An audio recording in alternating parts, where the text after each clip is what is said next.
Hello, just wanted to check if our audio and video is working. Hi, yes. Let's say I can hear you. Let me see if I can see you. Hang on just a second. Okay, I can see you, I can hear you, so you're good to go. Should I try sharing our screen? Yeah, you want, yeah, you for your presentation? Yes, Yeah, go ahead. Hi, Michael. Hi, do you see it? Yes, we do. Great, thank you very much. We'll see Okay, you. you're welcome. See you soon. Thank you. Hi, Michael. Hi, David. How are you? I'm good. I can hear you, I can see you, and your logo is good, so you're good to go. Okay, great. Thank you. Okay, see you in a bit.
Hey, David.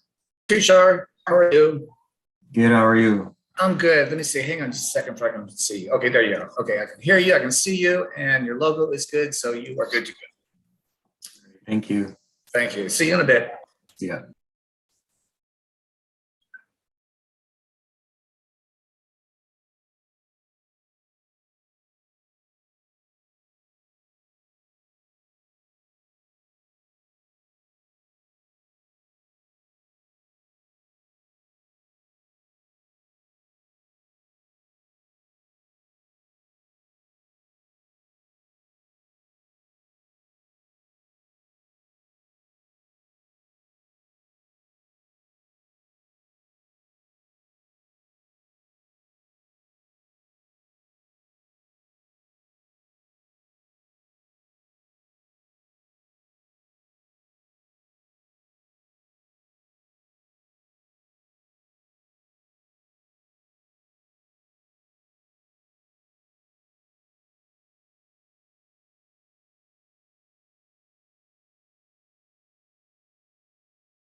Hi, David.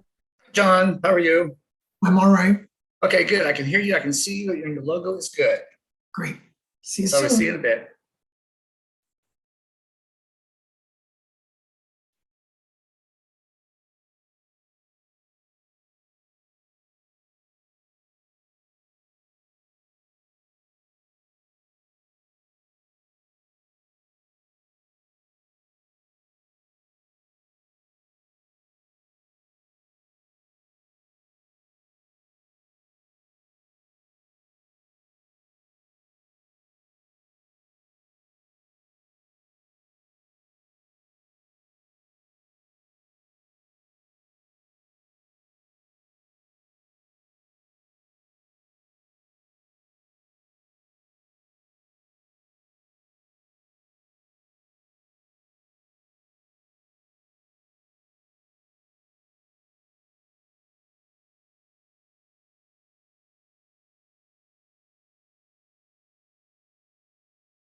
Hi, David.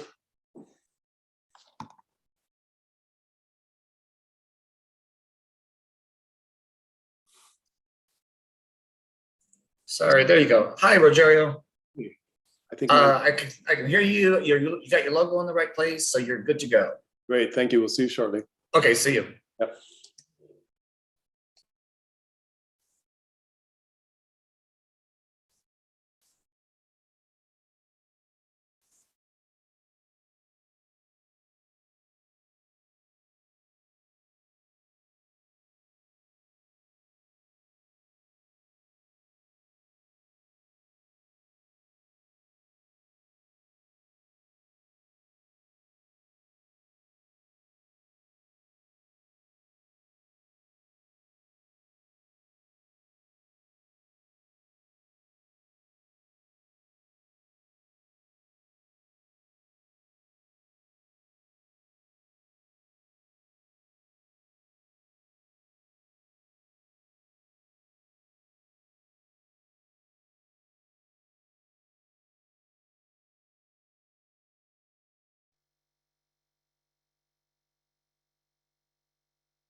Hi, Lynn.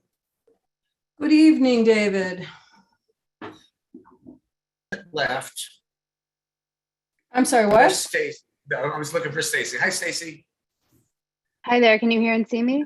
I can hear and see you, and your logo is good. Great, thank you. 2, 4, 5, we're waiting on Commissioner Lombardi. There he is. And we are good to go at any time you are ready to call the meeting, Chair. Okay, thank you. Hold on, I'm going to mute the devices that are binging at me to telling me there's a meeting.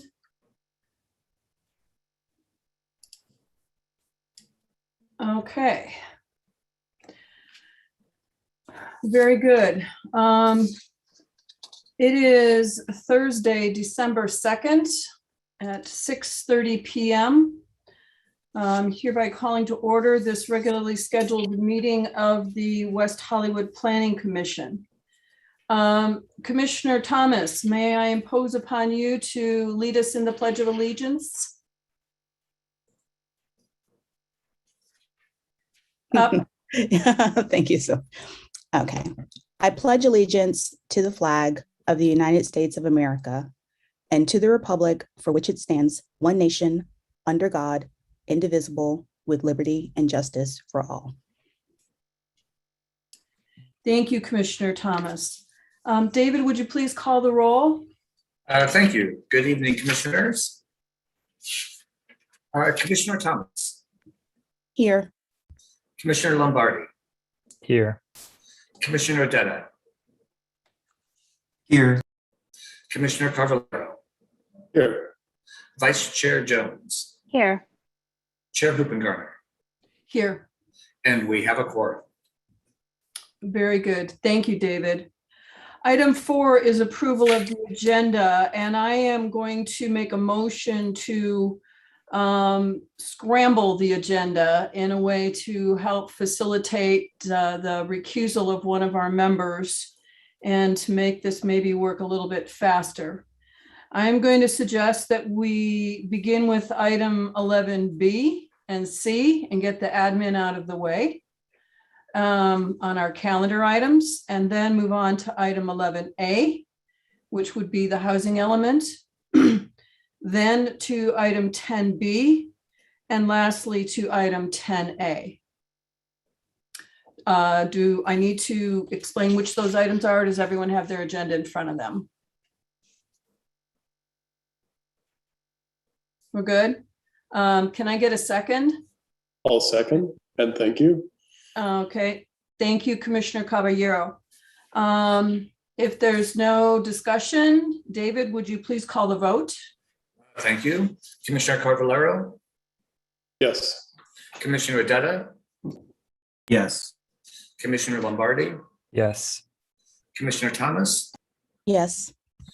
Vice Chair Jones, yes, Chair Hoopengarner, Yes. and the agenda is approved as amended for December 2nd, 2021.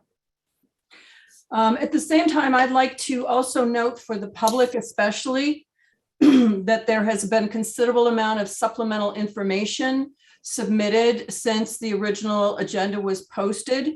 So if you would go to weho.org to the Planning Commission site, I know that our secretary, Mr. Gillig, has uploaded all of these items to the agenda as supplemental documents, and they're depending upon the agenda item, there are multiple supplements.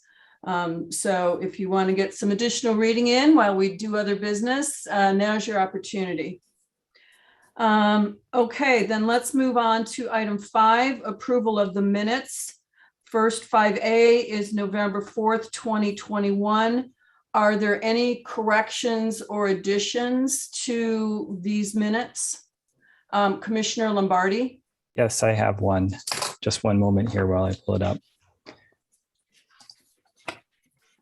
On page 8 of 11, about 3/4 of the way down, relating to item 10A, right below action, there's a sentence that says the commission suggested perhaps a matte gray finish for an overall better final design. strike through finish for an overall better final design, and replace with or natural aluminum finish for the LED sticks rather than black, comma, to blend in better with the sky and surroundings. I think the intent with that comment was specifically to the LED sticks, not the color of the gantry, which I think is a black or off black, but to try to get those to kind of disappear with the sort of low res look that those are trying to achieve. I'm sorry, once again, what page was that? It was page 8 of 11. After the bolded sentence that says action, there's another sentence that says the commission suggested perhaps a matte gray finish. Okay, Basically strike Okay. everything out after gray. Okay, and then that will replace that with what you just quoted. Yes, I could say it again if you would like. But that's fine. We've got it. Okay. and David, when the signature documents come through, would you redline that for me, just so I know? Yes, I will, Chair. Thank you. Okay, any other additions, corrections? Stacy, are you there?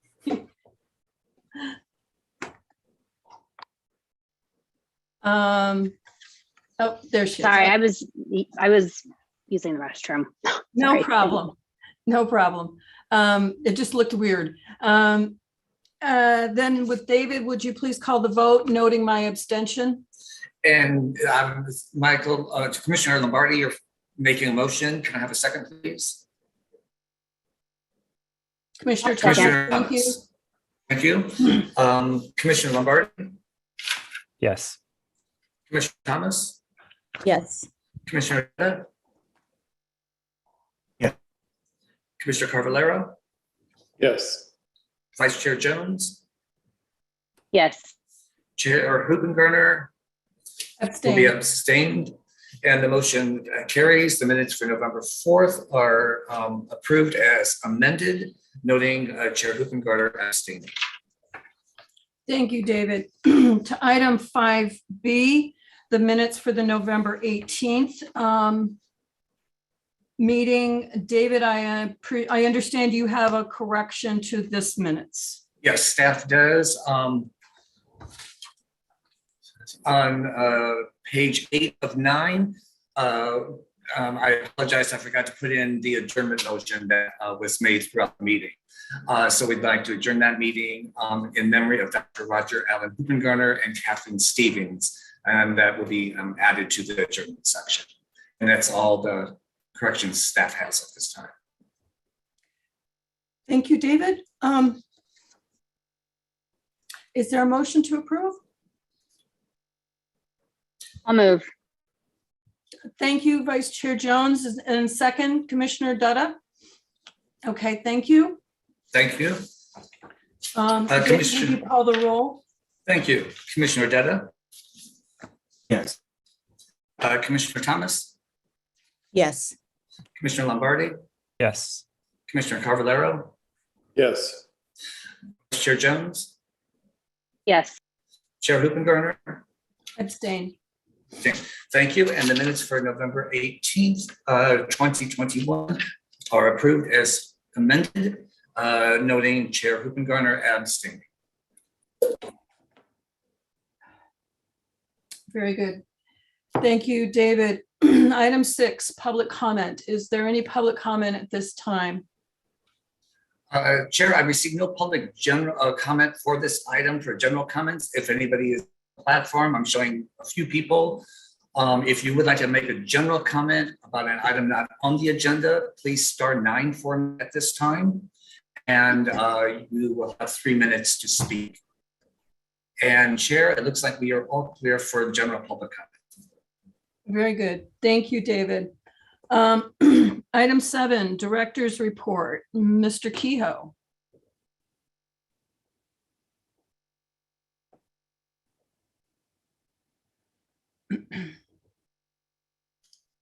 There we go.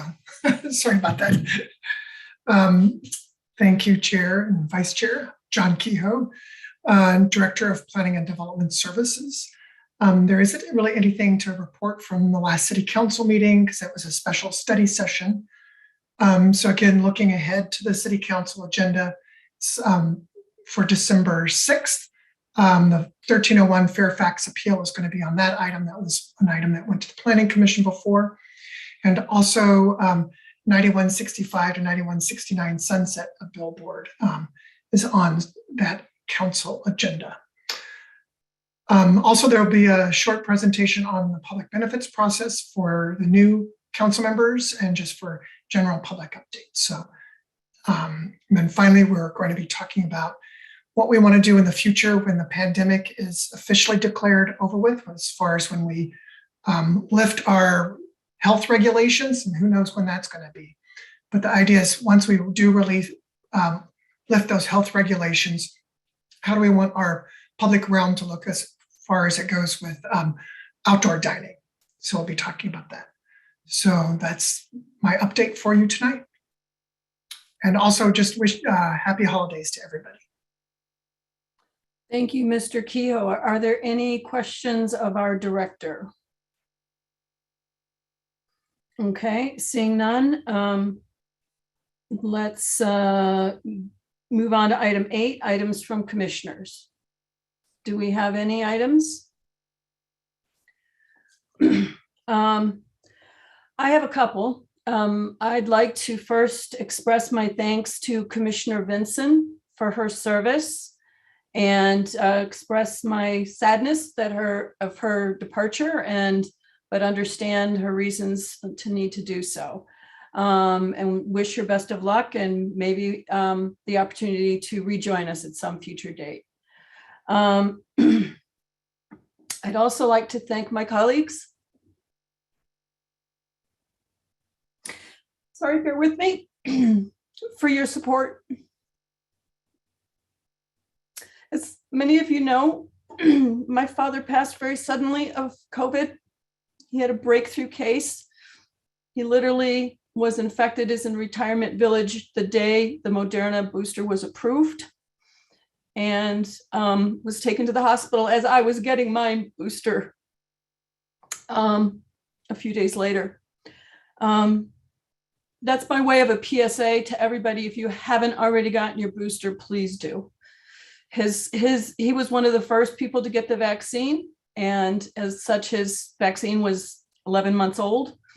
And it's a horrible way to die, folks. So please, please be safe out there. And on that cheery note, we will move on to item 9, the consent calendar.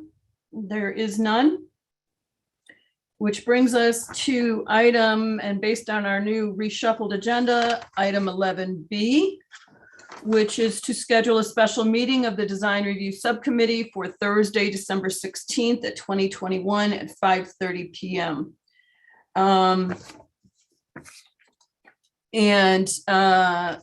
Staff, do we have any additional information that we need to discuss at this time, or is this strictly a vote to do that thing? If that's just formalizing putting it on the calendar.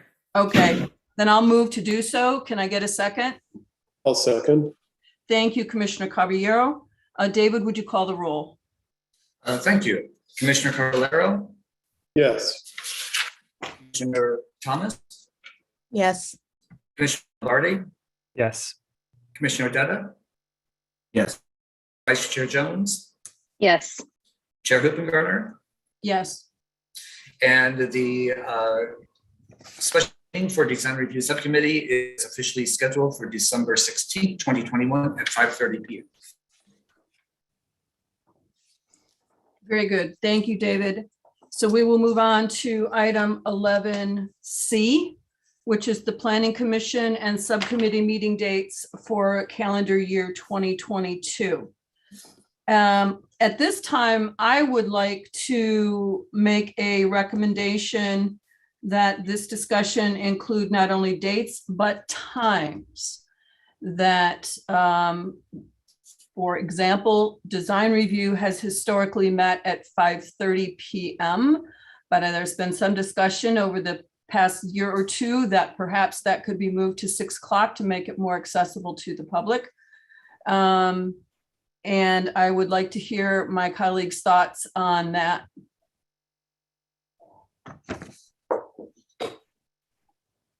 I actually defer to staff. I don't object to 6 PM. I guess I'm just wondering if that time was originally implemented because there would be times when meetings were held like long range before planning commission, or if there was a specific reason for that. I just kind of to want be some clear, context. Thank you, Commissioner, Vice Chair Jones. To be clear, I was not discussing long range because I know. I that's recognize that. specific. I recognize that. I'm just asking because I'm just wondering if it's, because that's the time we would have a special subcommittee meeting. So I'm aligned with 6 o'clock. I'm just wondering if there's any context or reasoning we should know about that we don't.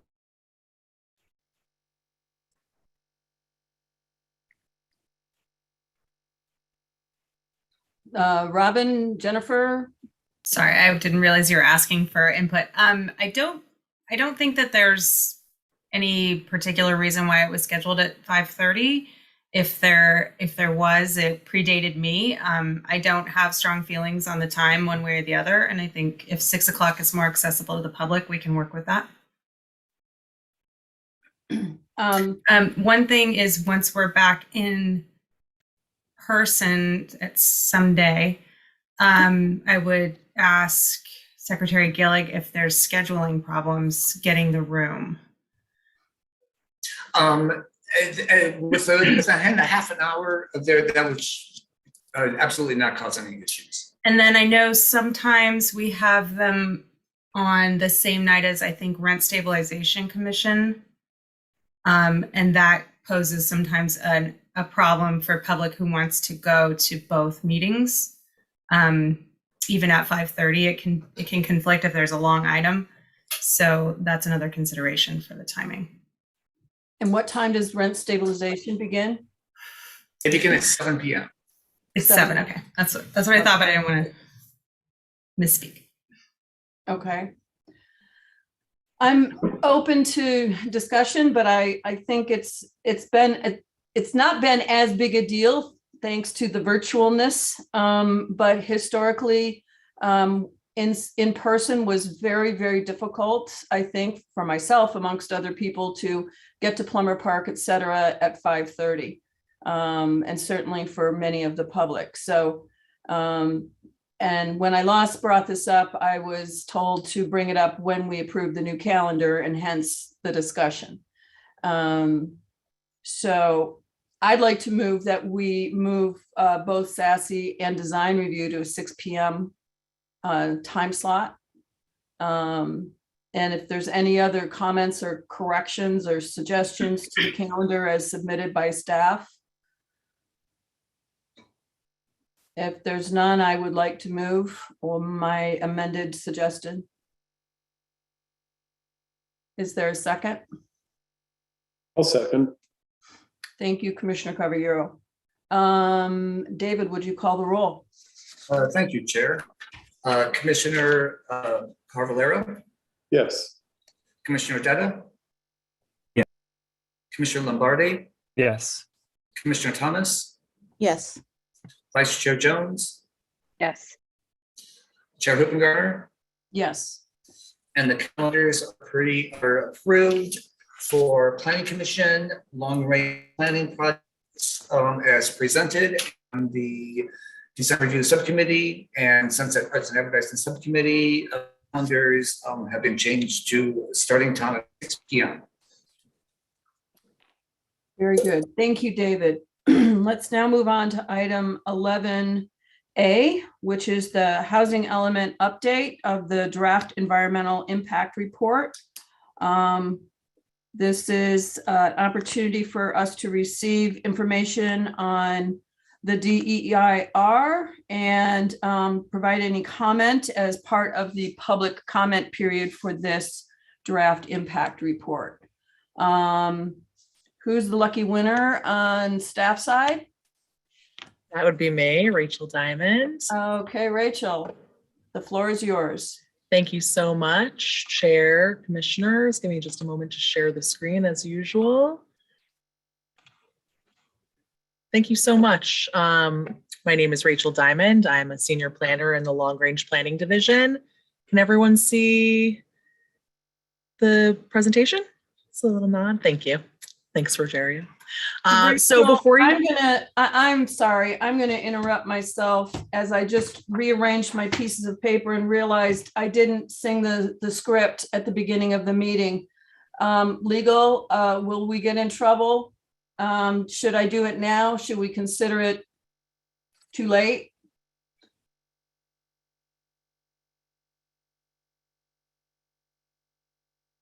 You can say it now. This is the first real item of substantive business you're doing, so it's never too late to put the public on notice. It's never too late for this beautiful piece of music. Okay, my apologies, everyone. Obviously, I'm rusty. So in an effort to protect public health and prevent the spread of COVID-19 coronavirus, AB 361 has authorized public meetings to take place via teleconference because state and local officials are recommending measures to promote social distancing. This Planning Commission meeting is being conducted via teleconference on the city's website and is also provided on a wide array of streaming media platforms to offer access to the public to the fullest extent possible. WeHo staff have confirmed that this Planning Commission meeting is currently streaming successfully on Spectrum Channel 10 and online at weho.org/WehoTV. In addition, and as a courtesy, this meeting is also successfully streaming on the city's YouTube channel at youtube.com/WehoTV and on Roku, Apple TV, Fire TV, and Android TV. WehoTV staff monitor this broadcast on all platforms throughout the meeting and will notify the Planning Commission Secretary should broadcast disruptions arise. Please do not interrupt the live meeting by calling or texting the Planning Commissioners about difficulties viewing the meeting. In addition, you may call in to listen to this meeting by dialing 669-900-6833. The meeting ID is 874-2181-7141, and then press the pound sign. Please understand that internet speeds, device reliability, third-party platform reliability, and individual or personal technical issues are out of the scope of this broadcast. If you are experiencing viewing difficulties while watching this live stream, please reload the page or visit weho.org/WehoTV to access our official live stream and to view a list of other available streaming options and a guide to troubleshoot your connection. If you continue to experience difficulties, you can also call 323-848-3151. Thank you. My apologies, everyone. And Rachel, do over.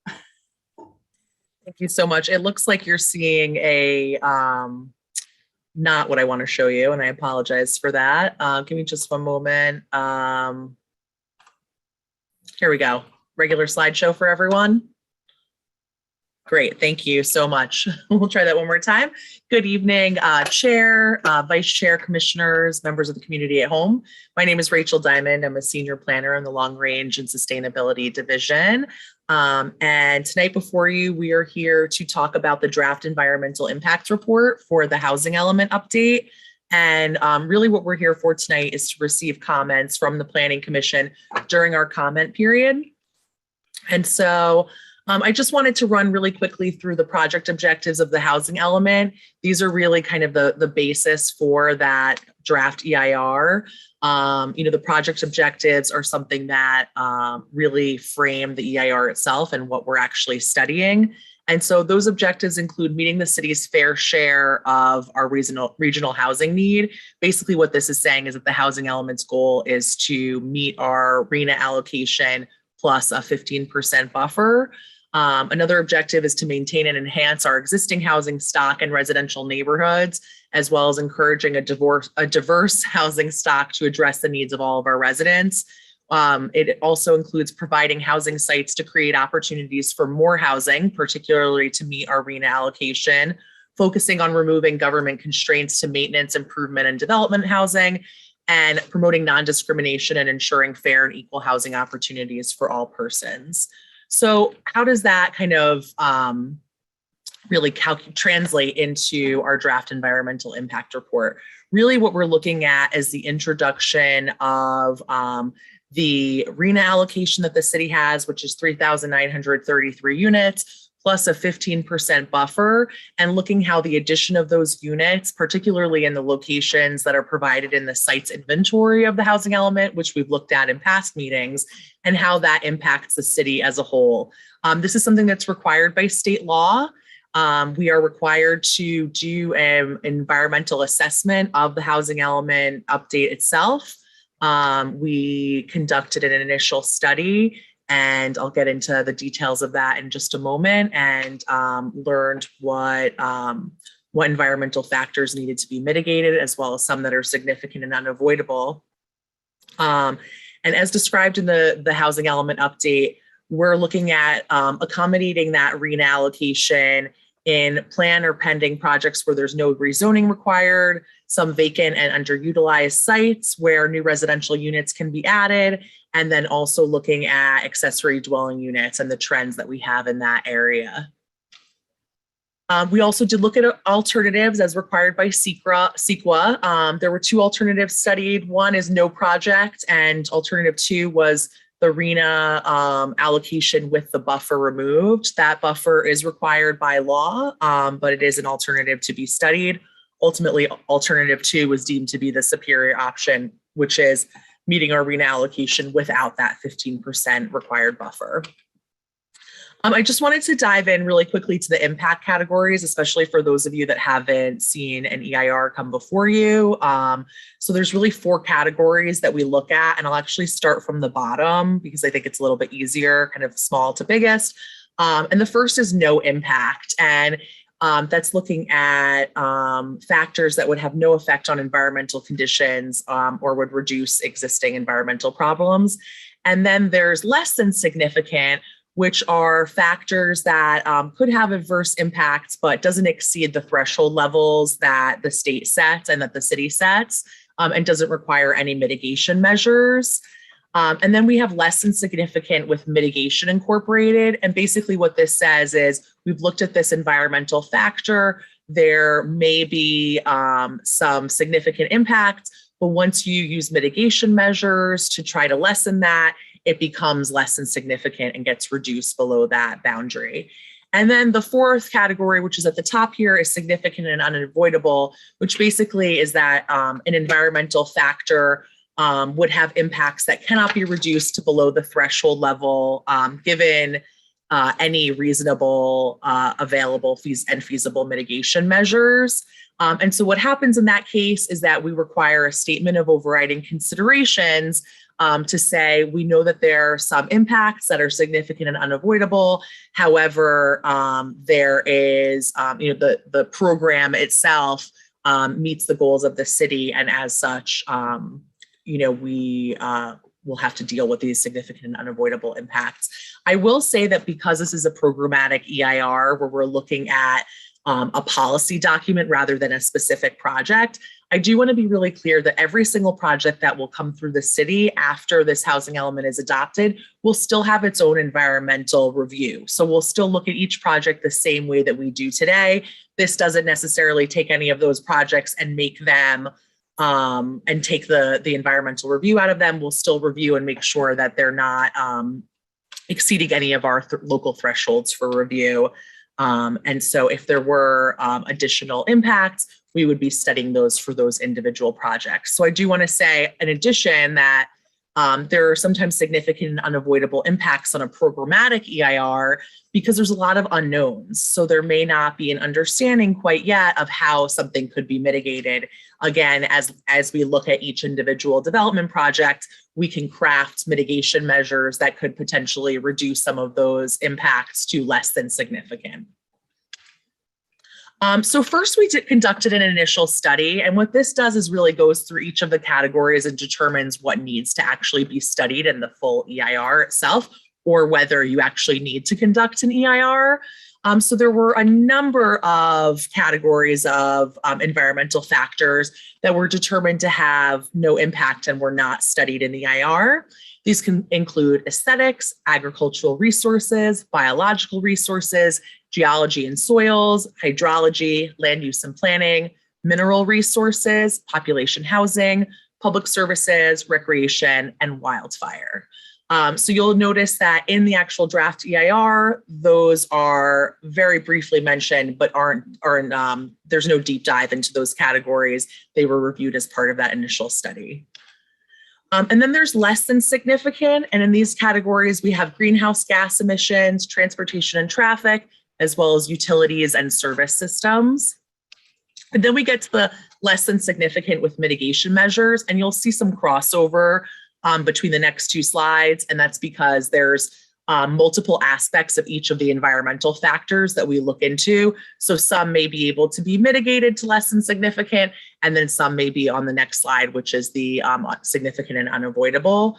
So in this category, there is a less than significant impact with mitigation measures incorporated for hazards and hazardous materials, particularly accommodating development near hazardous material sites. There's also less than significant impact related to cultural resources, specifically that development could potentially adversely affect identified and unidentified prehistoric cultural resources. We don't have any identified prehistoric cultural resources, so this is truly that any development, it is possible to impact an unknown. Again, so there are ways that we can mitigate that to make sure that that's not an issue in the future. And again, each development project will look at these. And then the third is two categories of noise that can be mitigated. One particularly is noise generating activities. And then the second is vibrations from construction, which is, as you know, as planning commissioners, and for those of you that watch at home regularly, this is a fairly common issue with a lot of development projects due to construction. So this is something that can be mitigated as well during the construction period. And then we get to the significant and unavoidable impacts. The first is related to air quality. And again, there are a lot of unknowns as to impacts to air quality, particularly from construction-related air quality issues. So these are the types of issues that will be a case-by-case basis in terms of the ability to mitigate, but because there are a number of unknowns, they could be significant and unavoidable. The next is related to cultural resources, and it's the adverse effect of known and previously unidentified historic period resources. So we did go to Historic Preservation Commission earlier this month to get their comments as well, since they are impacted by this draft environmental impact report. And again, it will be on a case-by-case basis. Every project that has any potential impacts to cultural resources would always go to Historic Preservation Commission. So on a case-by-case basis, they would be able to help mitigate those impacts. And then the third is noise, particularly construction noise. Again, this is and particularly related to pile driving, which is fairly common. And again, this is something that we would be able to deal with on a case-by-case basis. And there are a lot of unknowns in that category based on specific projects, because this is a programmatic EIR.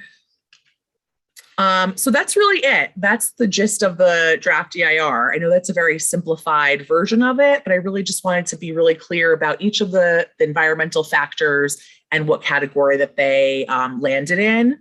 So right now we are in the comment period. Comments are due December 27th of this year. And then after that, Planning Commission will actually review the EIR and housing element, making a recommendation to City Council on January 20th of next year, 2022. And then we'll actually go back to HPC for their review of the EIR on January 24th of 2022, followed by City Council review of the EIR and the housing element to adopt the housing element as well as certify the EIR. And that will occur on February 7th of 2022. Followed by a submittal to HCD to ultimately get the housing element certified. So those are the next steps. As I said, we're in that public comment period right now. It lasts 45 days. It started November 12th and will go to December 27th. And so if anyone, planning commissioners, members of the community at home are welcome to obviously provide comments today, but can also provide comments by December 27th by either emailing, calling, or mailing a letter. And I encourage all of you to visit our project website if you'd like more information, If you want to read the draft housing element or the draft EIR, they're both on our website, weho.org/housing element. With that, I have Suzanne Huerta, our consultant from Rincon, who is the project manager for our environmental impact report. So if you have questions, she is available, as well as myself. And with that, I will open it up to questions and comments that we will record as part of our comment period for the draft EIR. So thank you so much for your time.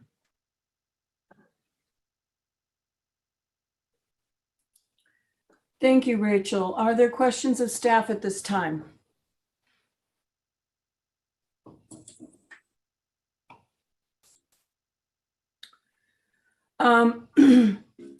I do have a couple, and this is a process question, but I'm still having a difficulty wrapping my head around the chicken and egg part of this process. In as much as this is an analysis of the environmental impact of the housing element, but we're not discussing the housing element itself. And this is about revising our housing element. And so if we haven't finalized the housing element, how are we identifying the impact of a thing that hasn't been finalized? Hence the chicken and egg situation I'm finding myself in. I can jump in on this one, and then Suzanne, if you have anything to add, by all means, please do. But basically, what happens is we issue a draft housing element, and while the draft is issued, we're also working concurrently on our environmental review. So, like any other project that goes through the process, basically we now start taking these in almost concurrent fashion, where ultimately our draft is being reviewed by HCD. We're working on the EIR, the comment period is open. We've now received comments from HCD, so we're actually working on finalizing the actual draft into a final document. And at the same time, we're working on getting our draft EIR into a final EIR so that they can both be presented at one time. So Planning Commission looks at recommendation of certification of the EIR and recommendation of approving the housing element all at once. So it's done at the same time, the same way we do a standard development project. So I guess my question related to this is the fact that when we last discussed the housing element itself, we had, as a group, a number of questions and issues relating to things such as, at a 20% production rate on affordable housing, to meet these goals would require producing in the range of 14,000 new units in order to achieve the RHNA numbers. And what would need to be done to our housing element to do that? And how does the housing element that we are reviewing as relates to this DEIR reflect that? So the housing element, excuse me, we heard your questions. We definitely, took them in as part of the comments related to the draft housing element when we came last time. And I think we were at Planning Commission maybe 3 times. It was determined ultimately in the draft housing element and by staff and consultants that we didn't need to show 14,000 units to comply with state law and how they require us to do a sites inventory to evaluate. Certainly there are scenarios that play out where you build that many units, but that's not what we have in our sites inventory reflected. And so that's not what we studied in the environmental impact report. So we truly focused on the addition of the RHNA allocation plus a 15% buffer, which in reality is more realistic in that 8-year time period than building 14,000 units over 9 years. And what changes were made to the housing element that will result in a different result than we've had historically? That's a pretty open-ended and big question. There are a number of measures in the housing element that encourage development, reducing barriers to development, such as changing our processes, changing our code itself to eliminate barriers to project approval, and things like that. Okay. Finally, can you explain to me how a revised housing element has no impacts on the housing component of an EIR, and likewise has no impacts on the housing or the land planning and land and planning use in that section of the EIR? Suzanne, do you want to jump in on this one? Yeah, so in our experience so far, we luckily have been able to address the changes, any revisions to that and housing element in a final EIR. So, for instance, if there's any revisions to an analysis or mitigation measures that may be necessary, we can address that in the final EIR, and then that becomes part of the EIR as a whole. So it would go from no impact potentially to an impact and a mitigation?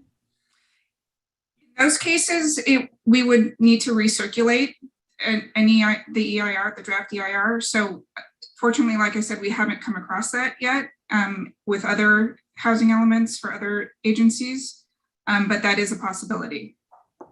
I guess logically, I'm having difficulty understanding how changes to the housing wouldn't have an impact on housing. It just doesn't seem to track to me. And I'm trying to understand the logic behind that.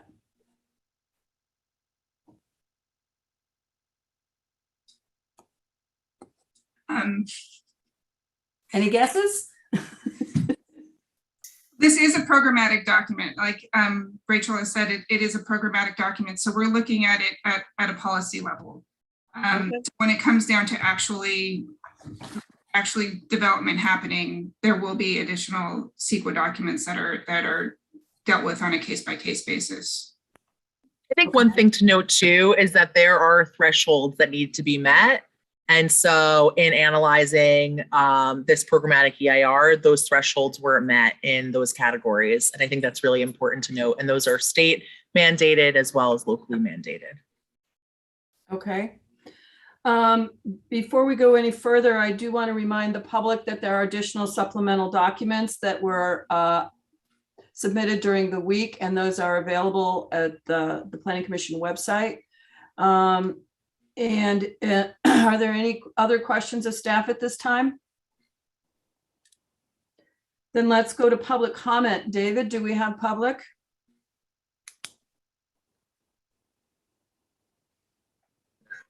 Chair, I do have a few people on the platform with us. If there's anybody that would like to speak on this item, please *9 for me from your telephone. That will let me know that you would like to make a comment on this item. Chair, I actually received no public comment forms for this, although we did receive quite a few written comments. And Chair, it looks like we are all clear for this item. Okay, and to David's point, this is the public hearing of this DEIR as part of the comment period for any EIR, and the public is encouraged and invited to read the document and make their comments and submit them. Remind me, ladies, as to the deadline again? December 27th. Okay, you get to spend your holiday week writing public comments to the DEIR. Okay, and if there's nothing further, then I guess at this point, this is a plus or minus a receive and file, and we will close this item and move on to our next agenda item.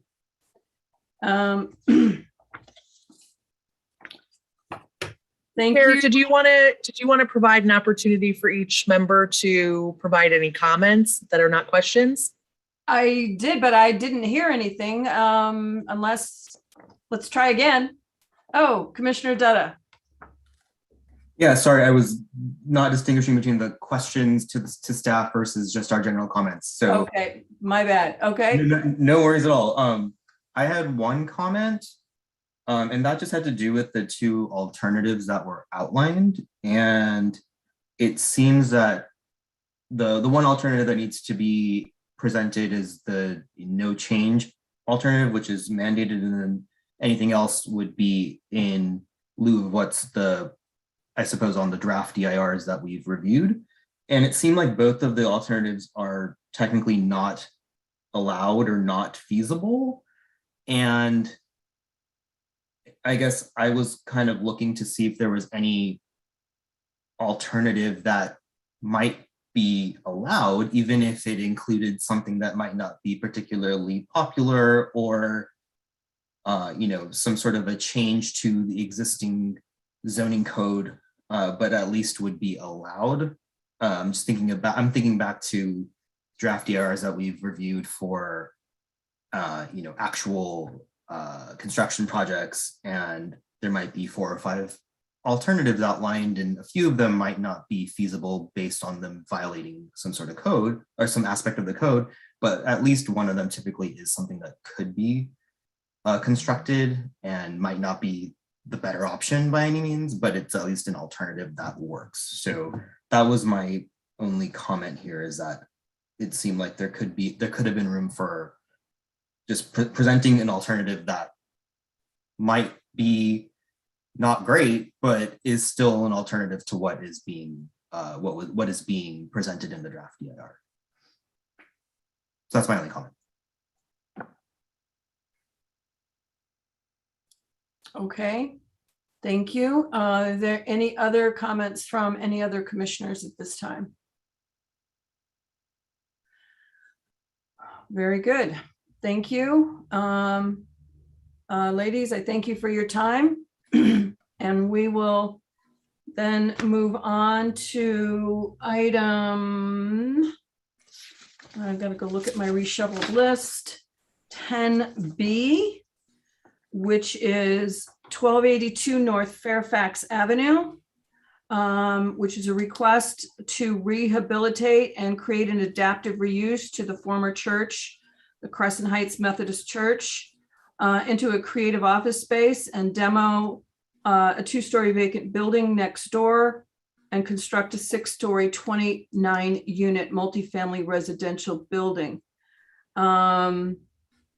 I believe Mr. Castillo is our lucky winner for this item.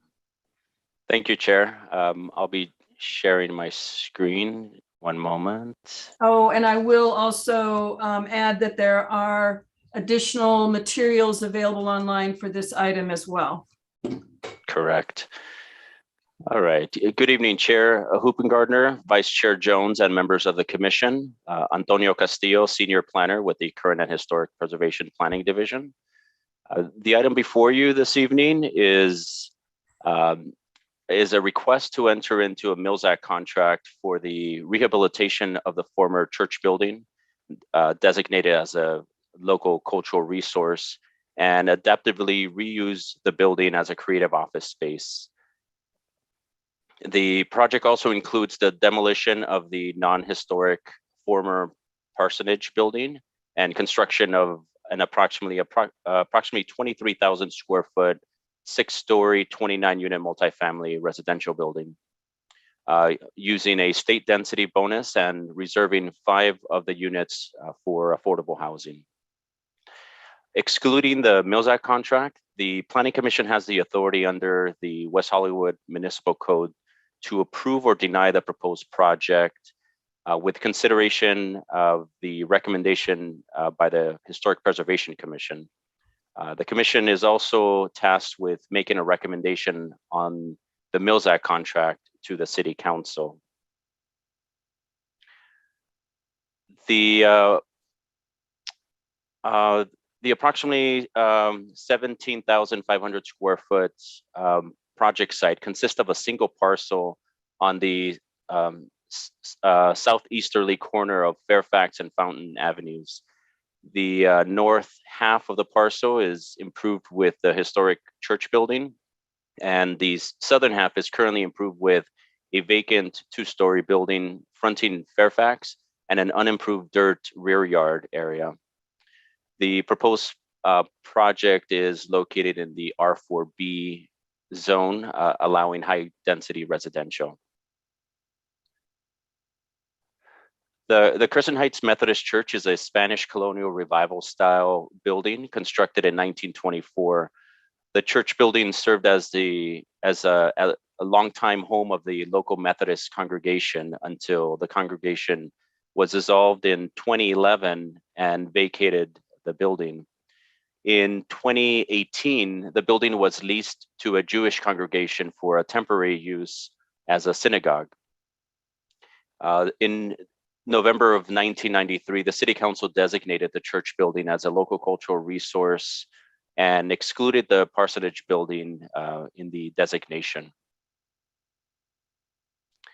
The building's current condition is documented through an architectural report, which includes the proposed rehabilitation plan and maintenance plan as part of the Mills Act contract request.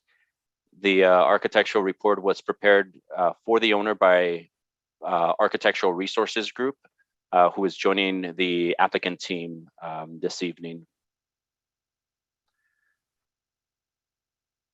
Staff has been working with the applicant team for a few years now, focusing on the church building. The applicant has shown good faith efforts throughout the process in discussing the best practices for rehabbing the cultural resource. In 2018, a certificate of appropriateness was approved to remove the existing plexiglass and associated hardware on the outside of the stained glass windows, clean and repair the windows, and install new acrylic panels to obscure religious iconography while the synagogue occupied the building. Additionally, in 2019, a C of A was approved for the temporary removal of the rooftop cross and the neon, the neon Crescent Heights Methodist Church sign while the synagogue was occupying the building. Both of these are salvaged and properly stored on the property and will be reintroduced to the building as part of the project. Although these features were approved under a separate certificate of appropriateness, the draft resolution includes a condition requiring that the rehab plan incorporate the cross and the sign as part of the overall rehab plan for the church building. The construction of the residential building includes a 6-story, 29-unit multifamily residential building with 1 level of subterranean parking garage and 1 level at the ground floor. The 29 units include 18 studio units and 11 one-bedroom units that range in size from 501 to 833 square feet. Each unit includes its own private open space, accessible in the form of a patio for the ground floor and balconies for the upper story units. The project includes a 1-bedroom unit on the ground floor located in the northeasterly corner of the building. Access to that unit is taken directly from Fairfax. And a private patio for that unit is also located adjacent to that entry. Access to all floors above the ground level is taken from the gated landscape paseo leading from Fairfax Avenue along the north side of the residential building to the elevator lobby located in the northeasterly corner of the building, as well as from the Fountain Avenue behind the church. So if you can see my cursor here, we have Fairfax Avenue in the corner here on Fountain. So the church building is delineated by this gray shaded area, as well as a proposed building here. So you have a residential entrance that comes through the paseo here, as well as an additional entrance from Fountain. So you have the lobby and the elevator and stair shaft along this corner of the property. The paseo creates a common open space through the use of benches, planters, and landscaping that allow for gathering of residents and their guests, as well as access to the residential building and elevator. The entire rear yard area, which is shown here, is located behind the new proposed building, and it's accessible to all tenants. So this is in addition to the ground floor common open space. And additionally, there's an approximate 1,000 square foot common area deck on the 4th floor that overlooks onto Fairfax Avenue. We have City Architect Rick Abramson with us this evening that's going to share staff's presentation. Mr. Abramson will be elaborating on the project's overall design. So I'm going to pass this portion of staff's presentation to Mr. Abramson, and then I will come back to conclude staff's presentation. Thank you, Tony. Good evening, Chair and Commissioners. Rick Abramson, City Architect. This project was reviewed twice at the Design Review Subcommittee. I really want to start by complimenting the design team and the applicant. I think during the entire process, they were very open and receptive to suggestions about how to make this project come together, both new and old, sort of communicating with each other in a thoughtful way. The project itself is in the midst of the Fairfax corridor from Santa Monica to Fountain on the east side of the street. There are a number of multifamily projects that range from 3 to 8 stories, actually, with the senior building closer to Santa Monica Boulevard. I think from the beginning, there was an intent that the new building sort of work in tandem with the church itself, but not mimic it, but rather to create a scale and a massing that would not have any impacts that would be severe in some way. And I think there's a lot of successful things that were done. In particular, going with a 3-story datum, a 3-story module that sort of wraps around both the front and the north side. I think that in itself, by taking the upper 3 stories and changing materials, especially on the promenade side, moving more to wood surface with balconies that run on the exterior. Tony, I'm not sure if there's another view to show, but I think the north side in particular allows for that in-between space, that promenade space, to be effectively scaled where it doesn't feel like a 6-story building next to the church. I think the applicant was also really receptive to some comments from the subcommittee about the south side. Early schemes were more brutal and less refined. I think they've gone to great lengths to articulate both the balconies and the screens, the eaves, the overhangs, the materials and the recessed decks to really break down the scale. The parking has been refined over time, pulled away from the perimeter, something we've been suggesting regularly on projects. Now there's native soil in the rear where true in-ground canopy species can both create a nice garden space in the rear, but also buffer the neighboring building to the east. So I think overall, there's been a lot of attention to detail and in scale, materiality, the environment, and how the building responds. And so we have a very positive feeling about this building and feel that it did rise to the level of exemplary, which would also allow for the front facade to be 3 stories and sort of work in conjunction with the church itself. One final thing I would say is that there are two entry sequences to the project. One is off of Fountain to the north, and one is off of Fairfax to the west. The Fairfax side has been augmented by the applicant. They've integrated a new parkway with some street trees in front, which I think are quite welcome. It's a very narrow sidewalk in front of the church, so it was a difficult condition.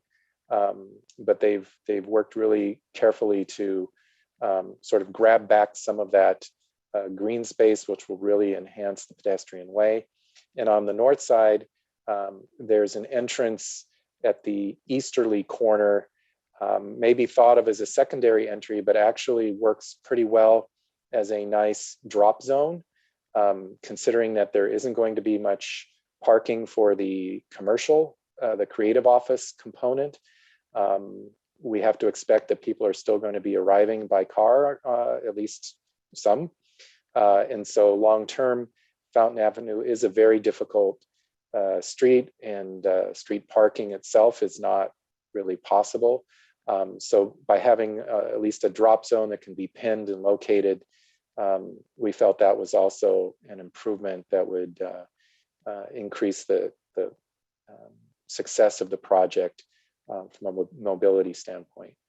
So with that, I'll turn it back over to Tony to finish off his segment. Thanks. Thank you, Rick. All right. So as I mentioned earlier, the project includes a designated cultural resource and will provide 5 affordable units. And as such, the applicant is requesting a density bonus, 3 concessions, a density bonus waiver, and rehabilitation incentives in order to achieve the project as proposed. For density bonus, the density bonus pursuant to the city and state law would provide for a total of 8 additional units above the 21 unit base density for the size of lots. That would result in 29 units that are being proposed, of which 3 will be reserved for moderate income households and 2 for very low income households. For concessions, there are 3 being proposed. One would be an additional story for a 5th story. The second one would be a 10% reduction in the front yard setback requirement to allow a front setback of 12 foot 2 inches. The third concession would be a 10% reduction in the side yard setback to allow an 8 foot 1 inch side setback as opposed to a 9 foot.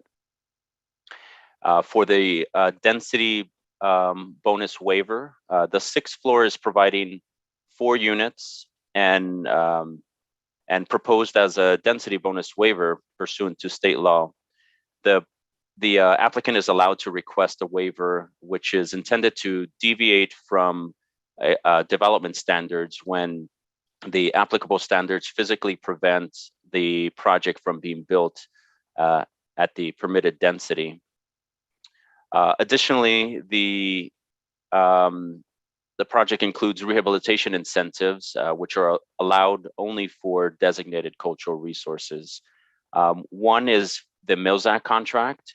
This is an agreement between the owner and the city, resulting in lower property taxes in exchange for a commitment to rehabilitate the church building.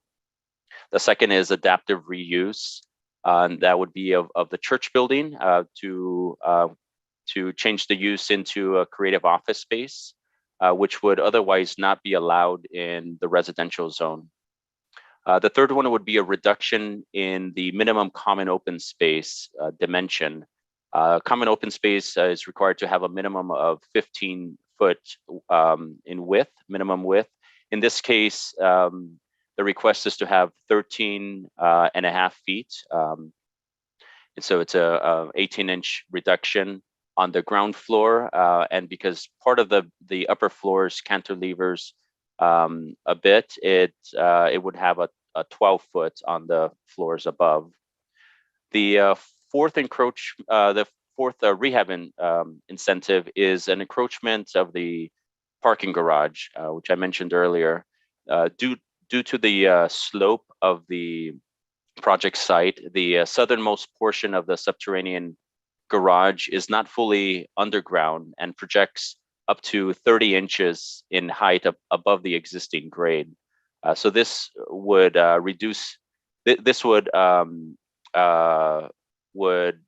raise the height of that structure above the grade, and by doing so, this reduces the cost of removing additional soil that would otherwise need to be excavated to make the entire parking garage fully subterranean. The fifth rehab incentive is the waiver of the public art requirement. And this would be a direct financial benefit to make the rehab of the church feasible. And lastly, for the rehab incentives includes the affordable housing mix. The code requires that when 2 or more affordable units are constructed, the units shall be allocated alternately, with the first unit allocated for low or very low income households, and the second allocated for a moderate income household, alternating between low or very low and moderate income until all the units are assigned a level of affordability. As a rehab incentive, the applicant is requesting to alternate the type of affordable units, with the first unit allocated for moderate income and the second for very low income. The request would then result in 2 very low income units and 3 moderate income units. It's important to note that the set of plans provided in your packet is for the new residential building, and only references the rehab work to the church at this stage. And that's because the work plan in the Mills Act contract outlines the specific rehab work in greater detail, and each of those tasks are subject to a certificate of appropriateness. For the rehab work, there's a series of conditions in your draft resolution, a few of which I'd like to point to. Condition 10.1 requires that all character defining features of the cultural resource be retained and preserved. Condition 10.9 requires that prior to submittal of the plans for structural plan check, that the applicant incorporate into the set of plans all recommendations identified in the rehabilitation plan for the Mills Act contract. Condition 10.10 requires that prior to issuance of the building permit, the applicant shall submit structural evaluation to evaluate the church building and produce plans for implementing those recommendations.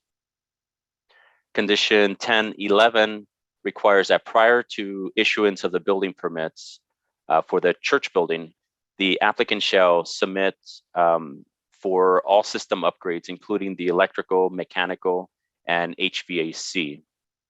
And lastly, one very important condition, a certificate of occupancy for the new residential building shall be granted only after the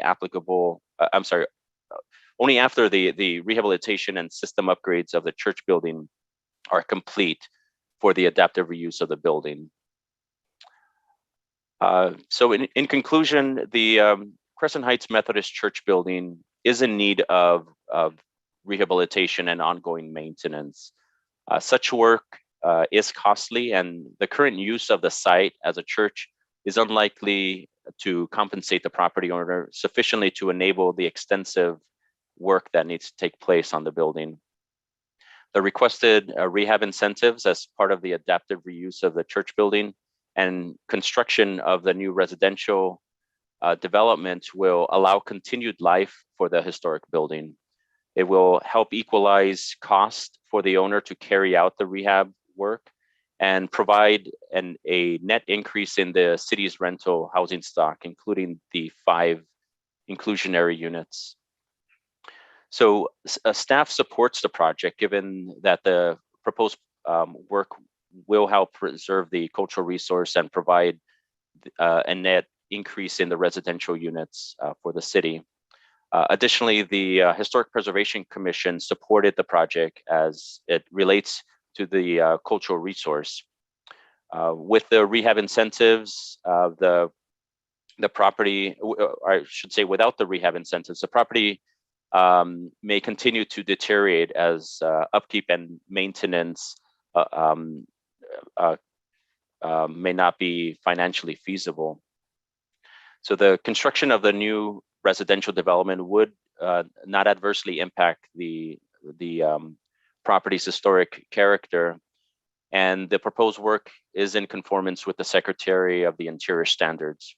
Overall, this proposal is well suited for the site, and therefore staff recommends that the Planning Commission approve the project and further recommend approval of the Mills Act contract to the City Council. Since the publication of this agenda for this evening, staff received 3 correspondence from the public, all of which were in support of the project. These 3 correspondence are available on the city's website under the listed item. And before I conclude, I'd like to address 4 conditions in your draft resolution that need to be revised for the final resolution. This is in section 2 of the conditions, and specifically condition 2.3 was inadvertently added here. This is actually a one that was rewritten to create 2.4. So staff would recommend that condition 2.3 be striked out completely. 2.4 is to remain the same, which states that prior to the certificate of occupancy issuance, the applicant shall install or provide a loading or ride share drop zone along Fountain Avenue at the easterly portion to the satisfaction of the Public Works Director. This is one of the features that Mr. Abramson mentioned earlier. The other is condition 2.5. That one, similar to 2.3, should be removed completely. That was also inadvertently included, which was an earlier version of what is now 2.6. And for condition 2.6, there's revised language that I'd like to read into the record and recommend to the commission. 2.6 would read, prior to the certificate of occupancy issuance, the applicant shall install or construct a median divider along Fairfax Avenue to preclude any southbound vehicular left turns exiting the property, and a no left turn sign at the parking garage exit to the satisfaction of the Public Works Director. So for that condition, I'll remove or replace Fairfax with Fountain, and rather than a raised curb median, it would be a median divider, and that would be to the satisfaction of the Public Works Director once that is further studied. And with that, Chair, this concludes staff's presentation. Myself, Mr. Abramson, as well as Nels Youngboard from Chattel are available to answer any questions that you might have. The applicant also has a brief presentation, and they have their landscape architect, their project architect, and their historic preservation consultant available as well. Thank you, Chair. Thank you, Tony. At this time, I'm going to give the design review report as chair of the design review subcommittee. I think the staff report does encompass much of what we discussed. The south face was much improved, although we did mention that the north elevation could be better refined and opened up better, which I believe that this revision addressed. The courtyard in the rear was much improved. There was a considerable discussion as to the actual selection of some of the materials. And there, I see that there's some changes, which we'll discuss later. We discussed making the outdoor space much more active. And there was considerable discussion around the deck on the 4th floor and how the Unit 401 deck was inset into the common area and the protection of the bedroom of that unit from the common area. There was also quite a discussion regarding the stair tower and the way it was originally represented, made it quite a bit of a focal point, and we suggested that they look at materials and other ways to better integrate into the building, which it appears many changes have been made to address that. I think that encompasses the bulk of the comments from design review. I am going to lead off on the staff questions because I think there's a rather significant issue that has come to my attention that I want to get clarification from. Throughout the staff report and the resolutions, there's language that says that the stained glass windows will be retained and restored but obscured by frosted glass panels.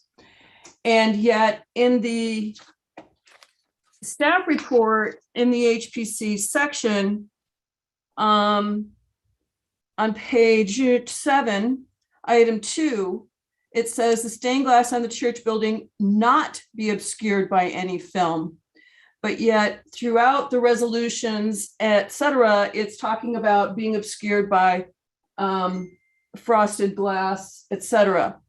I went to the HPC minutes and I see that the motion made by Mr. Levin and amended by Mr. Dubin, Commissioner Dubin, was very specific and struck out the language restored but obscured by frosted glass panels. And so my question is, what was in this legal, I think you need to chime in on this because I'm not sure what actual resolution was executed by the chair of the committee. And does it reflect actually the vote that was taken? Because throughout the resolution that we were given in our package from HPC, it includes the language that says that the windows should be obscured. But my understanding from talking to HPC commissioners, as well as reading the actual motion, that language was specifically struck that the windows shouldn't be obscured, that they are part of the historical elements, and they were only obscured as a condition of the use during the period it was a synagogue.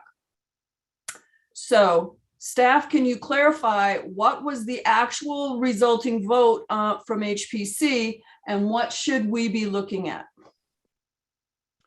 Yes, Chair, you are correct. The obscured glass was only a temporary measure while the synagogue was operating within the building. The motion from HPC was to remove the obscure glass and have a protective cover that would be clear. So that is something that needs to be changed in the resolution. That was staff's intent, and that was HPC's approved motion. Okay, thank you, because there are multiple instances throughout the resolution that need correction in that regard. Okay, we will be cleaning that. I have one more question on that topic. Are you saying that Exhibit B is the HPC resolution is incorrect. I mean, we can fix it for the record. I just want to make sure I know what documents you're talking about. Well, multiple things. The staff report, for example, on page 5 of the staff report, in that little grid, under permit numbers 18-0018, says specifically, remove existing plexiglass and associated hardware on the outside of the stained glass windows, clean and repair glass windows, and install new acrylic panels to obscure the religious iconography. Now, I don't know if that references what was the temporary permit back in 18, but the subsequent language, and I've got page 7 reference in my notes here. Okay, so page 7 in the staff report correctly references item 2 that says no obscuring. Then on page 18 of the staff report, it says, but obscured by frosted panels. And then as far as the HPC submittal, yeah, on page 16 of the HPC resolution that is stamped, approved by HPC February 22, 2021, pending official signatures, item 4.14 does include and installation of frosted glass panel to obscure. And I just did a quick search for the word stained to reference all the places stained glass was done. And I don't know that we need to belabor it at this moment, but there are multiple references throughout both the HPC resolution and what was submitted for us that seem to be at conflict to what was actually voted on by HPC. So as long as we note in the record here what the appropriate motion is and what the appropriate direction is, I think that's fine for these proceedings. And if staff needs to fix a documentation error from HPC, they can do that after the fact. But we just want to make sure that our record for tonight properly reflects. Well, our motion will have to be, our documents will have to be amended because throughout the resolutions presented here, for us to approve, include multiple references to that frosted glass. Okay, thank you. Yeah. Okay, I just wanted to, that I felt was an important piece of housekeeping that we addressed straight up front. And I'll reserve the rest of my questions until after my colleagues have had a chance to ask theirs. So who would like to go first?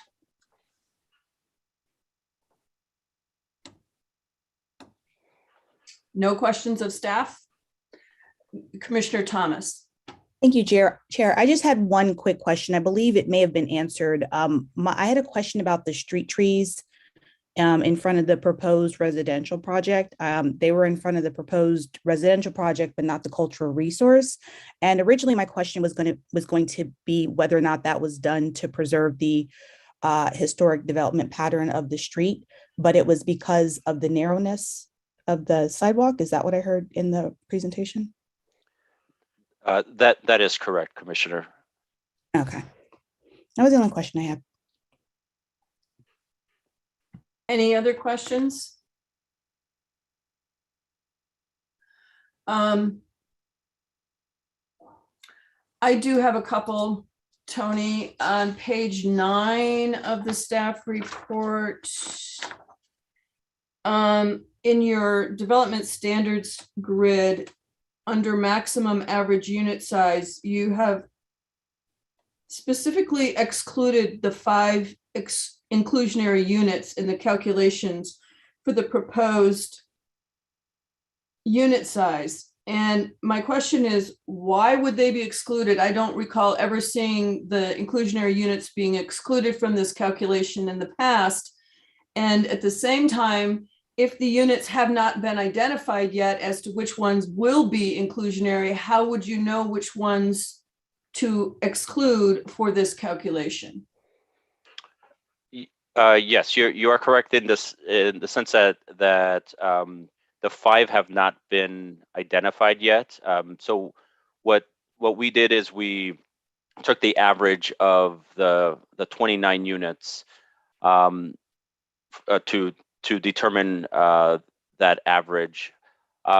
With regards to excluding the inclusionary units, that is in the West Hollywood Municipal Code, and I need to look up the code section. I don't have it off the top of my head. I've got you, Tony. Let me jump in. You got that? Okay, thank you. Yeah, so it is in 19.06.070, which is the maximum average unit size section of the code, that says that the calculation of maximum average unit size shall not include any city required inclusionary units. So what we do is we take out the smallest, because that would give us the largest possible maximum average unit size. That way, if any of them get changed out because the allocation changes, then it would only go down, right? So if we take out the smallest and then we calculate the average and it still meets the requirement, then we're going to be good to go. Okay, that's a good explanation. Just for future reference, the language in this chart doesn't tell me that. It tells me you took out the 5 units, which you understand my question about how did you do a calculation if you don't know which ones you took out. So perhaps we can come up with a better way to present that in the future so that it's more better. Okay.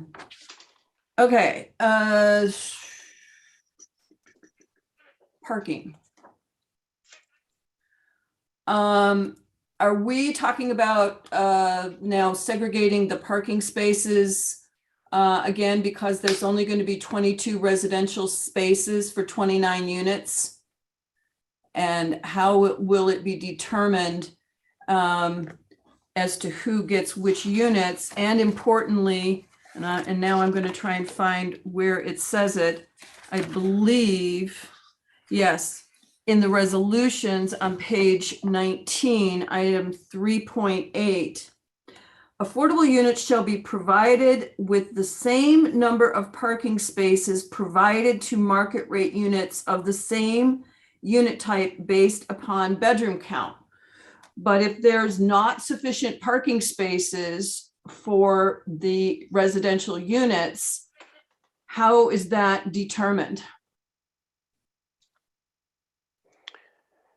A project that provides affordable units allows the developer to ask for a reduction in parking up to half a parking space per bedroom. And so in this case, the way we calculated the parking was that based on the bedroom count at the applicant's request. So that would have resulted in 15 parking spaces being required with 0 guests. I appreciate that. I guess that doesn't answer the question, however, because resolution item 3.8 says that affordable units shall be provided with the same number of parking spaces provided to market rate units of the same unit type based upon bedroom count. However, because this project is underparked, there are not enough parking spaces for all of the units. How is that determined? Is it somehow each unit gets 0.75 spaces, given that there's 22 parking spaces and 29 units? I mean, how is it determined what that comparable parking space is when there's not enough parking? How would you do the math to enforce this item 3.8? Which page are you referring to, Chair? On resolution page 19. 19, okay. Under section 3, affordable and inclusionary housing, the last item 3.8 is telling whoever's enforcing this how to determine and make sure that there's the same number of parking spaces available to the affordables as to the market rate. But how is that calculated If I'm trying to enforce this, how do I do the math on that? Okay, give me one moment, Chair.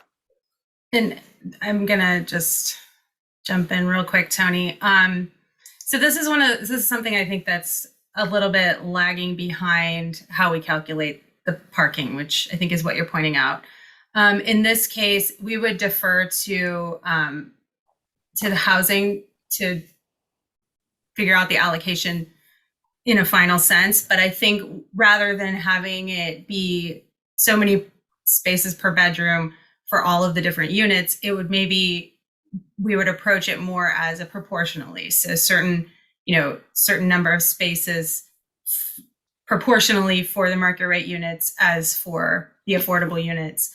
But again, I think the final allocation would have to we'd have to talk with housing, and it would be something that's set out in the inclusionary agreement. I don't see. I mean, based on this calculation, it would be telling, whoever's enforcing this, you need to give the market rate people 75% of a parking space, just like everybody else has 75% of a parking space. And how Or do you, 75% of the units would get a parking space, just like 75% of the inclusionary units would get a parking space. But yeah.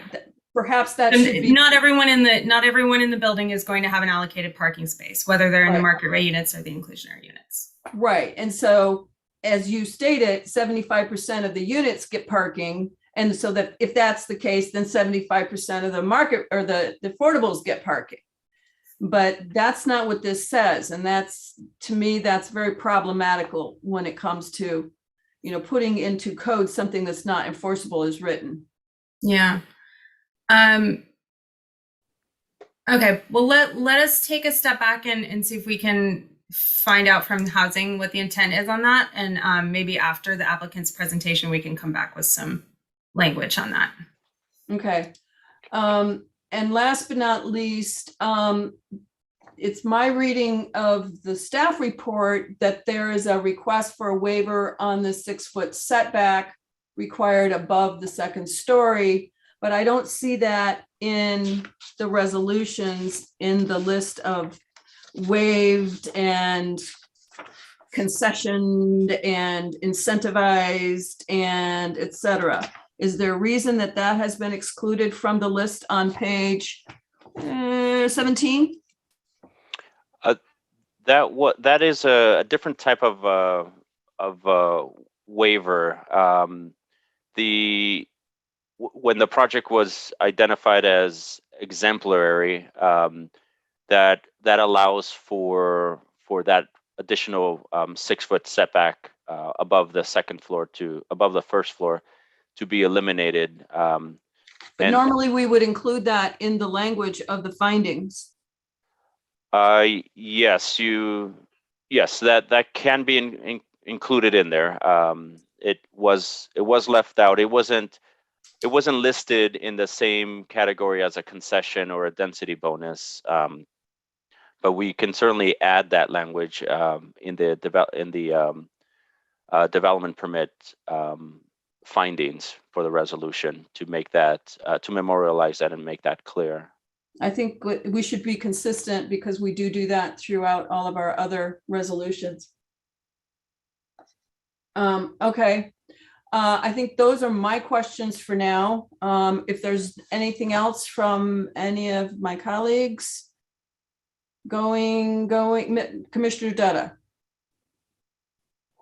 I just had a question about the drop zone on Fountain that's going to be implemented, and if you can explain, is it going to just take up a portion of what is currently that parking area along Fountain?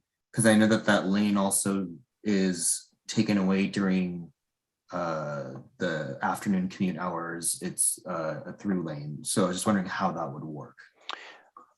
Yes, that would be the intent there. However, we need to discuss that with the city engineer.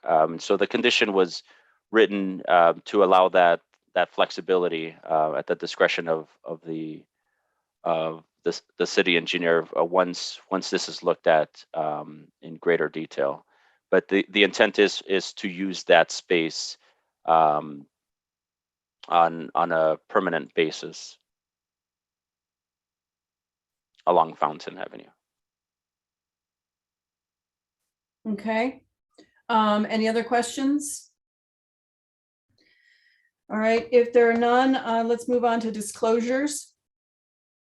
Are there any disclosures? Vice Chair Jones? Hi there. I had a brief conversation with the applicant's representative today, and we discussed items contained in the staff report. It was mostly just for the applicant's representative to ask if I had any questions, and I told him I did not at this time. That's all. Okay, thank you. Are there any other disclosures? Commissioner Carviero? Yeah, I had a brief conversation with the applicant's representative, and basically same thing as Commissioner Jones, asked if I had questions, and that was it. Commissioner Dutta? Same exact scenario as the other two commissioners.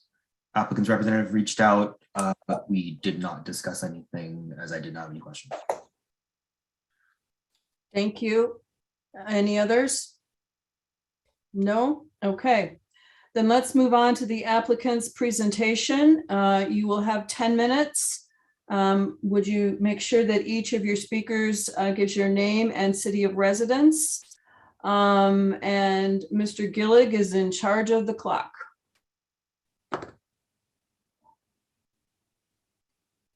Thank you, Chair. Whenever you're ready, Mr. Seymour. Thank You have 10 minutes. Thank you. Chair Hubengarner and members of the commission, my name is Jeff Seymour with Seymour Consulting Group. I reside in Westlake Village. First, let me thank Tony Castillo and Rick Abramson, who provided significant time and input leading to tonight's hearing.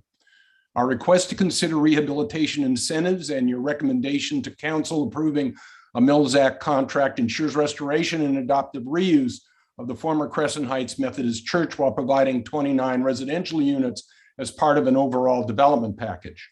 Shahab Godes from Plus Architects will present the project. David Ravanginas from Alpine Equities, the owner developer, and I will respond to your questions. In addition, Andrew Goodrich from Architectural Resource Group will respond to questions regarding rehab incentives and the Mills Act contract, and Don Precha, representing SQLA, is available to discuss the project's landscape plans. Chair, if I might make one request, we are more than happy to respond to the questions you may have with regard to the stained glass and the like. If you could ask us the questions so we don't need to reduce any more of our 10-minute time, that would be something we would request. Shahab, it's all yours.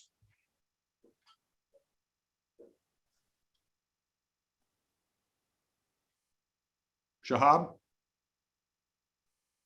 Chair and member of the commission, thank you very much for having us tonight. And before I go on, I would like to extend our deepest condolences to Chair Hubengarner for her loss. Basically, the staff did a very good job and presented our project. And I don't want to repeat what they said. I'm going to very fast go through the project. And after that, I'll be happy to answer any questions.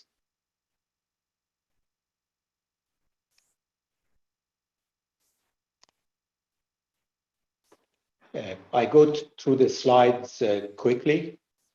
The existing church, our proposed project, as you see, we did a major 42 feet setback above the third floor in order to be sympathetic to the church, as well as give more air and ventilation to the church. And this caused us illumination of 6 units in the front. As you see on the left bottom corner, you see the entrance from Fountain, the same as the bottom right. And the top right is the entrance from Fairfax. The night portion of our project, we very much consider that because it's as important as what you see during the day. And I hope Commissioner Lombardi can even pay more attention to that and give us some guidance if he would like to. We modified the north side, the south side, in order to, again, do more articulation, create a less imposing elevation with different materials, and opened the top. We reduce. Can you go back? We reduced the LED lighting in the front, but still we wanted to have that look, but the lights are reduced and dimmed. This is our south side elevation, which we worked on it very much in order not to look like a parking structure. And also the rear yard we paid attention as much to the rear yard as we paid attention to the front. And the same material we carried, particularly on the tower, and the top 6th floor is set back. To the left is our 3rd floor open space garden. This is for common and with barbecue and fire pits and, relaxation areas.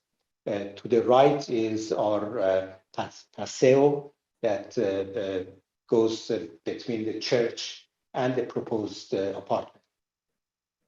This is our rear Zen garden, which we tried very much to create something that really is Zen, is quiet, and we put trees there that not only give more privacy to the people to the east, and also our building, and all the trees are bird nesting trees.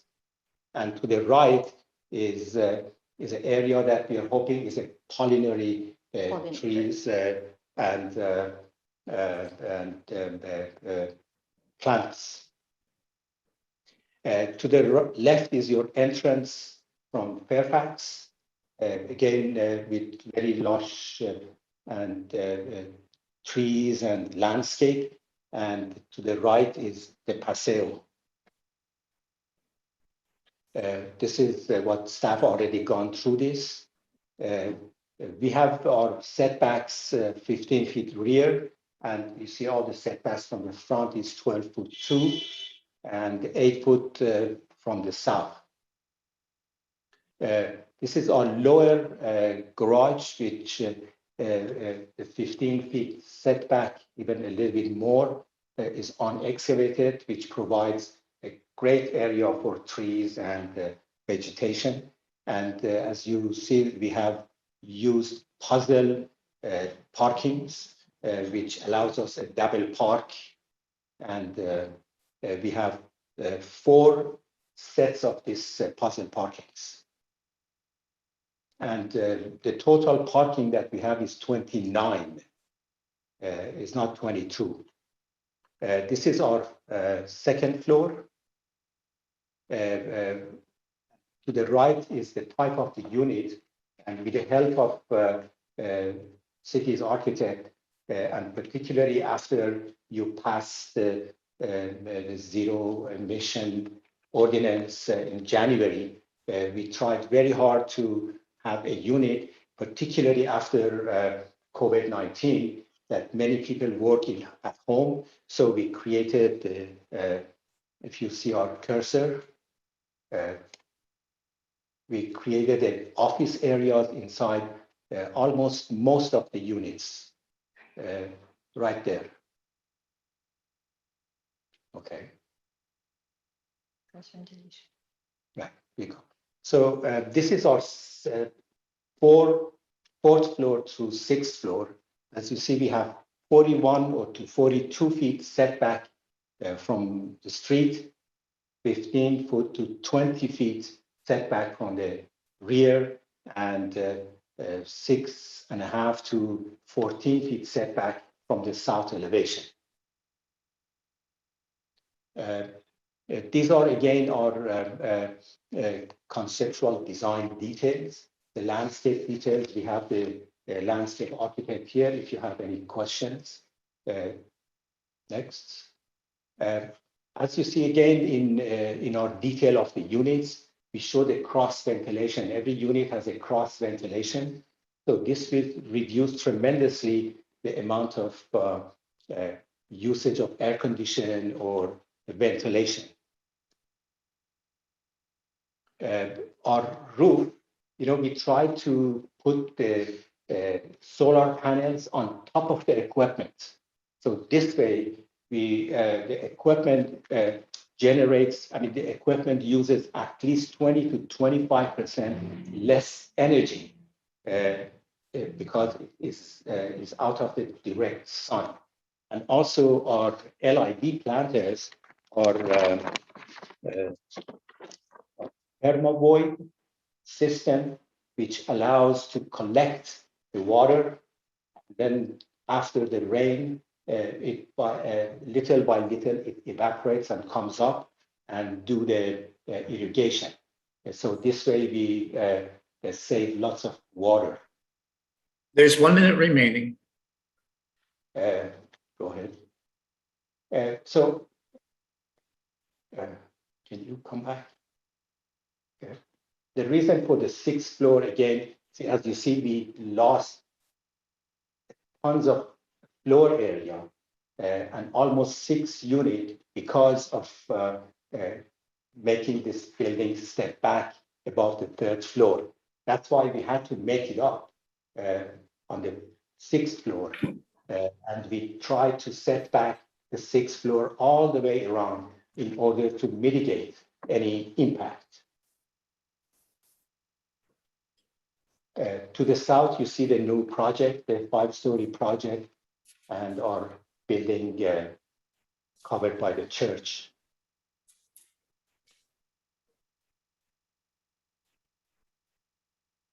This is our landscape. If you have any question about the landscape architect is here to answer your question. And again, thank you very much for listening to us. And I hope this meets your approval.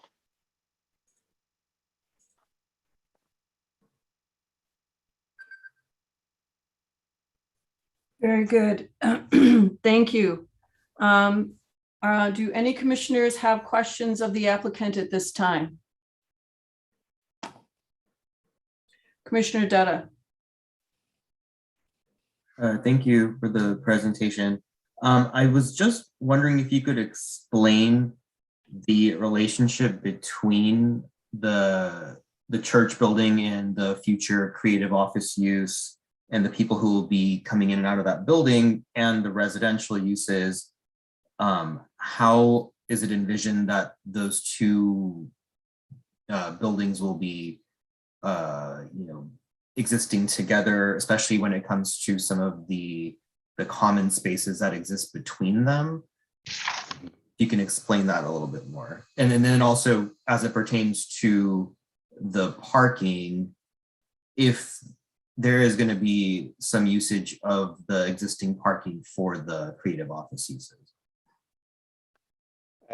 Commissioner Dutta, no, there will not be any parking uses for the creative office.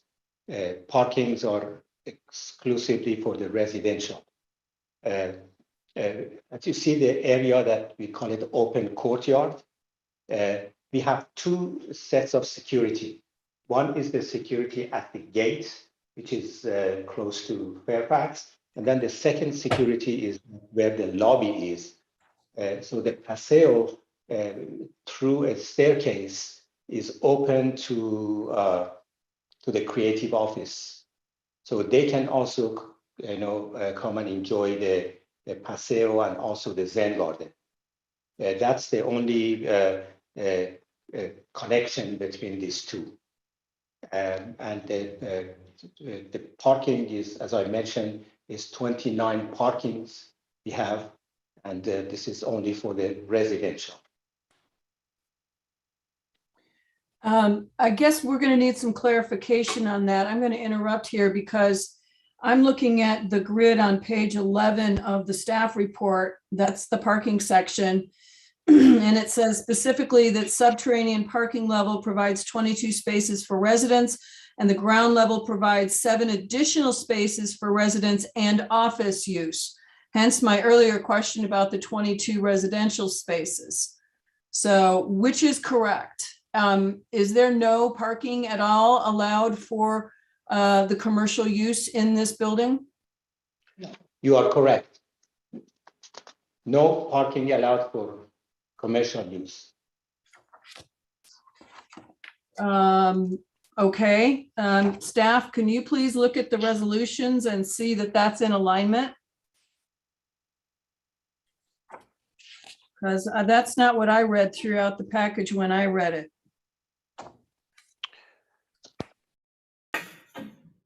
Yeah, I'm taking a look at that, Chair. Okay.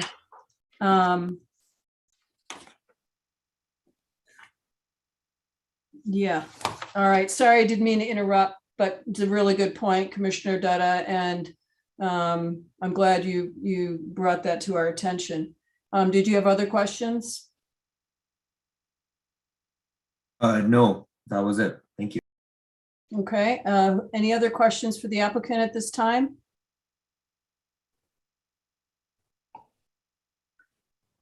I do have a couple.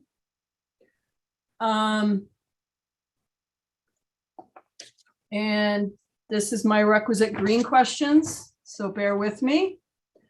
If the landscape architect is available, in particular, I want to start with LP1.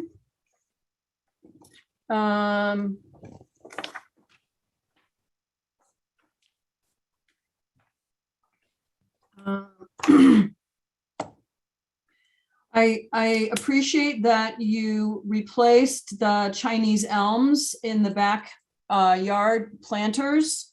As we discussed at design review, those are the same as the street trees up and down Santa Monica Boulevard, which really, does not promote biodiversity. However, the replacement plant that has been selected, which is Pistacia chinensis. There's a typo in the legend. Here's your word for the day. This is not just a deciduous tree, but it's a dioecious tree, meaning that there's a male and a female species of this tree, which have different behaviors. So my first question is there a plan to specify the gender of this tree? And my second question is there a particular reason why a deciduous plant has been selected here for a canopy tree? And as we well know, canopy trees, one of the particular benefits in the Southern California environment is the absorption of rainwater, but that requires that there actually be leaves on the tree during the winter. And I'm concerned that one of our biggest trees in the space has no leaves on it at all for 6 months of the year. And the same situation occurs on the 4th floor courtyard, where you've got 4 acers or Japanese maples, which are also deciduous. So a good 50% of your trees that you're proposing here are deciduous. Can someone perhaps explain that to me? Hi, my name is Don Prisha with SQLA, with a landscape architect for the project. The citrus tree proposed on the rear yard common open area would be the Chinese pistache. The citrus in this area, because of the shade, it doesn't get that much sun in this area. Basically, we maybe get like a couple hours of direct sunlight for this area. So it's mostly all shaded. So it comes in the wintertime where the citrus tree lose their leaves, it doesn't have to spend so much energy, to get the waters or the resource that it needs. during that time. Same thing as the the Japanese maple selected on the rooftop. Is for the size of it, and then it doesn't go as large because we have like everything on the roof condition would be on the fourth floor condition would be on like the pretty much like a planter condition over structure. So nothing's too large. It's proposed on the top there, and I can certainly appreciate the size issue on the rooftop. However, that Chinese pistache is actually supposed to be grown in moist soil in full sun. Okay. And okay. that space, as you rightly pointed out, is going to get tops 3 hours of sun. 3 hours. Yes. Mm-hmm. And so that particular, species needing full sun is just inimical to be planting in this space. It needs full sun. I understand. It was just thinking about like all this reflected sunlight as well, coming from the building, the mirror, the glasses and the mirror. So 3 hours top for sunlight, yes, direct, but then you get like this reflected light as well. That's why this species was proposed. It's mainly because of the deciduousness, for the wintertime, and also as mentioned, the bird nest environment. So basically, birds can come in and do the nesting in this area as well. Because we do have towards the back of that, we do have the pollinator garden as well. So butterfly, birds. So this area would be kind of tied in to one another. Yeah, we're open to, your decision as well. I mean, if you want to rather go like evergreen, it would be fine for us too. But then that's kind of what the direction we kind of going with. It's just the shade condition, those energy saving, like for the tree in the winter time. That's what we're trying to get at. But yeah. To be clear, birds do not nest in open trees as a rule. They nest in trees with leaves. But okay. So moving on then back to the fourth floor balcony.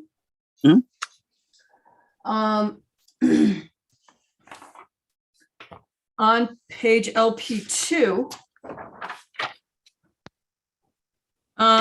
you've specified in the legend a bamboo Alphonse car, but in your images you have old hamai. Those are two very different types of bamboo. What is the correct specification? It would be the Alphonse car. That would be the originally would be the old. That's our mistake. We'll have to replace that. But yes, it's the Alphonse car. That would fit well in that the smaller planters, the fiberglass planter we propose. Okay, because I have multiple problems with that particular selection and these particular planters. As we brought up at design review, and as designed here, if you plant that Alphonse car, and I think it actually, you can see this in one of your images that you showed in your PowerPoint, that unit 401 is going to be, the entire western view is going to be completely blocked by bamboo. You've got that entire, if you bring up LP2 on your screen, that entire unit is blocked, and partially because that is a common deck. And so if you want to give that unit privacy, you've got to do something, but in the giving them a privacy, you've taken away their entire view corridor. And at the same time, and I think Commissioner Caballero brought it up, that barbecue sitting right outside the bedroom window just really is, I'll use one of my favorite words, suboptimal. You're going to try and, go to bed early to catch a flight in the morning, and you've got everybody barbecuing and eating right outside your bedroom window. I just think that this has got some real design flaws. I appreciate the concept, but I don't think the execution is in any way going to work for certainly the people in Unit 401. Furthermore, that bamboo, you're specifying buying a 15-gallon specimens and putting them in a 16-inch wide pot. I mean, excuse me, an 18-inch wide pot. There's no room for this plant to grow. A 15-gallon pot is 16 inches in diameter, and on the plans, it looks like you've got an 18-inch wide planter. It's just really difficult for that plant. And you've specified it as a moderate water need. It's a poaceae, it's a grass, it's a very high water need, especially in that space in a planter where there's no root system at all for it to get additional water. It's a moderate water need in the ground. But in a pot, on a western facing exposure, when it's 95 degrees out, that plant is going to be severely compromised. I just don't see how it's going to be viable in the dead of summer without significant additional watering. And if not, you've got dead plants, and now you've got another whole situation.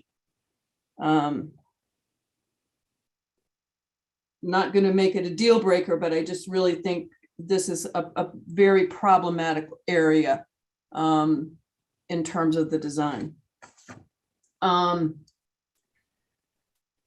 Last but not least, when we first looked at this in design review, there were elements of the entrance on the fountain side that I'm not seeing in any of the renderings currently. And I, in fact, had a hard time really getting a feel for what the entrance on the fountain side would look like. Can you walk us through that?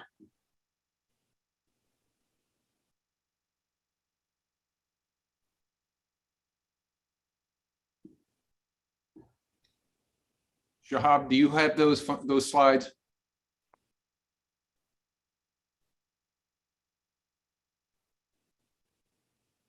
And while he's looking for those, Jeff, I don't know that we need to have any additional conversation about the stained glass unless you've got something to say that is different from what we understand HPC actually voted on. I think I do, Chair. If I could just make a clarification. Okay. From what we assumed, what it wasn't even an assumption, this is what we heard. The exterior glass would be clear so that any reflection coming interiorly would be exposed outside. It was inside that they were going to place a frosted glass, because again, this is now going to be an office space. So there was never an intention on our side not to expose these beautiful stained glass windows, which are going to be rehabbed anyway. It was always going to be for the exterior view, moving along Fairfax, that we would have exposed stained glass. Okay, and I think that that's important distinction to make, and I think as far as these resolutions, et cetera, go, the interior, we're not even discussing the interior. Correct. And so the fact that it's in our resolution speaks to the fact that it's about the exterior. Correct. So, and okay. I understand, but again, just for a point of clarification, we have no interest in not exposing those stained glass to the outside. And I understand the interior is a secular use, and you just kind of want to make it become sort of light in color and not have a specific image. That's whatever blows your hair back, as far as I'm concerned, in terms of, the interior remodel. But our resolutions speak to the exterior, and therefore I think it's important that it be addressed correctly. Concur. Okay. Can I ask, Chair, can you point us to where in the resolution there is confusion on that issue? Because we're not seeing that. The only place I see it referred to as being obscured is when we reference the previous certificates of appropriateness that were issued for the synagogue. So I don't know if you want to do that right now or you want to get through your questions. I just didn't want to let the moment pass without asking for that clarification. I will go back to the beginning. Um,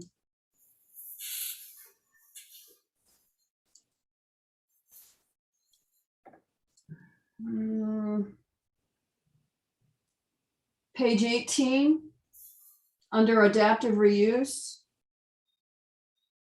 Of the resolution?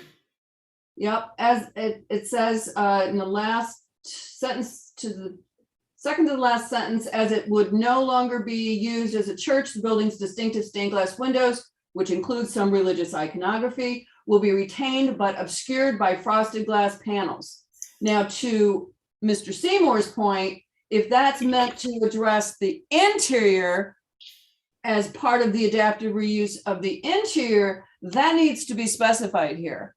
Okay, understood, and I agree. I'm looking at the resolution. We want to make sure our resolution is correct when you guys pass it, that it carries forward exactly what the commission wants from this. And so if there's somewhere in the resolution that is ambiguous in terms of what's happening with the windows, we can clean that up so that it's clear what the commission's direction is here.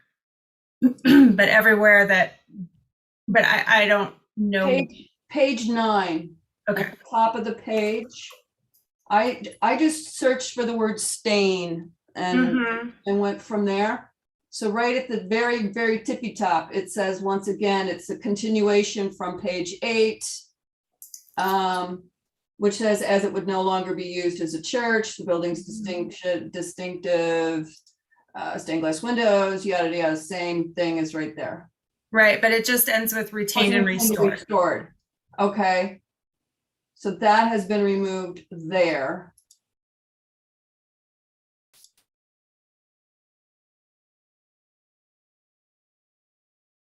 Okay, I'll leave it to you to search and find. Okay. I was just concerned because we had these differing things. And again, the HPC resolution looked to not reflect its own, okay, agreement as voted on. Thank you. I appreciate that. Okay, I have no further questions of the applicant. Does anyone else have questions of, oh, wait, you were looking for my images. Yes, thank you.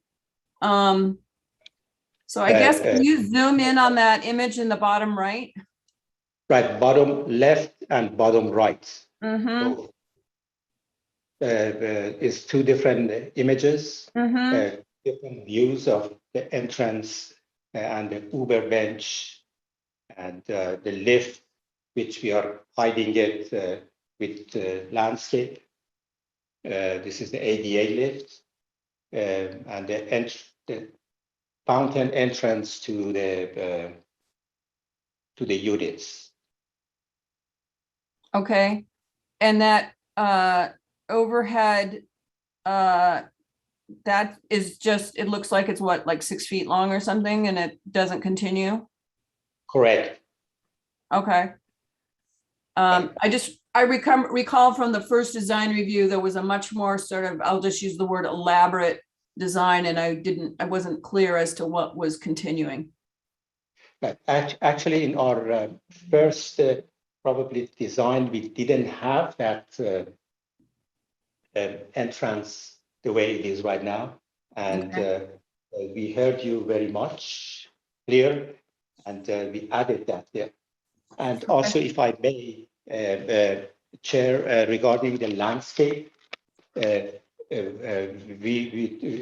are hearing you very well.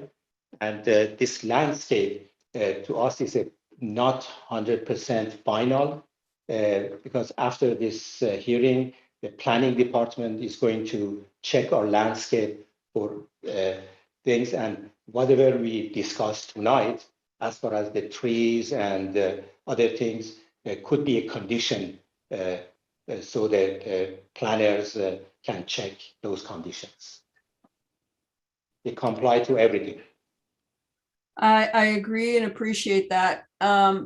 Okay, if there's no other questions of the applicant at this time, then let's go to public comment. David?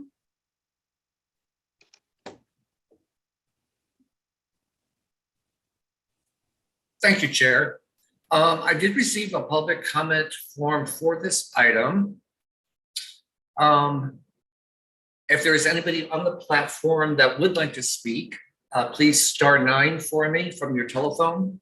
*9, that will let me know that you would like to speak on this item at this time.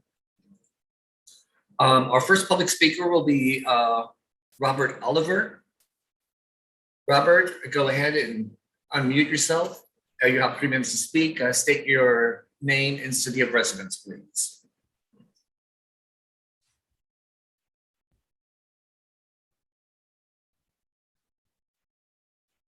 Mr. Oliver, just hit *6, please.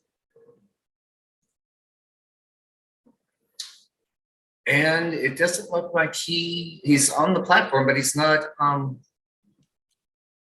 acknowledging us. Okay, and Chair, he is our only public speaker at this time. I have no others in line after him. Okay. Very good. Then, Mr. Seymour, you have 5 minutes to rebut the non-comments. Well, thank you, Chair. I'm not sure how I'm going to do that, other than to say, obviously, we would hope that the commission, if they have any other questions, feel free to ask us, and we'll be happy to respond. We believe that this is a positive path to ensure the viability of both the church, or the former church, and providing additional housing for the city. And we look forward to working with you, obviously, as we move forward. Very good. Thank you. And with that, I'm going to close the public comment portion of this public hearing and move on to deliberations and discussion. Who would like to go first?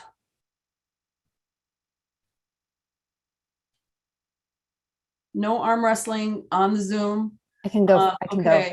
Vice Chair Jones. Thank you. So in general, I think there are a lot of things I really like about this project, and I think there are many things about it to commend it. But I guess my 2 central concerns as of right now, one is the parking, which Commissioner Dutta asked some questions about earlier. Specifically for the commercial part of the space. But I also would like to engage the rest of commission and maybe staff as well in discussion and, asking some questions about the waiver for the 6th story. I understand that, new legislation came down at the beginning of this year, I believe at which time, the applicant applied for an extra story. But I would like to have a conversation about that. It's something that was flagged in the staff report that came up at HPC. It obviously wasn't part of their criteria. Oh, and David, I'm sorry. It looks like we may have a speaker on this item. I see a hand. Yeah, it looks like, hand I believe raised. it's Mr. Oliver again. He seemed to have lost his connection and recalled back in. If Chair, if you'd like to take his call at this time. Sure. Let's deal with the technology at hand. Mr. Oliver, the platform is yours. You have 3 minutes. Give us your name and city residence, please.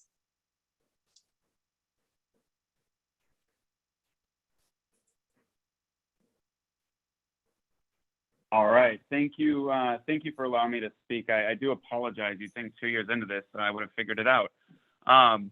Good evening, esteemed commissioners. I appreciate the opportunity to speak on this item. My name is Robert Oliver, and I'm a proud resident of the city of West Hollywood. I just wanted to quickly voice my support for the project. In my opinion, it's a great use of the land. Not only does the project preserve the church, which is the landmark, but it also turns a vacant building and a dirt lot into 29 new units of housing, and more importantly, it creates 5 new affordable units that are so desperately needed right now. And that translates to 5 people or 5 families who need them finding affordable housing. So with it seeming like a win-win for the community and for our housing stock, I just wanted to voice my support. I hope the commission will support the project, and I hope that council will as well. So thank you for your time. And thank you, Mr. Oliver. Thank you, Chair. Thank you for being our public. And with that, Vice Chair Jones, would you like to resume? Sure, thank you.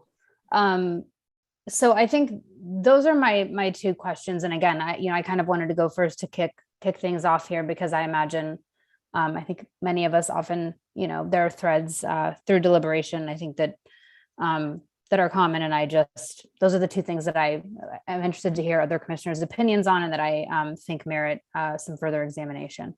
So that's all I have at this time.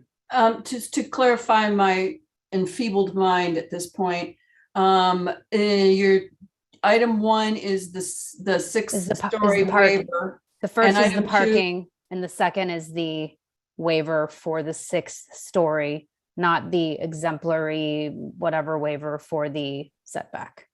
Right, okay.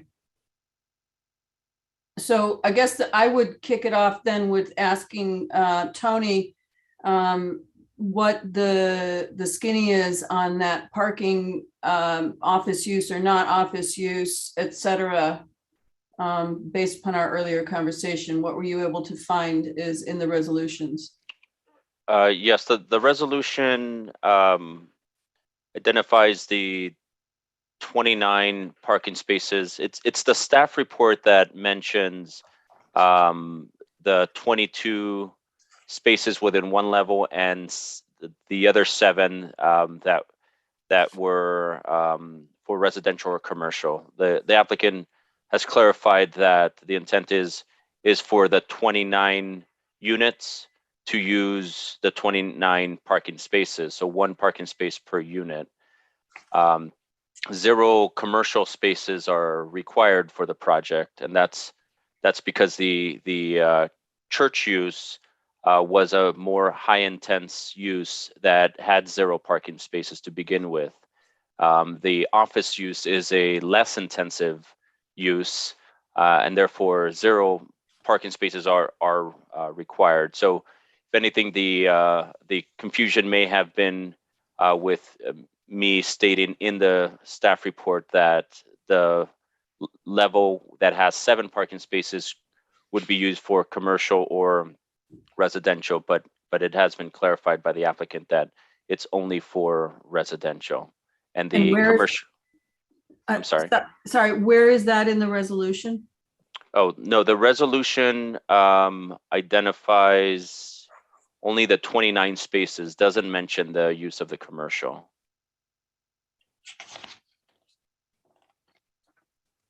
Okay. Chair, may I ask 2 questions? Sure, Mr. Just to make sure I'm not, Lombardi? thank you. Just to make sure I'm not getting confused, is it 29 spaces or 22 spaces? It's 29 spaces. The project provides a total of 29 spaces. It's broken, the 22 is 7. Yes, one level has 22, the other level has 7. Thank you. Okay, so Vice Chair Jones, does that address the parking question for you? For now, I think so. I would like to hear too from legal, and if you need a minute, Lauren, I know you have your little book where you look things up, but I'd love to hear, I guess, just a little bit about the legal reasoning for the waiver, if there's precedent for that. I don't know that we've approved or heard a project that had a concession for 1 story and a waiver request for another, a density bonus waiver for another. So it is curious to me, and I guess I'd like to hear, kind of staff's rationale for supporting both of those stories. Sure. Why don't I give you sort of the big picture landscape, and then maybe Tony or Jennifer can explain the facts for the particular project and why those are being supported. So, we see a lot of density bonus projects. And the reason for that is because we have an inclusionary ordinance. All of our projects include inclusionary units, so most projects take a density bonus. And with that come two ways to deviate from standards. One is through concessions. And concessions, they get a limited number of concessions that are a little bit more cost-based, and they're really intended to help the developer save costs in a way that pays them back for the affordable units. So when you have a project and they take a little bit of extra density because they've provided affordable housing, and then they take a couple concessions in order to get paid back for the affordable units, Offset, then yeah. you have a project with density and concessions. And then the state law has this extra deviation provision. And we've been seeing a little more of it. We hadn't seen them for a while, and we're seeing more projects take advantage of this. And I think it's because we're a dense built out area, and so sites are really constrained. And so what the density bonus law says is if you have a project and with the bigger density and with those concessions, the project still doesn't quite fit, then the city is required to grant additional waivers. And there's actually no limit on the number of waivers that the city would be required to grant in order to make it fit. So the waiver is more about making the building at the density and with the concessions fit, and the concessions are a little more about paying the developer back for providing affordable housing. So that's the bigger landscape. And the grounds for denying the concessions, if staff has determined that the project would be physically precluded by the height limit, which it sounds like it would because they need that extra height to add in the units, then the city can only deny a waiver if there's an identified safety or other type of impact. I can find you the actual language in my book in just a moment, but that's sort of the concept behind the waivers, is that they're an extra deviation to make the project fit. Can you be a little bit more clear about what you mean by making the project fit? So statute says that the city cannot apply a development standard that would physically preclude construction of the project, physically preclude, with the densities and concessions requested by the applicant. So it's going to be a little bit bigger with the extra density. There's going to be some other changes with the concessions. And if it still doesn't fit that density, then the city still has to waive other standards to make it fit. So I don't know if we have seen an application before that took a concession for one story and then asked for a waiver for another. Right. I don't know, but I don't think there's anything in the state law that precludes them from doing it that way. It's the I mean, they can ask for whatever they want. Units. Yeah. Right. They can ask for what they want. I just, again, we don't have to get too into the weeds here before other folks have questions, but I do think it is worth having discussion about. I guess if we were to take Tony this to an extreme and say, you had a really small lot, but yet it was zoned for, 20 units, and, you can only fit 10 units, and you get your one story and only adds, 2 more units. In order to get those additional 8 units, you got to go up X many more stories. I don't think any of us love it, but I understand the logic behind it. And you theoretically could have a scenario where they would need to go up 3 more stories, I don't know, because of what they need to get the number of units. Is that correct? And frankly, I think this is an area of the law that needs some clarification. It is this sort of extra element that the limits on it and the few court cases we have on it are not terribly helpful. And so there's a reason for it. The reason is this.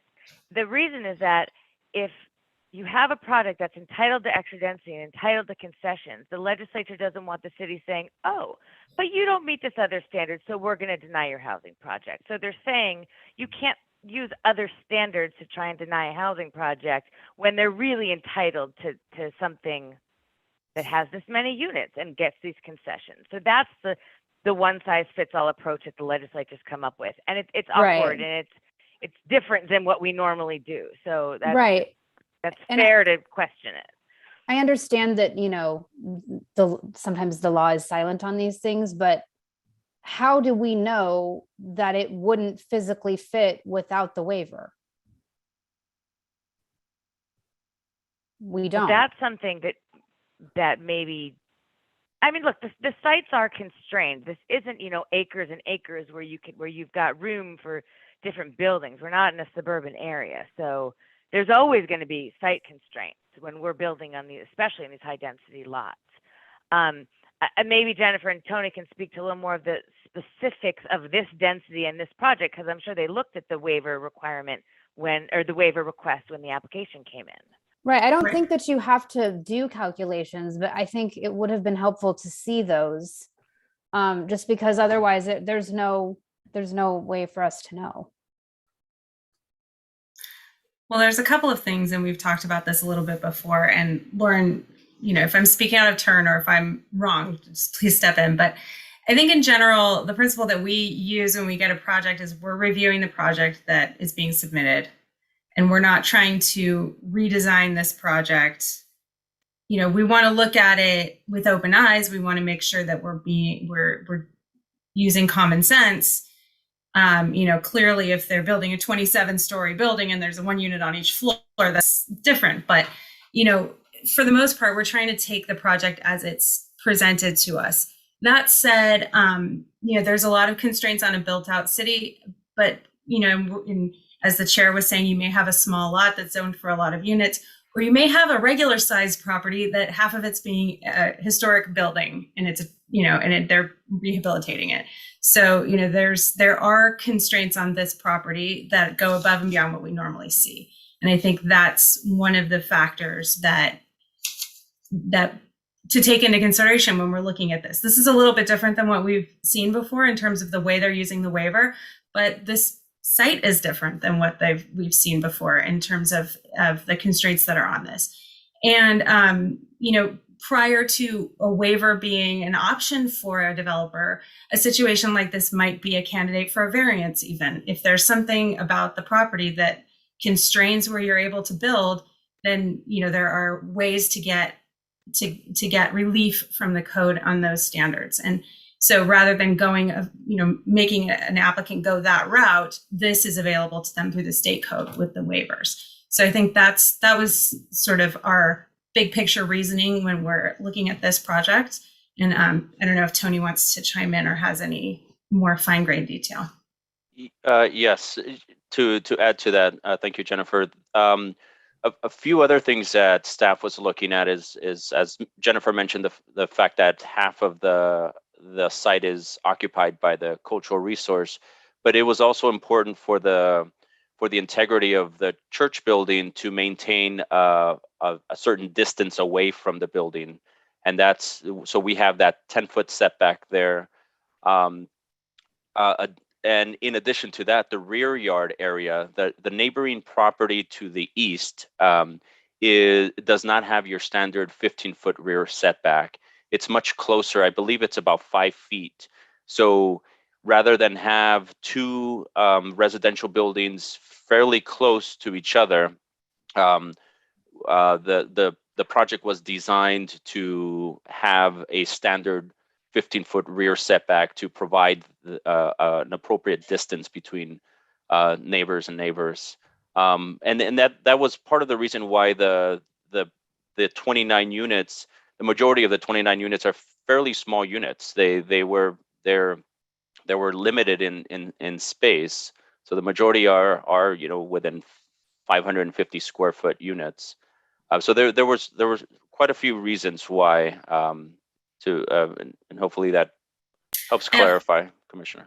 One more to pile on here. The other thing is, as we talked about earlier, and I believe Rick Abramson also mentioned, is that there was an effort in the design composition to keep the plane, to keep the level of the street facing facade at the similar level as the church, so that it would relate to the church a little bit better. That caused a significant portion of the building to be set back pretty far.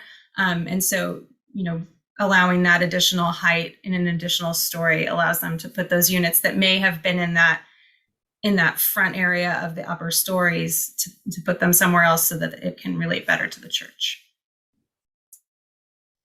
I think Okay. you bring up I still think it'd be helpful to have, I still think it would be helpful to have calculations, but in any case, we can move on from this.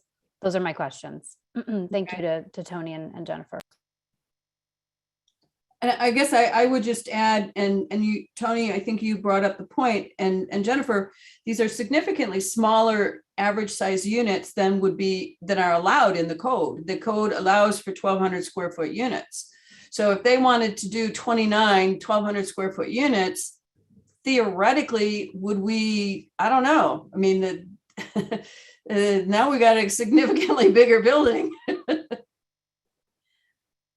Okay, so any other comments, discussion? Who's next?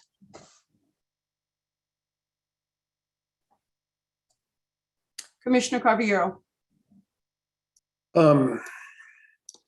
Yeah, I haven't said much just because I feel like we hit this project pretty hard in design review twice. And Chair Huben-Gardner, I really appreciate you bringing up Unit 401, is it? Because that was, a big point for me in that patio and that roof deck, and that is a seriously compromised situation. But like we say in the design world, design is never completely done. So I know that this is in good hands with Rick Abramson, and I'm hoping that the applicant has taken a look at this condition, and if they haven't analyzed this condition, that they consider it, how they could possibly fix it, even though I think it's a very difficult fix. But they have responded to all our comments for the most part effectively.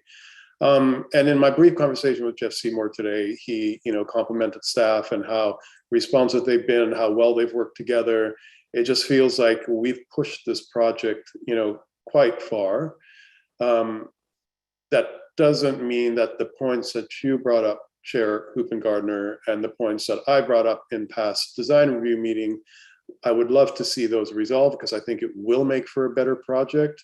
But at this point, given what we've been given and what we've reviewed in design review and tonight, I'm positioned to approve this project.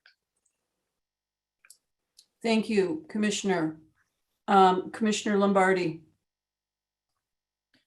Thank you, Chair. Likewise, I do not have too much to add. I do feel like the project helps address our housing needs, and it's also helping to restore an architecturally significant structure. And the adaptive reuse of that space is interesting as well.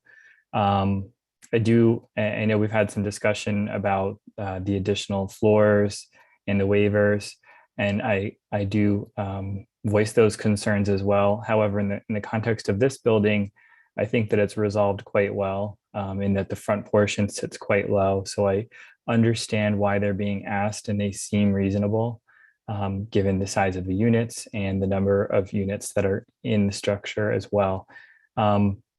So that being said, I do appreciate all the efforts that the applicant has made. And really the only concerns that I have are just making sure that the resolutions are properly buttoned up and account for anything that was relayed through HPC. Appreciate the clarification on the stained glass windows and what the intent is there. That makes sense to me, that it's visible from the outside, but perhaps not on the inside with the new use of the space. And that's essentially it. On my end, I feel like, given the housing needs that we have, this is the right place to build a building of this size, and they've done a very thoughtful job. I was also going to add the interaction between both Fairfax and Fountain, I think, is kind of nice too, that there can be traffic and flow and people moving on both sides of the street, even though it's not technically on the corner if you remove the current church portion. So I appreciate that there's multiple access points in the building too, and I think that's sort of helpful for the dynamic of the neighborhood. But overall, I appreciate the project and think they've made a tremendous effort given the challenges on the site. Thank you, Commissioner Lombardi. Commissioner Thomas? Thank you, Chair. I just have a couple things. So first, I understand that there are some concessions that are more interior, like square footage or use, but I don't love concessions like reducing setbacks that really do have direct and meaningful impact on the community and passersby and people in the public right away. Also, I understand that the density bonus waiver is allowed, but I do disagree with the scale of the building. I feel that the additional story looms over the cultural resource, and considering the care that's been taken to ensure that the aesthetic, architectural, and historic integrity of the cultural resource is properly preserved, I think the sixth story in some ways negates those efforts and makes the project too massive. Having said that, even though I really don't love it, my aversion to the sixth floor is not so much that I would vote to deny the waiver, especially since it means more units, and because of the state code, I am inclined to approve the project and the approval of the Mills Act contract. Thank you, Commissioner Thomas. Commissioner Dutta. I don't have a lot to add. I am inclined to approve the project as well. I appreciate how the units have been set up with to be cross-ventilated. I like the fact that whether it was by design or due to the constraints of the site, how there are smaller units at this site that are being proposed, which is in contrast to some of the more recent projects that we've seen. So it would help diversify some of the new housing stock that we'd have here in the city. I do like the common open spaces and how that would also be shared between the cultural resource and the residents of the building. And I'm looking forward to the restoration of the cultural resource. I think that that's going to be huge for this particular intersection. The cultural resource hasn't just served a purpose as a place of worship, but it's also served other purposes for the community, being the home-based kitchen for Project Angel Food. It serves a very important place in our city's history, and I think that the restoration of it is really going to do a lot here.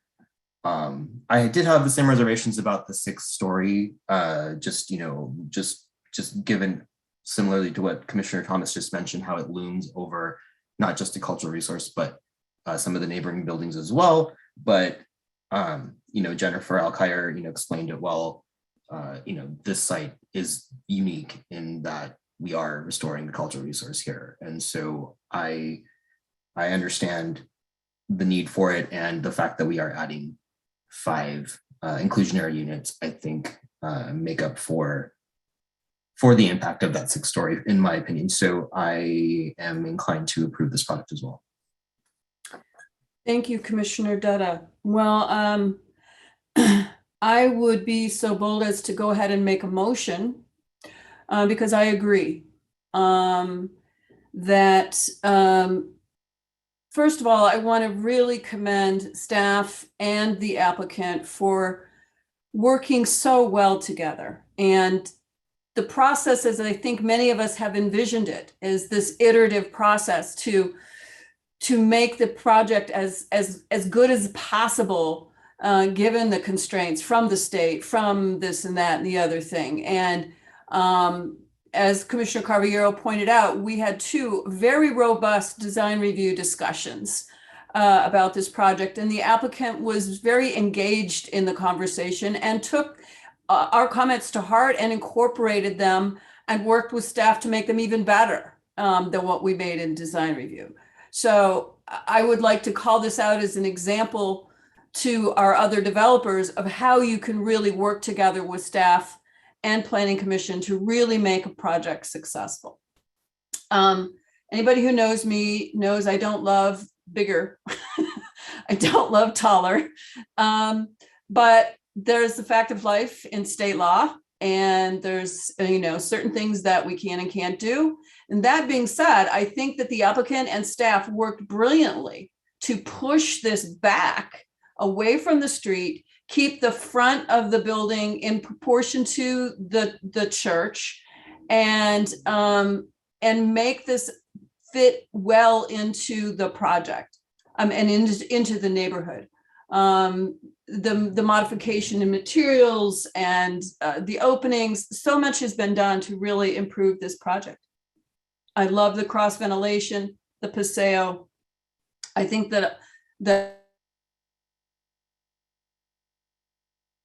paseo was really important to keeping that separation between the cultural resource and the new building, to give it that space to live and breathe on its own is really important, and that required some modifications.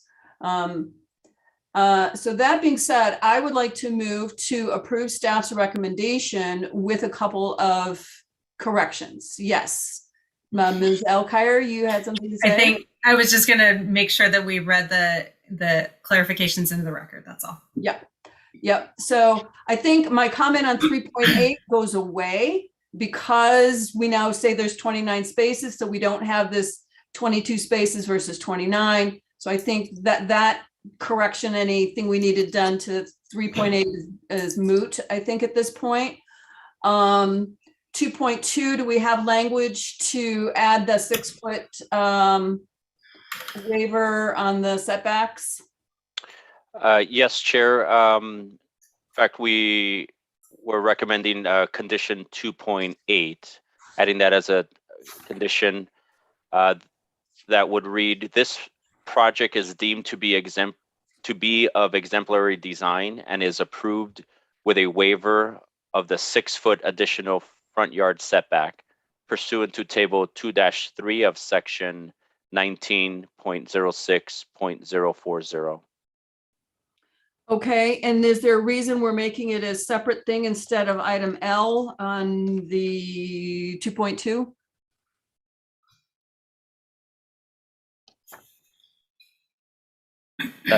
That's an alternative place to put it. Yeah, those are more incentives and bonuses. It really doesn't matter that much, but keeping it a little bit separate because it's a code provision versus an incentive or a bonus. Okay, but to be clear, this will actually be 2.6 because you struck the other two items. That is correct. Yes, we would be removing 2.3 and 2.5, so the conditions would move up. So you are correct about the numbering.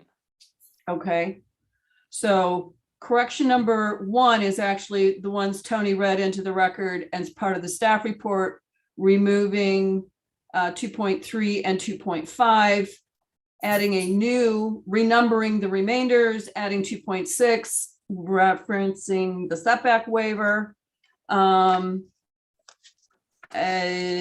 What else was there? There's an additional condition that we would recommend in section 10 of the resolution under design and rehabilitation requirements. And this has to do with the stained glass windows, I should say, plural. Okay. Adding condition 10.21 that would read, the stained glass windows on the historic church building shall not be obscured from the exterior.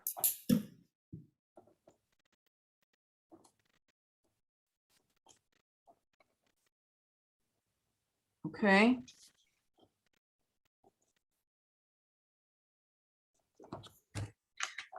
Do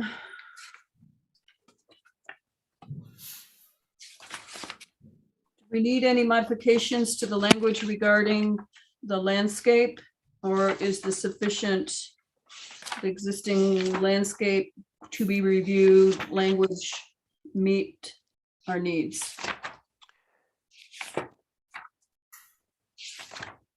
I think the existing language would cover would cover the discussion that was entered into the record.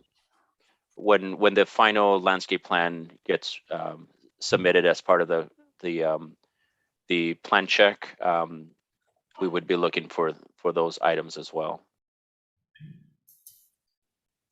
Okay. Tony, do we need to clarify what those items are so that we know what we're looking for when it comes in?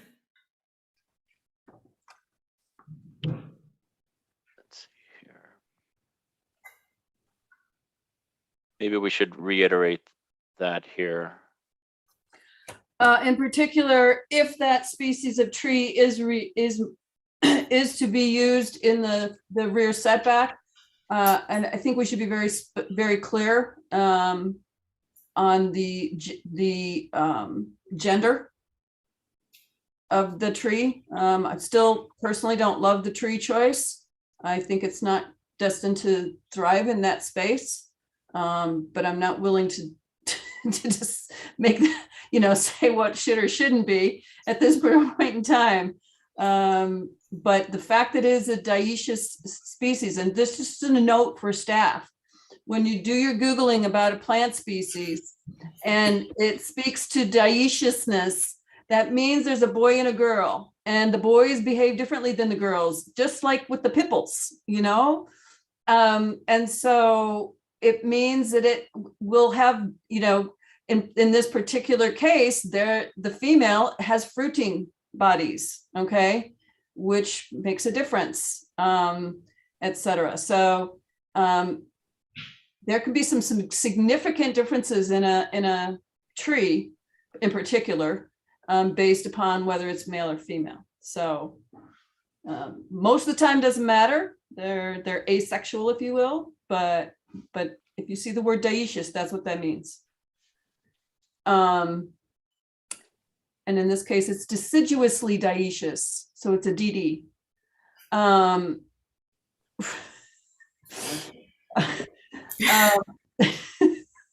Those are your words for the day. Okay, so for language, Tony, I mean, I don't want to get into the weeds of this, but I think it's important that the cultivars, et cetera, are called out correctly, and that they address the growing conditions. Okay.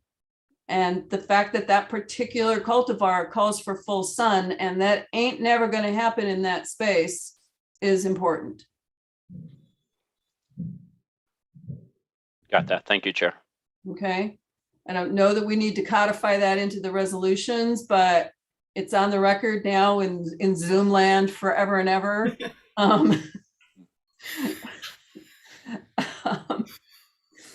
And there will be a spelling test on dioecious later. Okay, I think, does anybody else have any other, based on all of our conversations, were there any other corrections, additions? Tony, did we reference the fact that you edited what was 2.6 and is now 2.4? We referenced deleting the two sections of 2, but did we reference the corrections to 2 was 6 will be 4?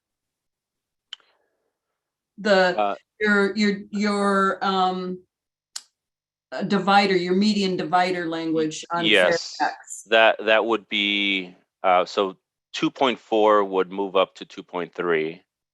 2.6 would move up to 2.4. And have the corrections. And have the corrections, correct. Okay. And then 2.7 would move up to 2.5, and then the new condition would be 2.6. Okay. So that's my very messy motion. I'll second. Okay, thank you, Commissioner Caballero. Any discussion? There being none, Mr. Gillig, would you please call the vote? Thank you, Chair. Commissioner Caballero? Yes. Commissioner Odetta? Yeah. Commissioner Lombardi? Yes. Commissioner Thomas? Yes. Vice Chair Jones? Yes. Chair Hoopengarner? Yes. And the motion passes unanimously with 6 votes. Thank you very much. We have an appeal, Chair. Oh, yep. The resolution the Planning Commission just approved memorializes the Commission's final action on this matter. This action is subject to appeal by the City Council. Appeals must be submitted within 10 calendar days from this date to the City Clerk's office. Appeals must be in writing and accompanied by the required fees. The City Clerk's office can provide appeal forms and information about waiver of fees.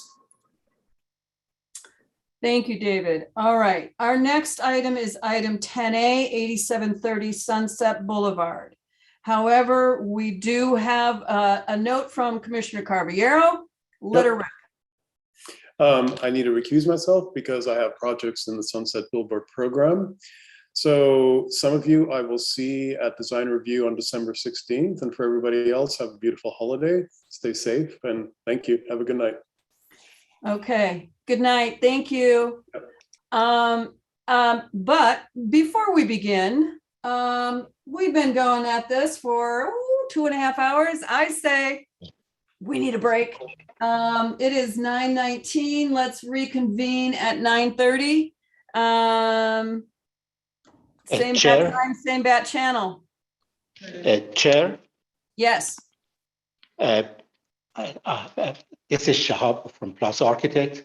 I wanted to thank you, everybody, individual planning commissioners, and particularly staff and Rick Abramson. This process was 4 years long, but it was like a university for us. We learned so much, not only for doing this project, we implemented all the correction we got from Rick and also staff and planning commissioners to our other project for other cities. Thank you so much for that. Thank you for, that's a very, very nice compliment to hear for our staff. Thank you and have a good holiday. We will reconvene at 9:30.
Okay.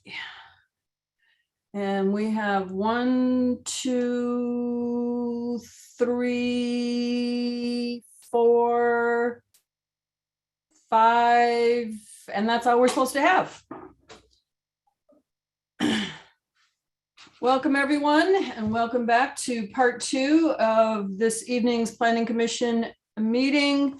We are going to move on to item 10A, 8730 Sunset Boulevard. This is an item that was officially continued from the November 4th meeting.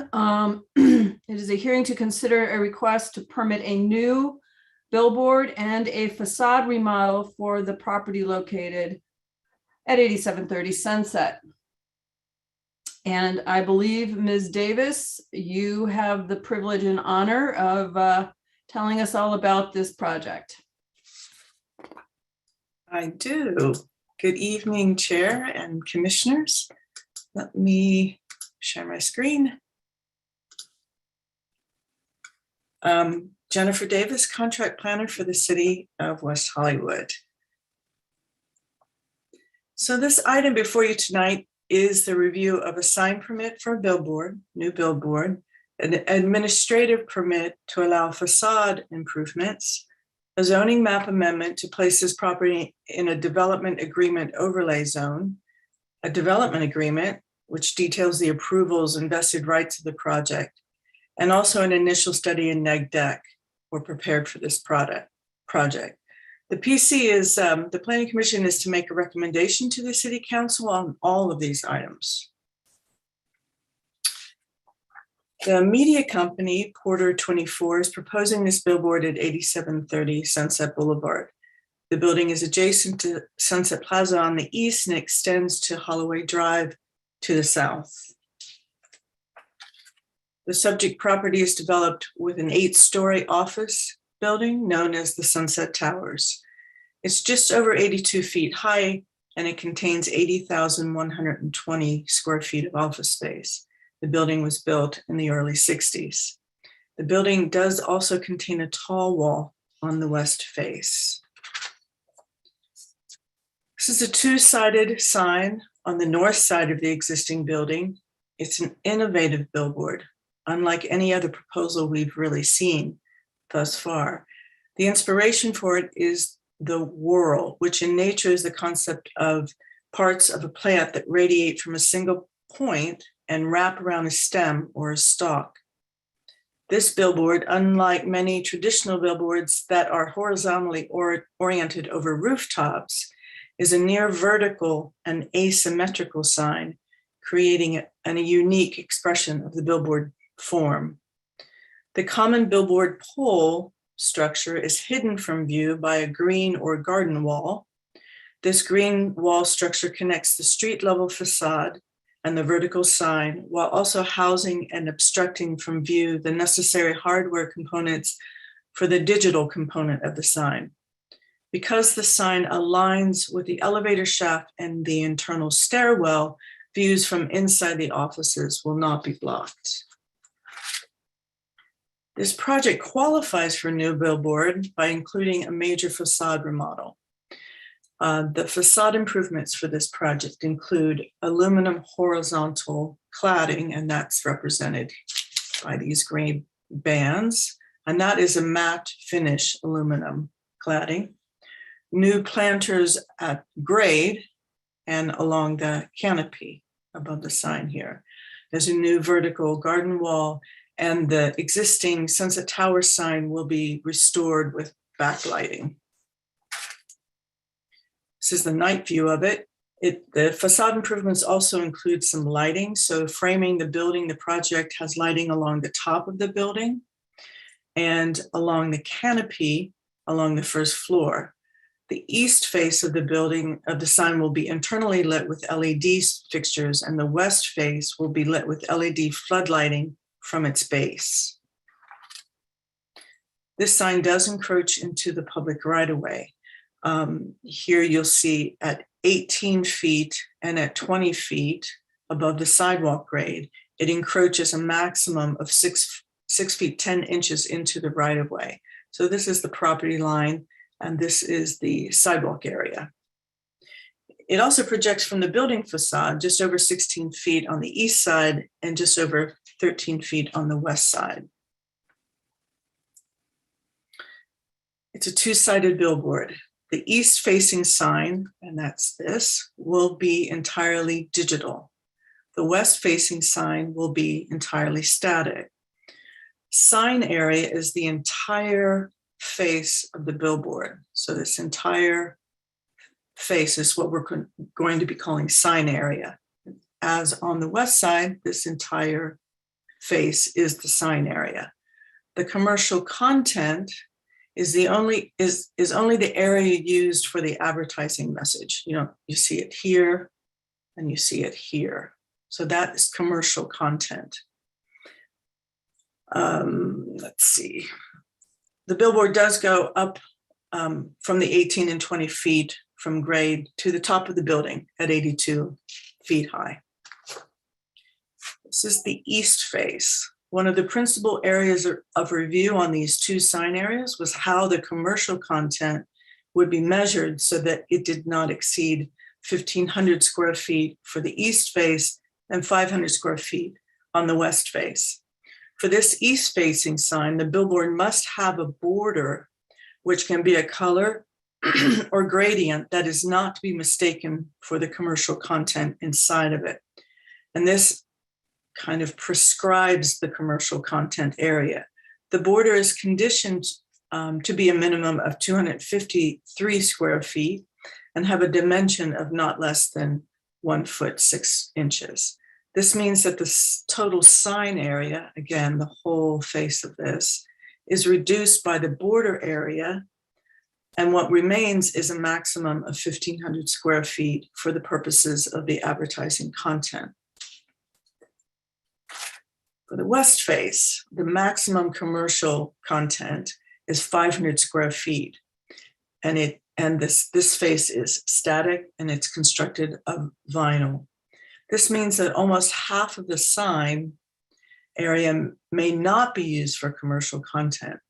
Unlike the east face, which will have a constant border, this 500 square feet of commercial content can move its location on the sign area for each new ad campaign.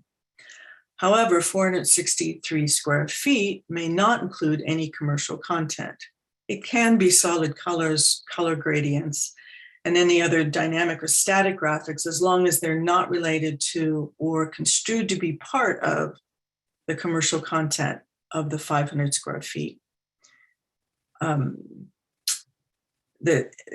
can that area, that extra area on the outside, contain any graphics that are part of the 500 square foot commercial content.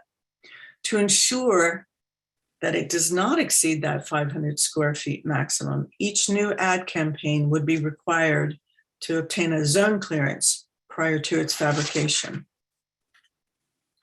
These next few slides show the sign in context. So this is, in this view, this green sign is the proposed billboard, and this is approximately, this is eastbound, approximately 476 feet from the project.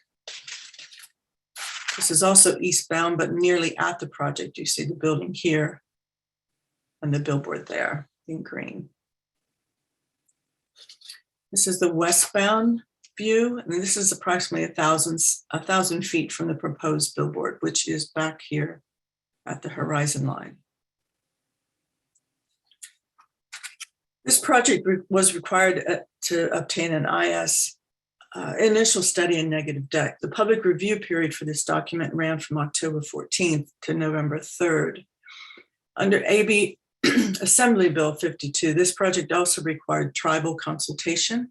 One tribe did request consultation, and this was conducted over several weeks. The city, in order to address tribal concerns, revised condition 3.7C, which adds the requirement for the consulting tribes to be contacted and consulted if any Native American or tribal cultural resources are found. The Historic Preservation reviewed this proposal on August 23rd of this year. They did not review it for a certificate of appropriateness, but rather they reviewed it to determine that the project would not impact the adjacent potential cultural resource here at Sunset Plaza. Commission did indeed determine that there would be no direct impacts. Their discussion, though, did note that they were concerned with the proliferation of digital billboards and overhanging the public right-of-way, and that they also strongly encouraged Sunset Plaza Historic District to be designated.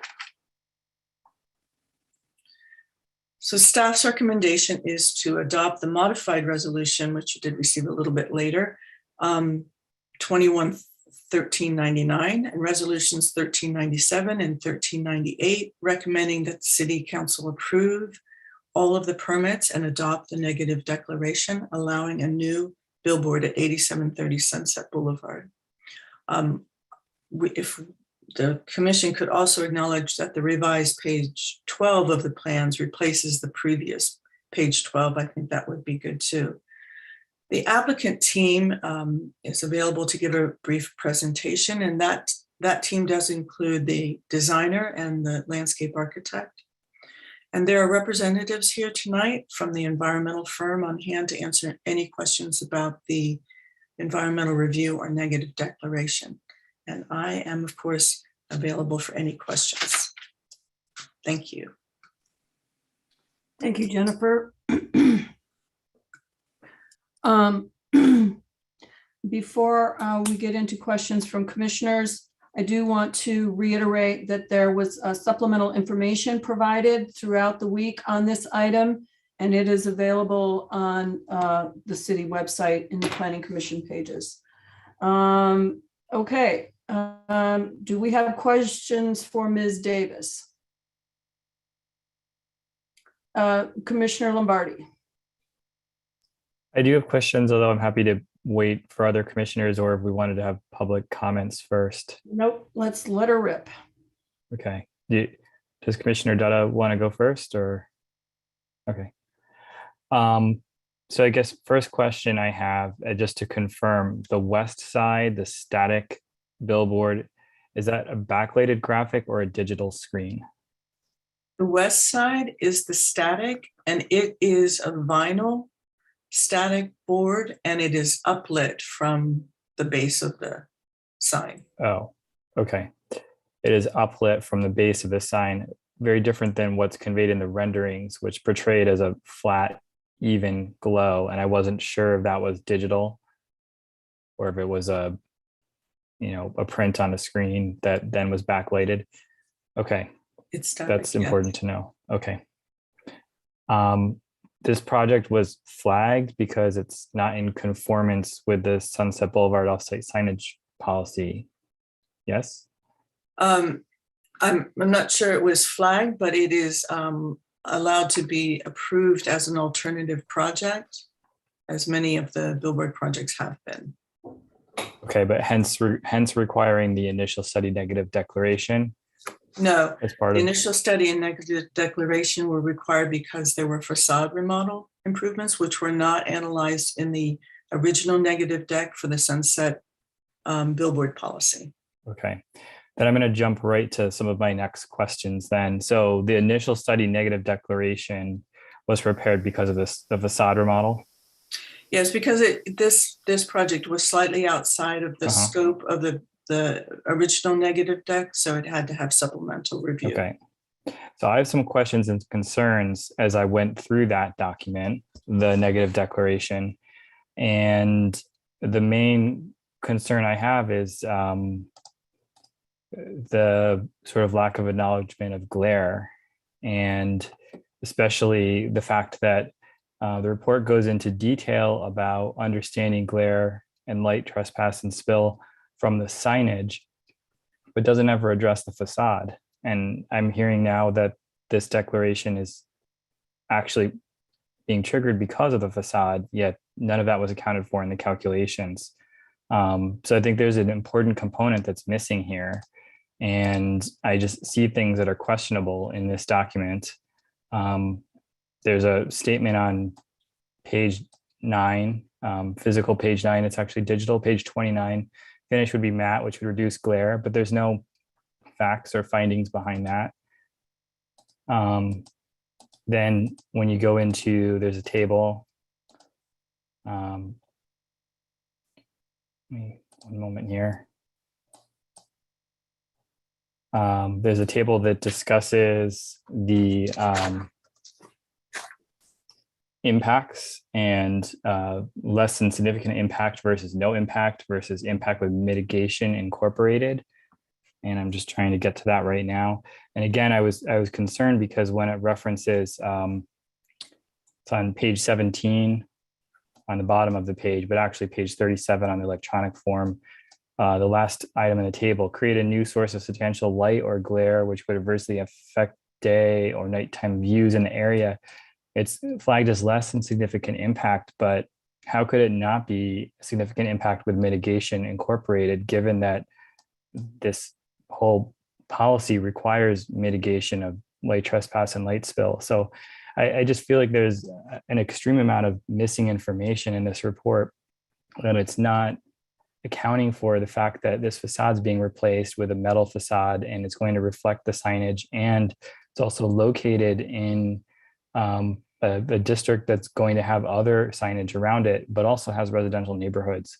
So I was really disappointed to see that none of that was addressed or accounted for in here. We do have our environmental consultants here. If other commissioners want to, we can bring them up to answer some of these questions specifically. Well,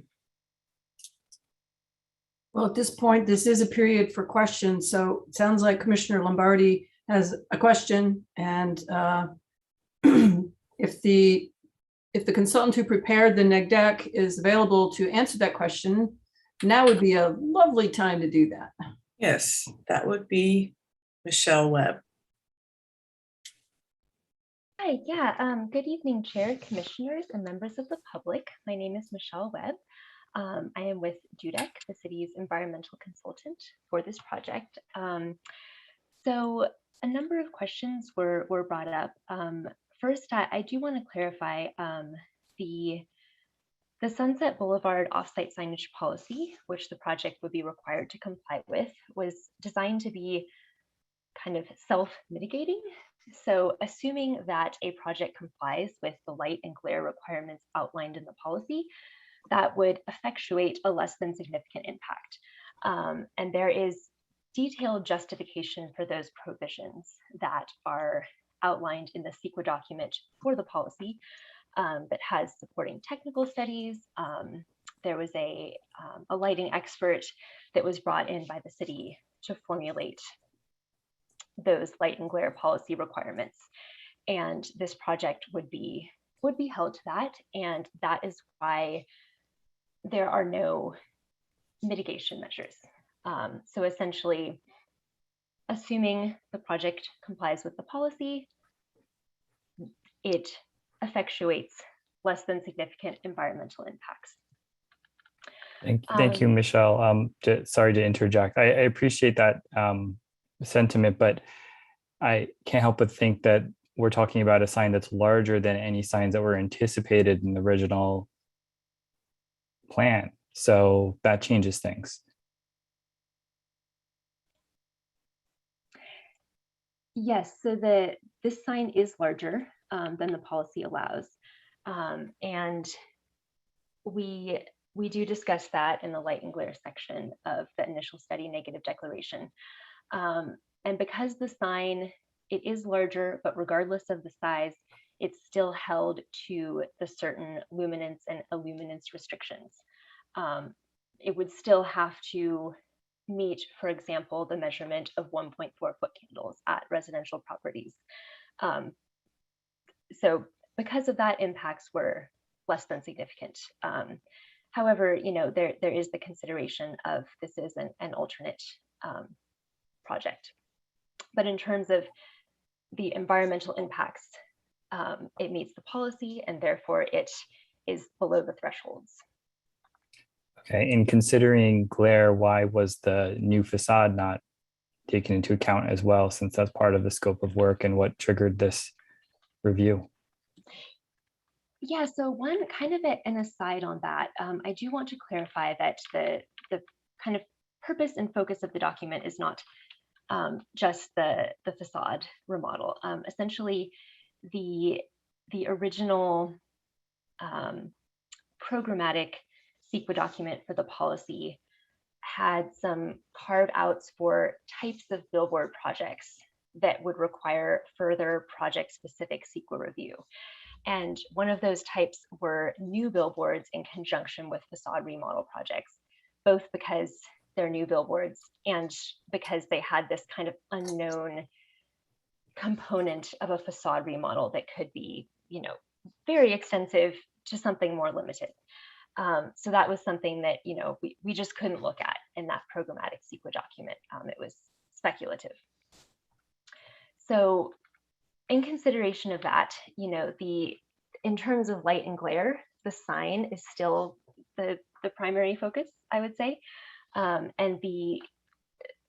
at least our understanding of the replacement panels is that they would have kind of a finish to preclude against glare. But I don't know if maybe Jennifer or the applicant could elaborate on the kind of characteristics of those panels. But we didn't identify that as a new significant source of glare relative to the panels that currently exist on the building. I would have hoped that the document would have some more facts around that rather than assumptions, because it sounds like there's some unknowns there. So that's why I don't mean to drive this home, but that's my concern, is that I feel like a portion of this has been kind of left aside and not considered. Can I ask a clarifying question? Eric Wilson, environmental consultant with Dudek, one of Michelle's colleagues. And I just wanted to make sure I understand your question. Are you referencing glare from the panels relative to reflection of the digital signage, or relative to solar glare, for example? All of the above, really. The sign, solar glare, but mostly the sign as the new element, and also the new facade in the context of the signs that are in the vicinity. And as we're seeing from some of the public comments, there's already concerns about the current facade. And I'm under the impression that the new facade will actually increase the reflectivity based on how the materials are changing. I think as it really, I think just echoing one of Michelle's points, as it relates to the limitations that are imposed by the sunset, the signage ordinance that Michelle referred to. The billboard signs, the digital signs themselves are limited in the amount of candelas per meter squared, in terms of the luminance levels, foot candle levels, and those would be restricted. So in essence, I guess if you were to imagine the sign being limited and producing acceptable amounts of glare, that any reflection off of another surface would be within an acceptable level as well. Okay, we're hearing otherwise from the community. I have another question, perhaps for Jennifer or city staff. Are there other examples on Sunset of billboards that have non-graphic content surrounding an ad as proposed in this scale? I'm trying to think of what that would be or where. Yeah, the initial project approved under the program at 8743 Sunset does have a 3-foot border that surrounds it, and that is integral to its design in the same way that it is for this. If you recall, for that project, that was the invisible frame, so it actually projects that invisibility. So it's got a 3-foot non-commercial content border operating at all times on that billboard. Okay, thank you. And who is determining what is defined as, a border versus more of an ad? Yeah, it's a good question. And so the conditions spell that out, and we say it's clearly differentiated from the content that is up there, either a solid color or gradient, meaning, if it was Target that was advertised on there, it clearly couldn't be a red border that signified or was, something that could be misconstrued as part of the advertisement itself. Okay. And so that language sets those clear differentiations between just color content and advertising content. Okay, I believe one of the renderings showed like iPhone AirPod ads or something like that, and it seemed like there was surrounding content that was Apple. So that made me ask that question. But if I understand what you're saying, you're referring to the requirement to obtain a zone clearance for the signage content? Yes. Okay. Yes. With each new ad campaign. Okay.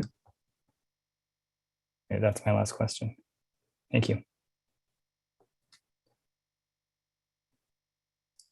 Other questions? Commissioner Dutta, did I see your hand?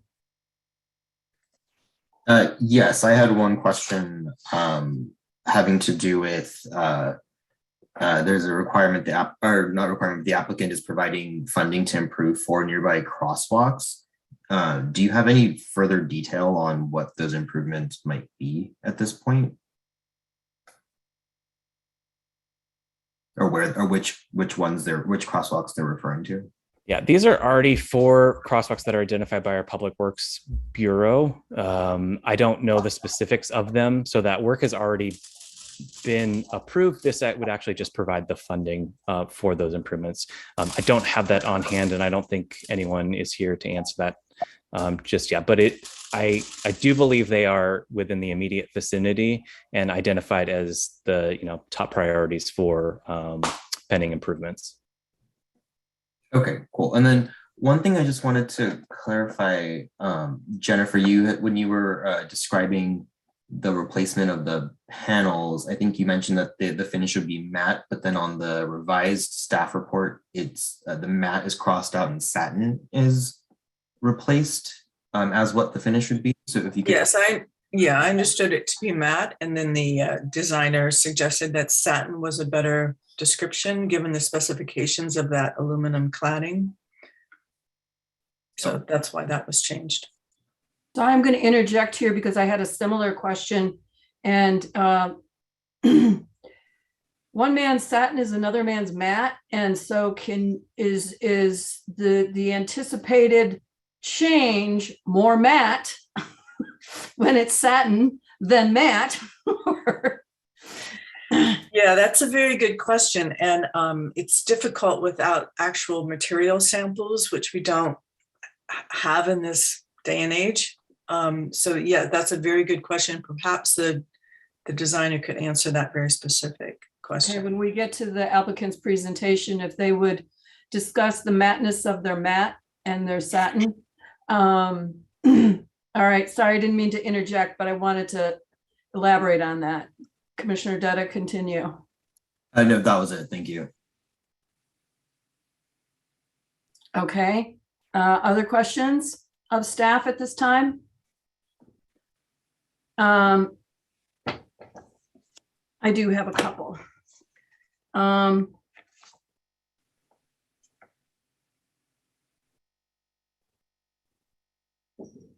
If you could bring back up that picture of the west-facing billboard. Now,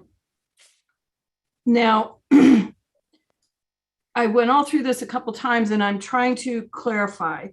The the west-facing static billboard is limited to 500 square feet of ad copy. Yes. The east-facing billboard is limited to how many square feet of ad copy? 1,500. Okay. Why is the number 1,000 square feet sticking in my head for the digital billboards? That is the standard in the Sunset billboard policy, that it be 1,000 square feet of digital. And this project asked to go beyond that standard.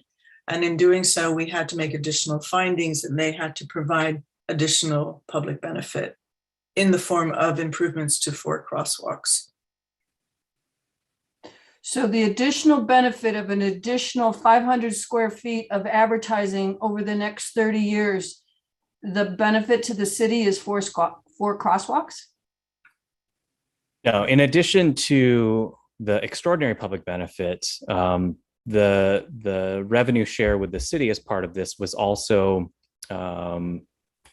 updated to reflect 1,500 square feet of advertising area. And so the revenue share with the city amounts to, I don't have it right in front of me, I think it's $58 to $60 million over the course of 30 years. So it's an extraordinary public benefit in that sense. And then because they're going above and beyond, that's where we requested the improvements to the public realm as well. Okay.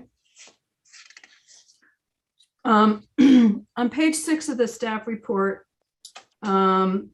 the paragraph right above the image refers to the sign faces would begin at a height of 18 to 20 feet and will project over the sidewalk at that point by 4 and 5 feet. But then on the table on the next page, it's talking about encroachment over the sidewalk of 6 feet, 10 inches, which is almost 7 feet. So I'm trying to understand which is correct. The 7 feet, 6'10". Okay.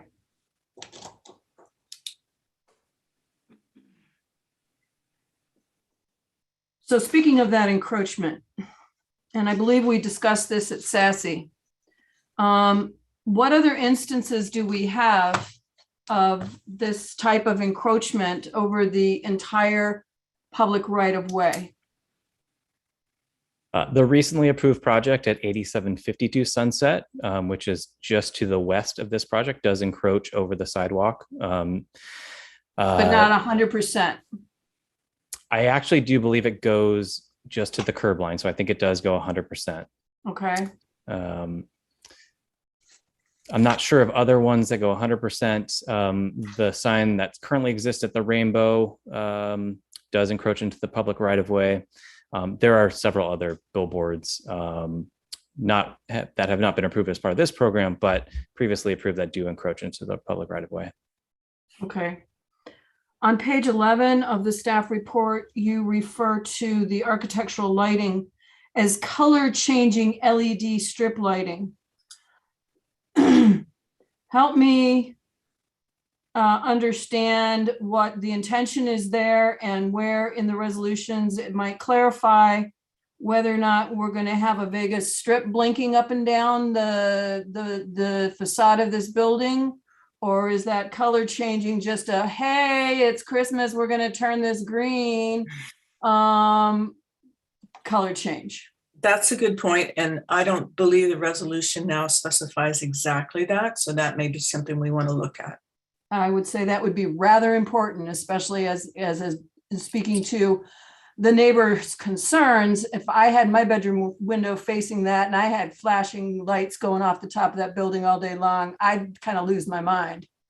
But just to clarify, the architectural lighting is subject to the same ordinance provisions that the sign is. So meaning strobing effects, things that blink or flash, things that are brighter than would be, otherwise allowed are not allowed. The architectural lighting is governed by the same rules that the sign is. So it might not be specified in the resolution, which we can certainly make crystal clear, but the ordinance does do that lifting for us already. Okay, I think it needs to be in writing for everybody to not have to go spelunking through ordinances, especially as we've all experienced, 10 years later, what ordinance was in place and yada, yada. If we've got it all in writing on the upfront, I think that's to everyone's benefit.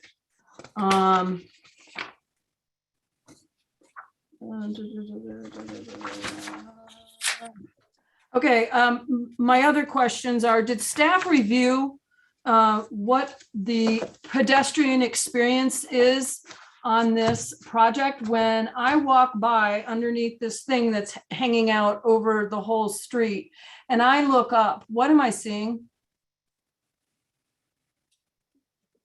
Probably best to bring up that image again. Hold on just a second. Let's see.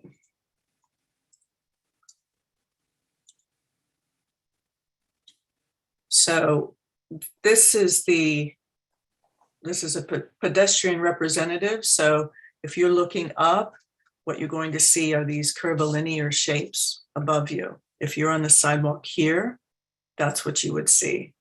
And what am I seeing? I'm seeing those struts, I'm seeing mechanicals, I'm seeing what does the back of that surface look like? What is my pedestrian experience when I look up? I think you're seeing the garden wall, and you are also seeing probably the internal supports.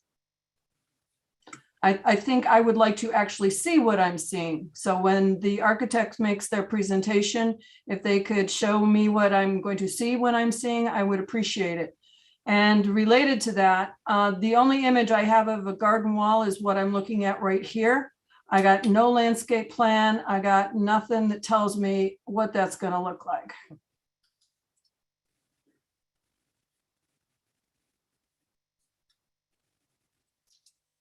I think that's it for now, question-wise. I'll leave another general question out on the table. And this is something that we've touched on in the past, but I think needs to be really clarified. And then Ms. Commissioner Lombardi, I'm sure you have more than 20 cents to say on the subject. And that is back to our lumens and how bright things are. And at the end of the day, you could say something is, and I'll just pick a random number, 20 lumens or whatever.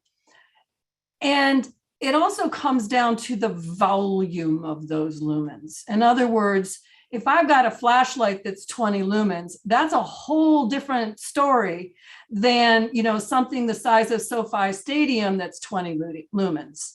And I think that's what we've got here. And so I would like some help from staff and the applicant, how, and I'm sure the neighbors would appreciate a conversation about precisely that, because we're talking about something that's substantially larger than anything we've ever looked at before. And when we start talking about lumens, what really does that mean to me and my experience down the strip with those 20 lumens or whatever the magic number is? Yeah, and we have, I mean, we can explain it, you know, why we have both luminance and illuminance measures, because one is the light that is going out of the sign and the amount of light that then hits a surface. And those are important things that ensure that there are not impacts that are created, because it's not, as you said, it is about the amount of it, but it also is in a relationship to its closest building and the things that it actually falls onto. And so that's why when Michelle referred to the 1.4 foot candles, that is the safety measure that prevents light spillover. And so that's a really critical piece that gives us comfort knowing that if the sign follows the rules, it will not create impacts. Okay. Commissioner Lombardi? If it's helpful and appropriate, I could give a really simple analogy now that gives some context for commissioners. I would appreciate it my own self. Okay, I don't great. know about everybody else. I mean, you did a good job, Chair Hoopengartner. I think just to add to that, so lumens, think of it as like you have a bucket of ping pong balls. How you have 20 ping pong balls, you have 200 ping pong balls, and you're throwing it in the air, throwing it out. So more lumens, they bounce around too, right? So if it's like hitting the street, it's still going to bounce up again with a certain amount of intensity. So that's what lumens are. So that's like volume. That's like how much water flow, basically, how much stuff you have. So if you have, then there's luminance, that's directional light, so that's glare. So you can see that from long distances.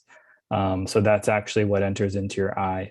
Foot candles is brightness. So foot candles would be, a reading that you would take that does diminish, but something might still have glare. So if something has a high luminance, even though you're far away, you might see something that's really bright, like a star in the sky, even though it's providing almost no foot candles. So that's the difference to think about. So luminance is glare. What you see, those bright objects, it can be distracting, especially if they're flashing. Foot candles is like, if you're next to a sign and you have 20 foot candles coming in your room, that means your room's bright. You can almost read a book. So that's sort of the difference there, the different qualities of light. And that's what those are trying to capture. So bigger sign, bigger bucket of ping pong balls, basically. Thank you. And that's a lot of ping pong balls. Thank you, Commissioner Lombardi. All right. Are there any last questions from the commissioners of staff? If not, then let's go on to the the SASE subcommittee report. Chair, Vice Chair Jones. So I don't have a ton to report. This was actually during the second ever meeting of the Sunset Arts and Advertising Subcommittee, as is enumerated in the staff report for this. I'm going to toggle back to it right now. 1 second. So there were 2 projects presented at this meeting. And at the time, I just want to make a note that at the time this subcommittee was comprised of me, Chair Hoopengarner, and our former colleague, Commissioner Adam Bass. Overall, we were generally pretty supportive of the design. We did like the curved feature. And we're also, I think, supportive of the facade remodel in general. And also, I know Commissioner Hoopengarner had some good things to say about the new landscaping, especially based on the existing building. I think most of our questions focused on how the advertising copy would be measured to keep within the square footage limits. We talked about projections over the sidewalk. That was definitely something that we discussed at length. And I think we also had some conversations, or would have alluded to the ways in which this particular project may have an impact on views on down the strip. So staff may be able to, I'm not going to weigh on you, Brian, without asking your prior permission, because we did not talk about you giving any kind of a summary before, but I think staff did a good job of kind of summarizing what we talked about. Commissioner Hoopengarner, you're welcome to add anything that you like to that. No, I think that's a good summary, and it was also the reason why it ended up at HPC.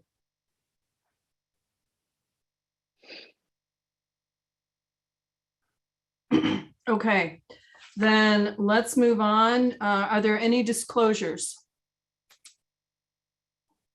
Commissioner Dutta? I did have a Zoom call with the applicant's representative, and we discussed matters presented in the staff report. Thank you. Any other disclosures? Yes, I do. Chair Sorry, my Jones? hand is. Oh, I had a Zoom call with the applicant's representative and the architect on Wednesday. We discussed items contained in the staff report and not beyond. Thank you. thank you. Any others? Commissioner Thomas? Yes, hi. I had a call with the applicant and the applicant's representative, and everything we discussed was included in the staff report. Very good. Thank you. Let's move on then to the applicant's presentation. You will have 10 minutes to make your presentation. Whomever is speaking, please give us your name and city of residence as well as affiliation. Thank you.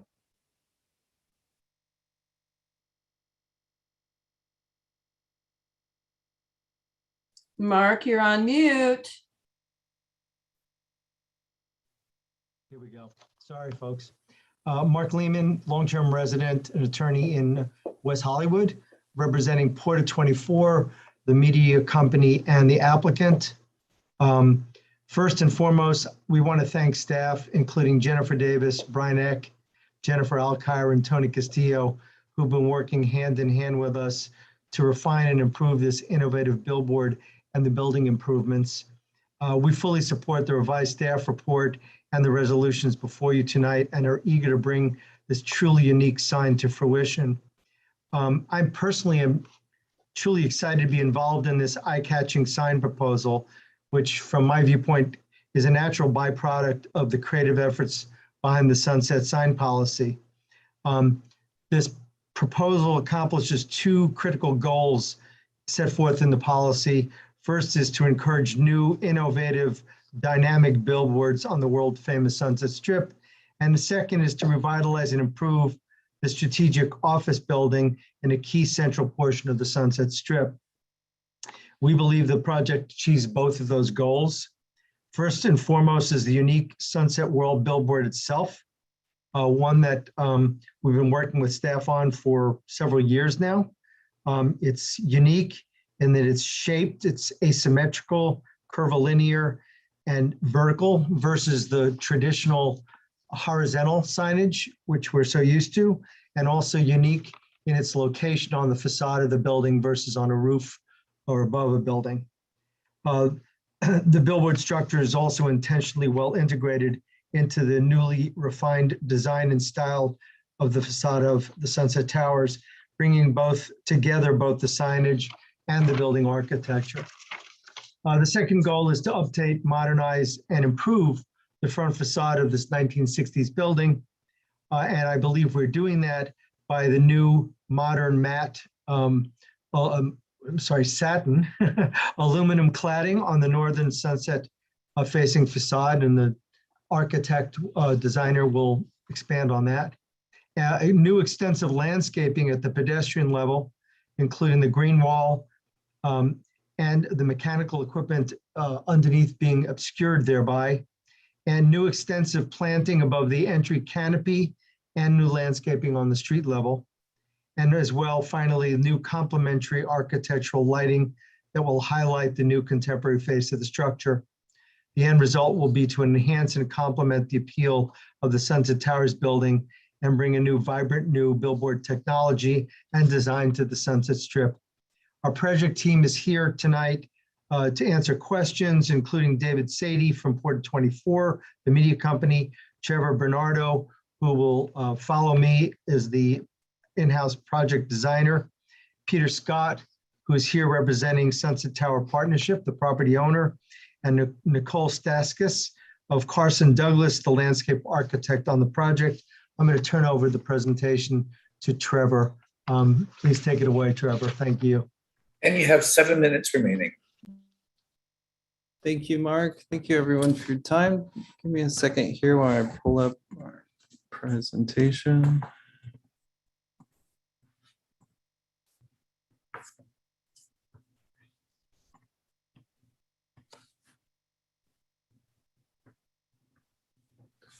All right, so my name is Trevor Bernardo. I'm the design lead for the Sunset World, and I'm located in Los Angeles, the city of Los Angeles. So Jennifer did a great job of introducing this project, so I'll keep it very brief, but wanted to go over some of the design thinking behind the sign, as well as the project at large. A few things I'm going to touch on really briefly: the billboard design, the building improvements that we started to get into, and the landscape design for this project as well. So most of us, I think by now, are very familiar where the sign is located. From an architectural standpoint, it was a very challenging site to design for, in the sense that, you know, this building spans the width of the lot. It's also, you know, over 80 feet tall. So locating a sign in this region was very difficult. What we were able to locate, though, there's a vertical circulation shaft that houses the staircase and the elevator for the building. And it worked out being a prime area to locate this sign, which also allowed us to maintain existing views for tenants. As Jennifer mentioned before, so the design comes from a flower, the whorl, which is adapted from, so it's leaves or petals in the axle from which they come out of.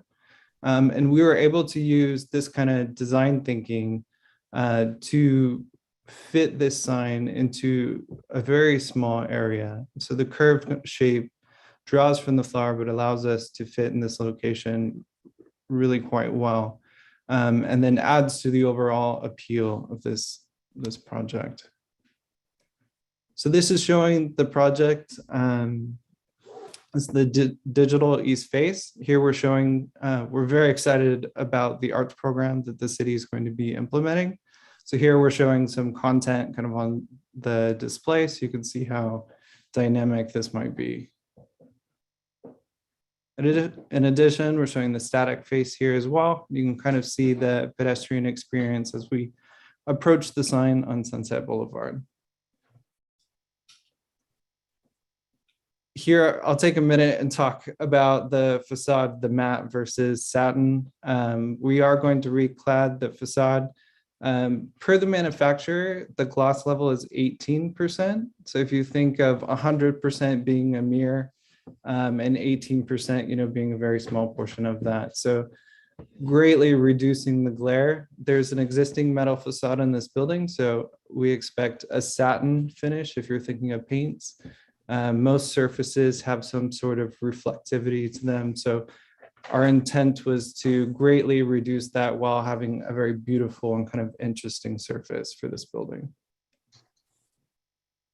This is getting into some of the architectural lighting that was touched on. So again, with this, it was not to have strobing accenting lights, but to just really create kind of a beautiful pedestrian experience along the lower part of the building with these LED strips. Here we're showing them as white, and that was our intent from the design side.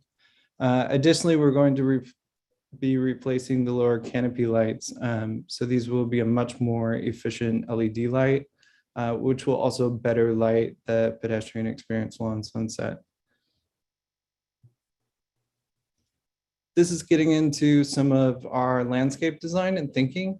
So kind of based on comments from our last hearing, we implemented much more plants into this, a very extensive selection. So we're showing our plant selections here, which, and then also kind of in context as far as the canopy up above and the plantings that we have there, the lower planters, as well as the garden wall that you see here.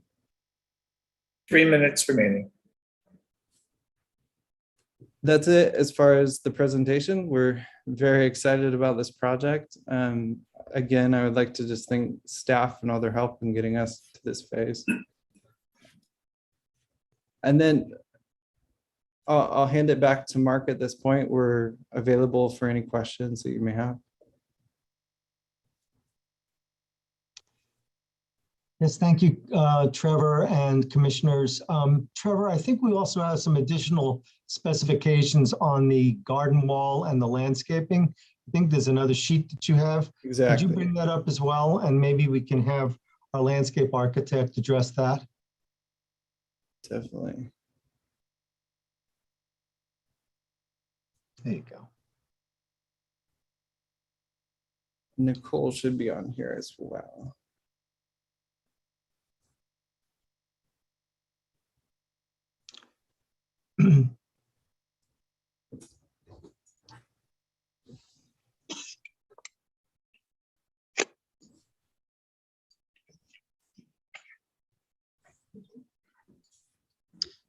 So the basics of this green wall system, we selected a grow up green wall where the species would be mostly succulent, as we showed in the previous page, and would be a contained irrigation system. Probably the most high efficiency irrigation system you can have for a green wall, especially at this scale.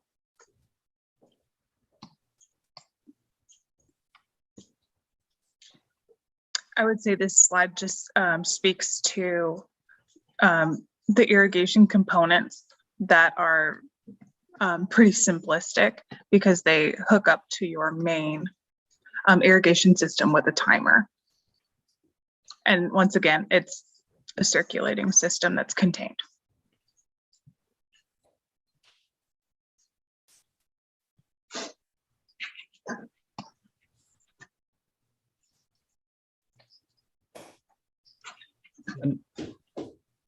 Trevor, do you have any more detail you can provide on the landscaping?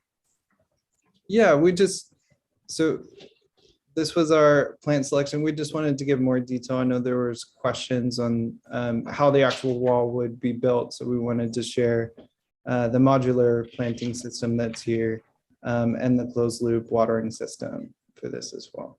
So that, if you guys have any questions, we're here to answer them. So you're done with your presentation? Yes. Well, since we're here, I will chip in right now because my question was not about the construction of the irrigation system. My question was about the actual design. I have no renderings that show me what that garden wall is going to look like. So is it helpful on this page, the lower portion where we see, I don't know if you can see my cursor, the pedestrians on that level standing in front of the garden wall?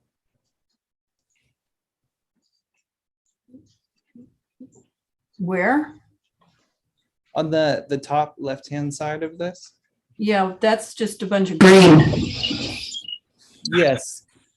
So this is just to illustrate the fullness and kind of vertical part of the garden and greenery that would be there. The plant selection off to your right here would be the ones that we would actually implement into the design.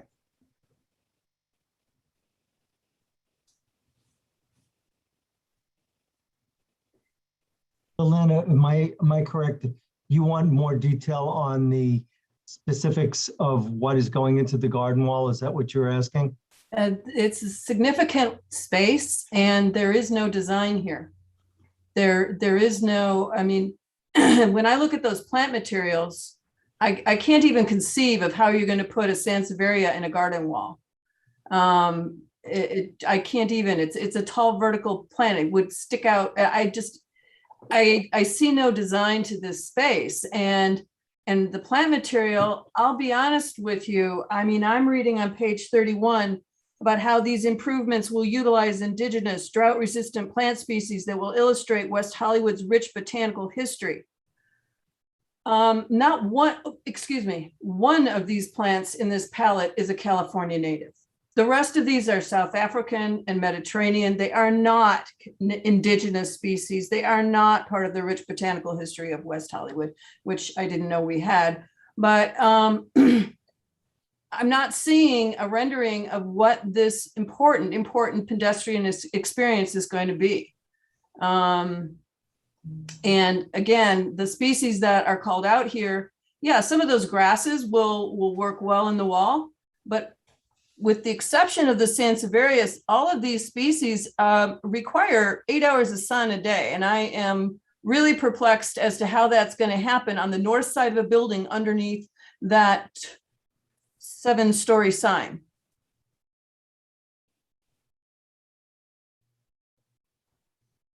Nicole, maybe you can speak to that a little better than I can. I would say that those plantings are particularly great for the canopy and for the planting at pedestrian level. My personal experience with Grow Up Greenwall has been to design with them and with the species that they typically use, which have been succulent, not necessarily all native plantings, but that has come in, I would say, a construction document phase where we have gone into that level of detail. I appreciate that, maybe your experience, but that's not how we roll. This is a key important piece of the design. It's part of the pedestrian experience. And I'm not seeing how that's executable given the palette that we've been presented with.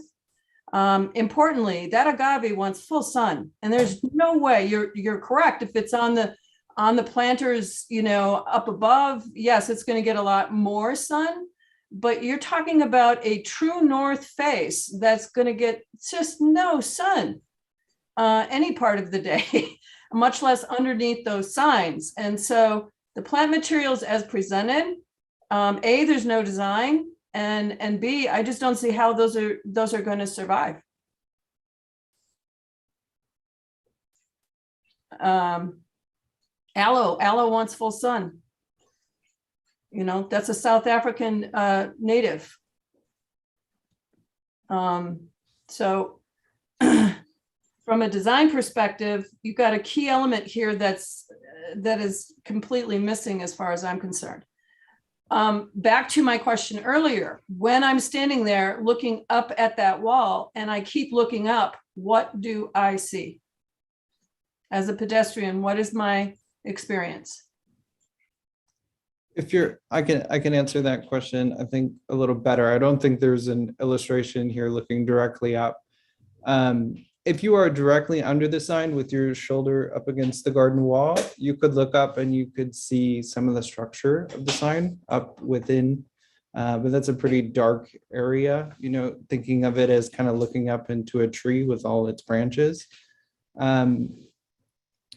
Any other kind of angle from the sign as we're walking down the pedestrian, the sign is actually angled and contours towards the garden wall. So we're blocking most of the view directly up under the sign. So you're actually going to see the face of the sign and the garden wall below.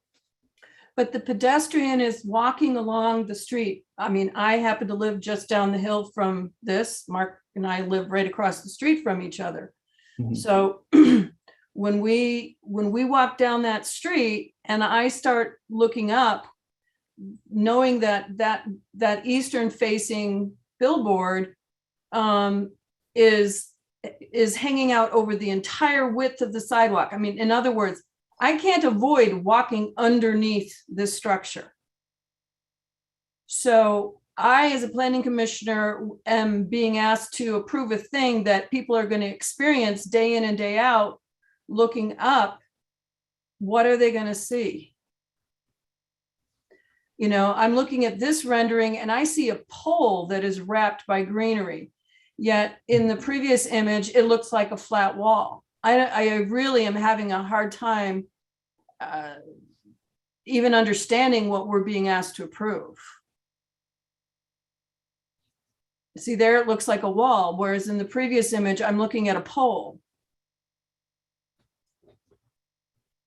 So to give some clarification, and maybe some of it is just this particular illustration, the pole is completely obscured from view. So the garden wall is a wall, but it's also curved. So it wraps around the portion of the pole. Mm-hmm. So the pole is completely obstructed from your view as the pedestrian. You will, however, if you're standing directly under the sign, we will, if you look straight up above you, you will see structural elements of the sign. And those are going to be darker painted pieces that will kind of disappear under there.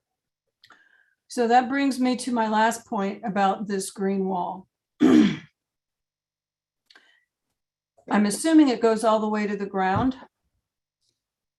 Yes, that's correct. There are the last few inches are where the water storage is. So it doesn't come completely to the ground level, but it's held off a few inches from that. So it goes from the ground up, and then it goes up underneath the sign as well. So for those of us who live in a big city, all it takes is one pedestrian grabbing out plants, and you've got a destroyed wall. All of that plant material up to 6.5 feet, as high as someone can reach, 7 feet, is at risk every day in every way from whoever walks by that plant material. And to me, it looks like a very expensive proposition to maintain that in good condition, because it only takes one person. And I've experienced this my own self in my own parkway. And for the 999 people that walk by and say, oh, isn't this lovely? There's the person who comes by and cuts my flowers like they think they own that property. And now no one in my neighborhood can appreciate those flowers. I can see this happening here so easily. And all it takes is a couple of drunken visitors to, you know, fall into this wall and grab onto things and pull them out even by accident. You guys know me, I love me some green, but I just don't think that this is well thought out in terms of its execution. And, you know, Sunset Boulevard is known to have an occasional drunken visitor on it.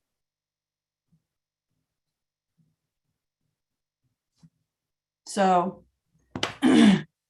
I guess, I mean, that's my comment as well as my questions, because I don't have images to review that will tell me what this is going to be like.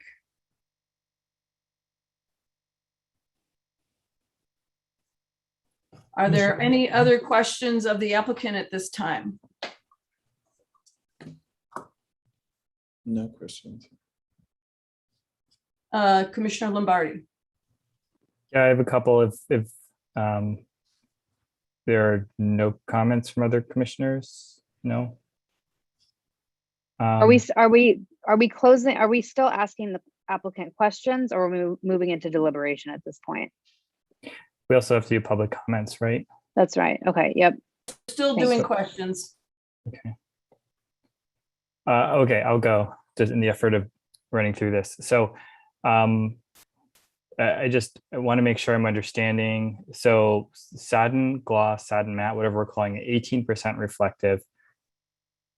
I just want to make a point as succinctly as possible. So we're talking about a Lambertian surface. A Lambertian surface, something that reflects in all directions. A mirror is 100% reflective, but it's reflecting light in one direction. So they're different things, although that can be more of a glare concern. I have to ask a question about sheet A2.1. I'm not seeing any sort of dashed lines that represent the overhang of the wall. Am I not reading the plans correctly? If you give me a moment too, I can pull that sheet up for you. Let me stop presenting. I'm sorry, Commissioner Lombardi, what page? It's in the plans. I don't know the page number, but the sheet is A2.1, the architectural sheet. I can probably get that page number in a second. Electronically, it's page 23 of exhibit Yeah, I. it's page 23. Mm-hmm.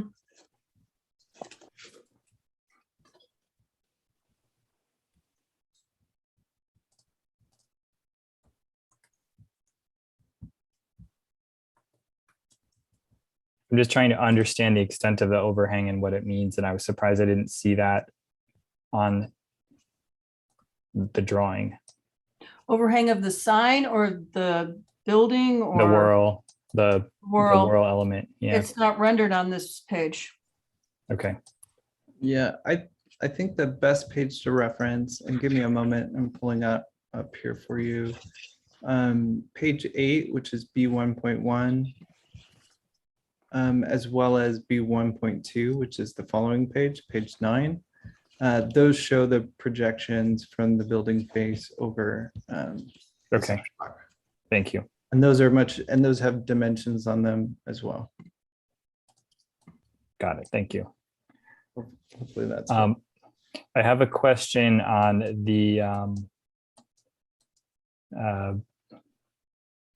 the actual, I guess, the sign on the sign, the sign for Porter. Are there dimensions of that? There's two of them. There's one on the east and one on the west. Do we know what their sizes are?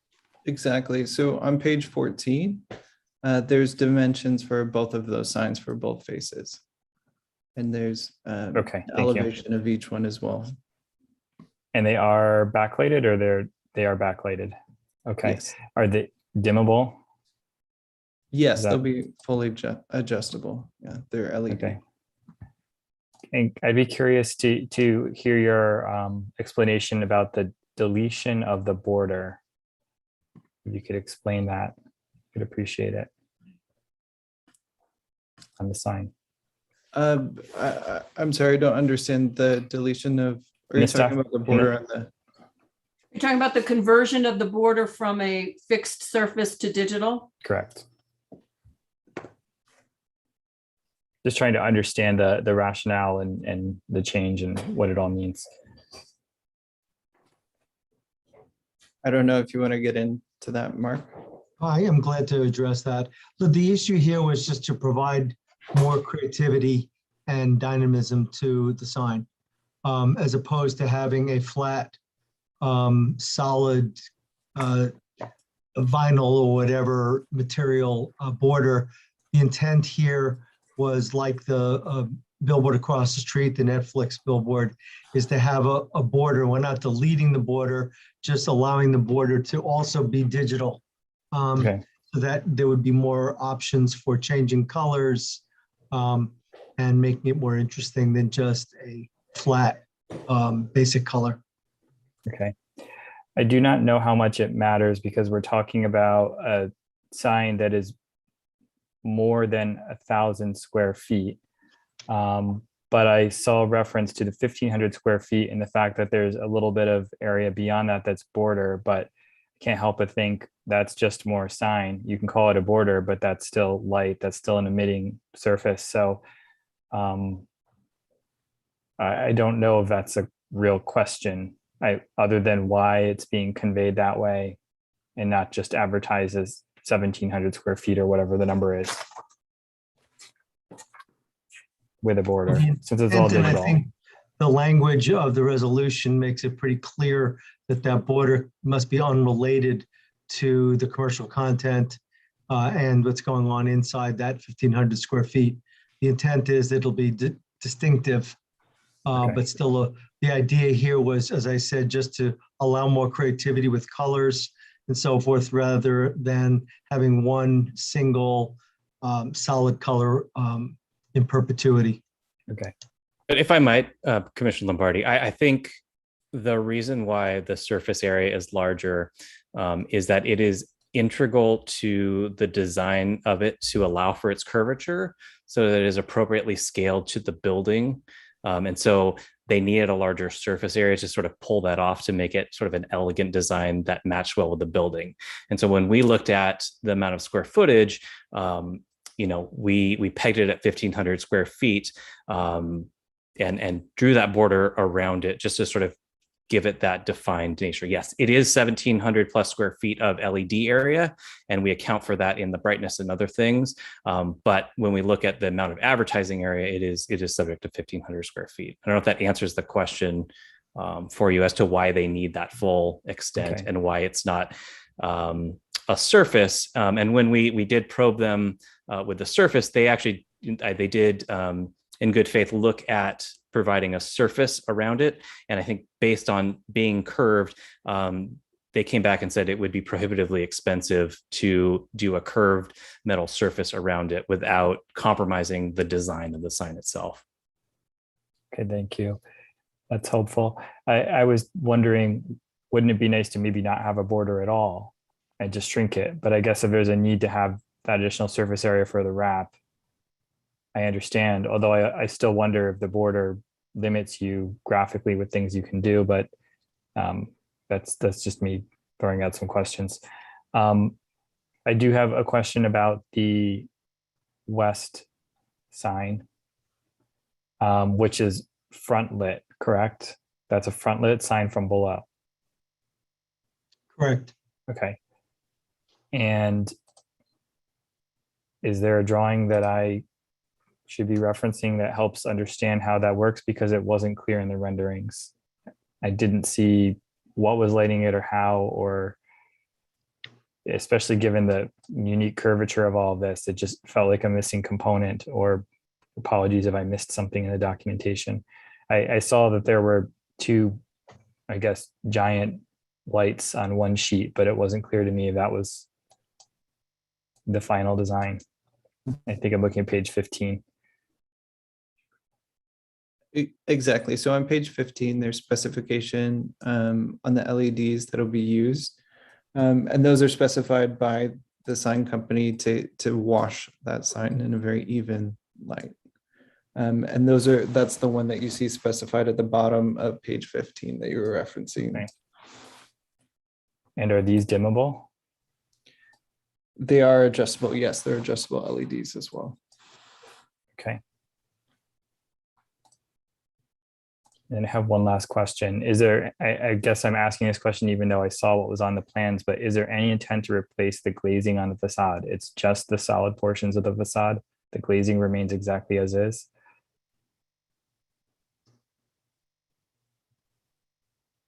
Trevor, I think you can answer that, but yes, I understand the glass will remain as is. It's just the cladding in between that will be changed. That's correct. Yes, all the cladding is shade. The current glazing will remain. Okay, thank you. That's my last question. Okay, thank you, Commissioner Lombardi. Commissioner Dutta, did I see your hand raised? No? Commissioner Thomas? Thank you, Chair. I just have two questions. The first one is in the supplemental staff report, item 2.1 is an update that there will no longer be a Porter 24 logo, but rather a general media logo. Can you explain how you plan to use the operator logo on the project?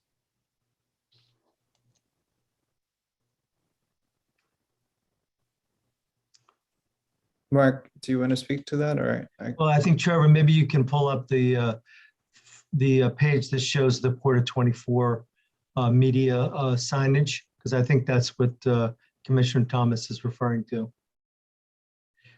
Obviously, from our viewpoint right now, Porter 24 is the media company. So what we've shown in our plans is their logo, and the square footage of that logo and dimensions are called out in the plans.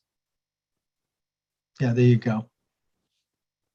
Okay, but in the supplemental staff report, Porter 24 is crossed out and it just says media logo. Right.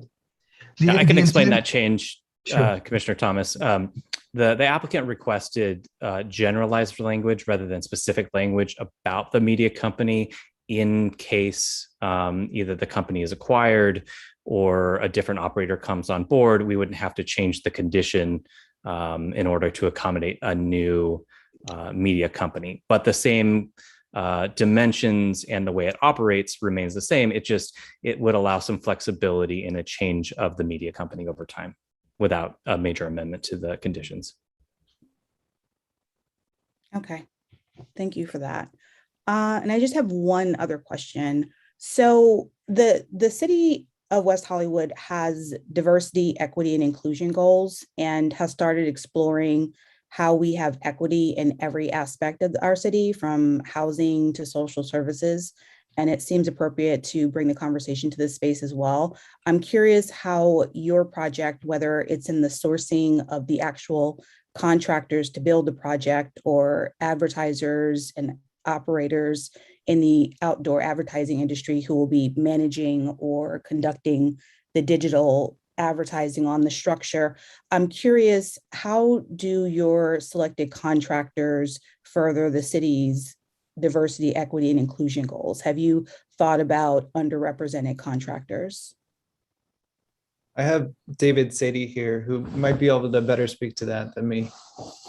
Yes, thank you, Commissioner David Sadie. I reside in Calabasas. It's a very good question. The contractor we've chosen for the panels is, I believe, an MBE. It's a Hispanic family, and it's just does wonderful work.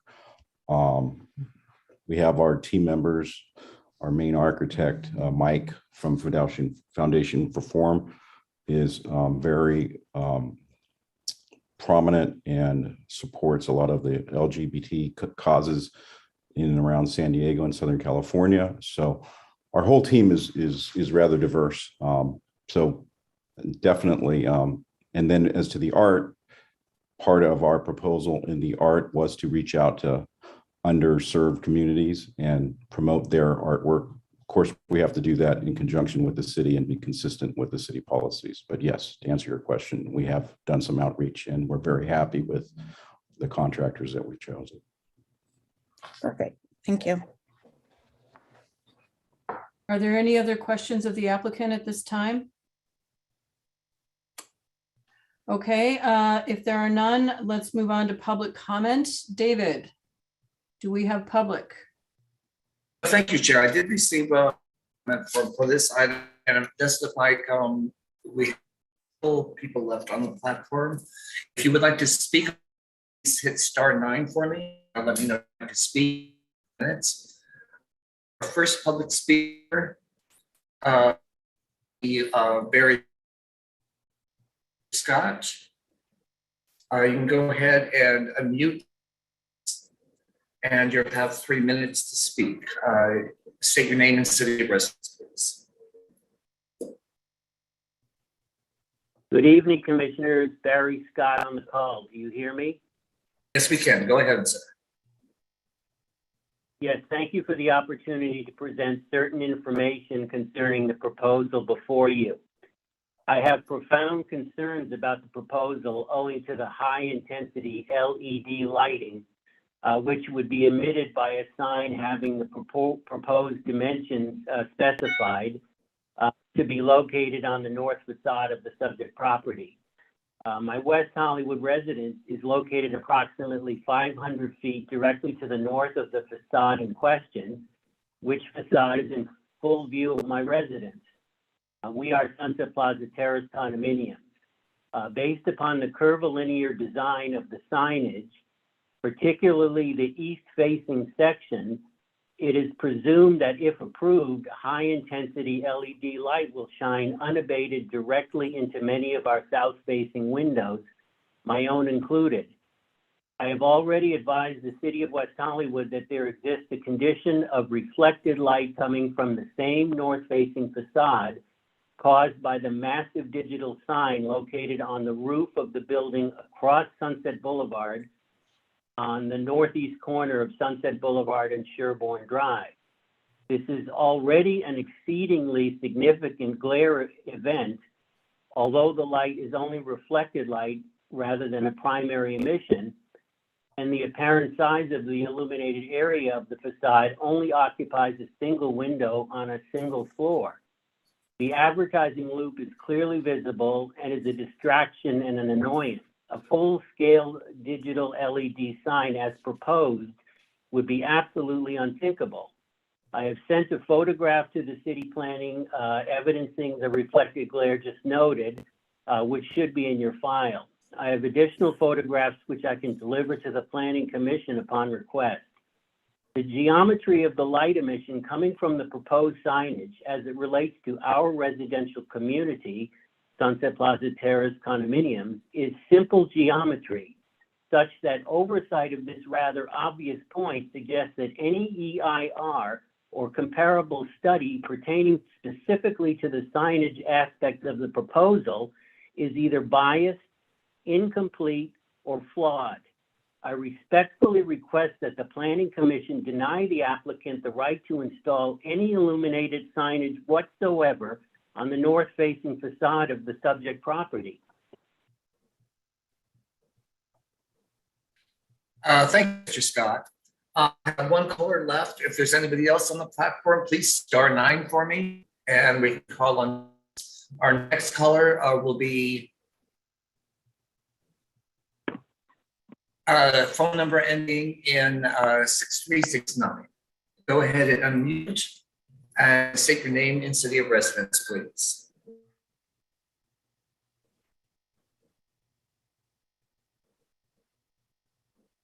You can go ahead, sir, ma'am.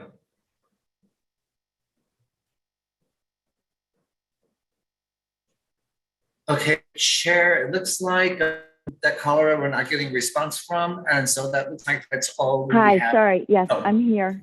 Okay, ma'am, you Sorry, have to it's, speak your name and city of residence, please. Yeah, sorry. My name is Deborah Callahan, and I am an owner at Sunset Plaza, actually next door to Barry Scott. And I'm currently calling from the East Coast, so this has been very long.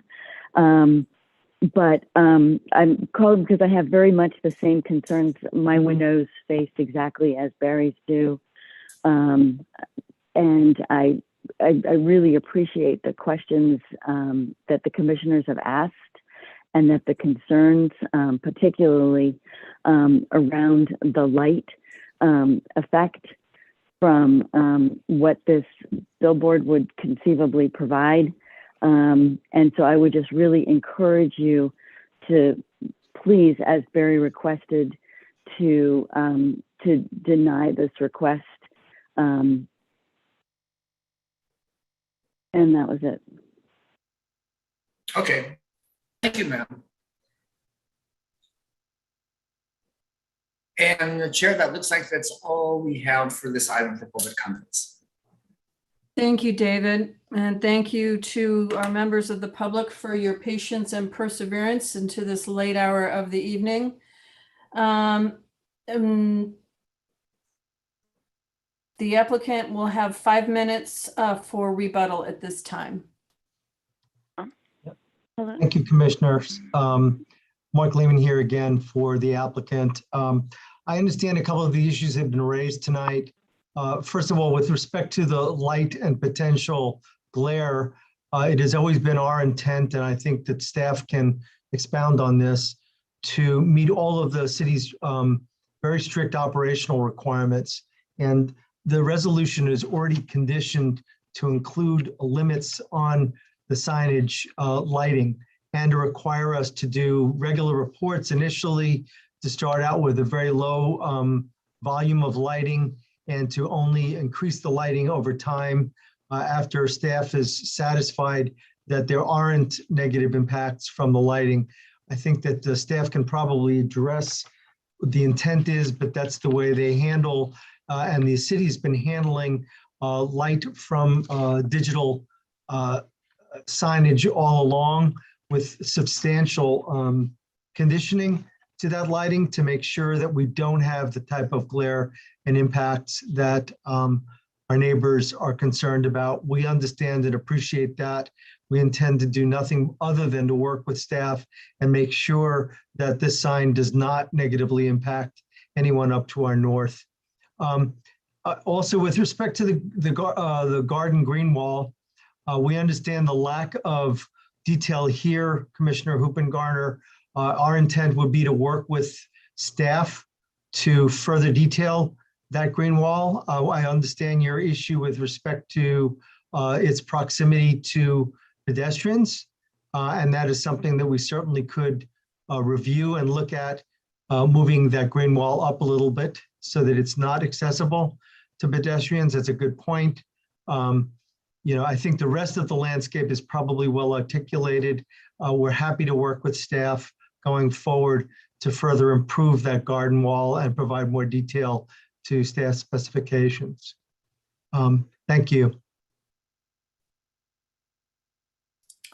Thank you. Before we move on, are there any final questions from any commissioners for either the applicant or staff at this time? Okay, if not, then I will close the public comment portion of this hearing and we'll move into deliberations. Who would like to begin?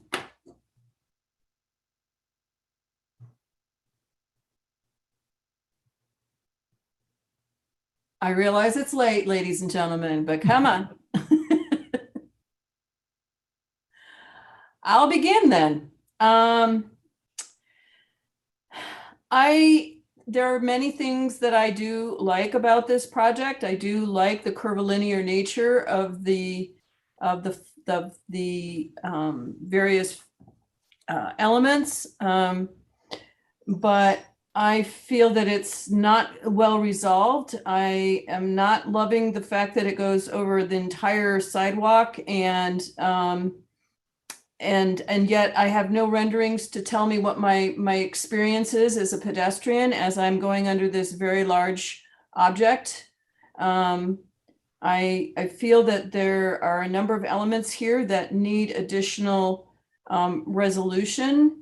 And to Commissioner Lombardi's point about the glare not being addressed as relates to the building itself and not being part of the study in the neg deck, I think is a very important omission. And in as much as this staff recommendation is asking us to approve the neg deck as well as the development agreement, et cetera, I personally am not comfortable with having sufficient information and submit sufficient renderings and details to make that decision to support this at this time.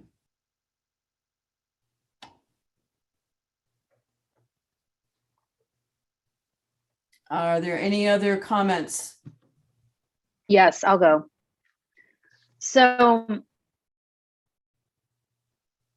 I have to I don't want to say disagree with Commissioner Hoopengarner, or Chair Hoopengarner, but I think what I'm more interested in and concerned about with this particular project is the extent to which it is not so much that it's projecting over the sidewalk, but because it does project over the sidewalk, it means that if we continue to approve projects like these, I was not at the Evalee, I think that's the 8743 sign meeting. I was not present at that meeting, so I can't speak to what was discussed that night. I do believe Commissioner Thomas did service her having being uncomfortable with some of the views and the view from, the east or westward facing direction of Sunset Boulevard and the experience there. But I actually think the project itself, the sign itself, I'm comfortable with. I think in terms of the design, what concerns me more is the way in which it is going to impact the view shed of the Sunset Strip from either direction, but especially heading west. So I think people asked some really great questions tonight, but I think I'm more interested in thinking about all of the billboards together, and this isn't on the applicant, but as a commission, I think we need to really consider kind of the cumulative effect of all of these different digital billboards, some of which we've seen and some of which we haven't, really working in tandem together to craft what the experience of anyone who is driving or walking down the Sunset Strip is going to have, or what they're going to see. So I'm framing up kind of the conversation in a different way, but I did want to bring that to the table because I think it's worth noting. Those are my comments for right now. I think your comment, you articulated that same issue, I think, better, Vice Chair Jones, to the extent that this is a 50% increase in our current maximum size. I think we need to be very thoughtful about that our current maximum size is 1,000 square feet, and this on the east facing side is 1,500 square feet. That's a significant increase, and I think we need to be very thoughtful about exactly how that's executed and what that does to our community. That's just my supplemental comment. Is there any other discussion?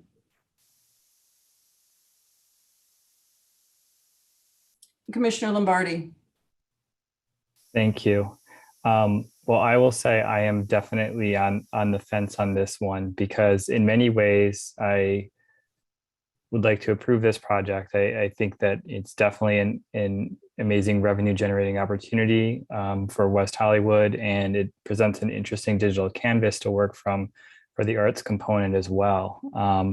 And I even appreciate the upgrades to the facade. I think it could be nice to modernize the facade, and it's always great to see investment in existing buildings. There is something sustainable about that. But that said, I am definitely concerned for the community. Definitely concerned that the scale of this is larger than perhaps what was intended with the overall, plan on Sunset. And so that's what's causing some hesitation on my end and making me try to understand where we are with this. And I do feel like there's items in the design that are not as well resolved as I would have hoped to have seen in today's meeting, which is what's casting some of that doubt on my side of what I'm seeing and feeling on this project. And I think a lot of the commissioners have pointed out some of those, whether it be the experience to guess when you're underneath this sign, the green wall, how effective is it really as a green wall, the fact that it's right there and you can touch it. These are things that concern me. and certainly that the report and negative declaration didn't really take into account the facade, I feel is just a huge miss. It'd be so much easier for me to have some confidence in this if those items were buttoned up. And so that's why this is so hard for me. I did notice one thing in the negative declaration, and I think some of it was perhaps in a staff report as well.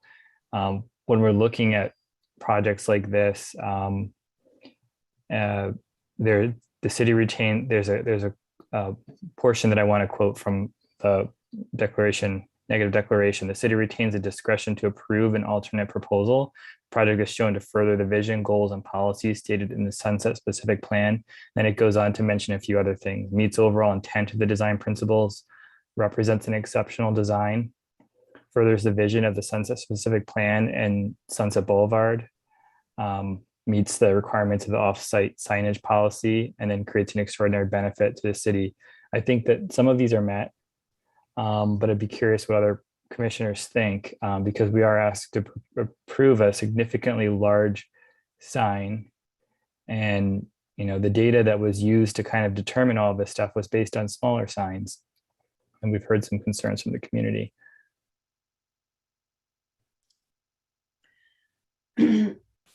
Okay, if there's, at this point, based on what I'm hearing, and we'll wait and hear from our other colleagues, but I'm inclined to make a motion to perhaps continue this and give the applicant an opportunity to further resolve some of these items, which I think are very resolvable in a relatively short period of time.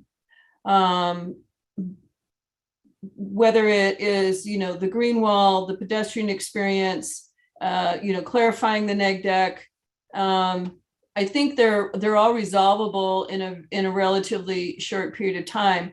I don't know if said continuation could be made into a date certain. Obviously, the applicant would need to be able to, you know, deal with the holidays and whenever, and, you know, what they're able to do in terms of resolving some of these items.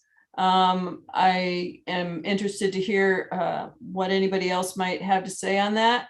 I mean, I don't want to put a hard no on this, but I think that we need to think really hard and carefully about these things and not rush them given the longevity of these projects. Commissioner Thomas.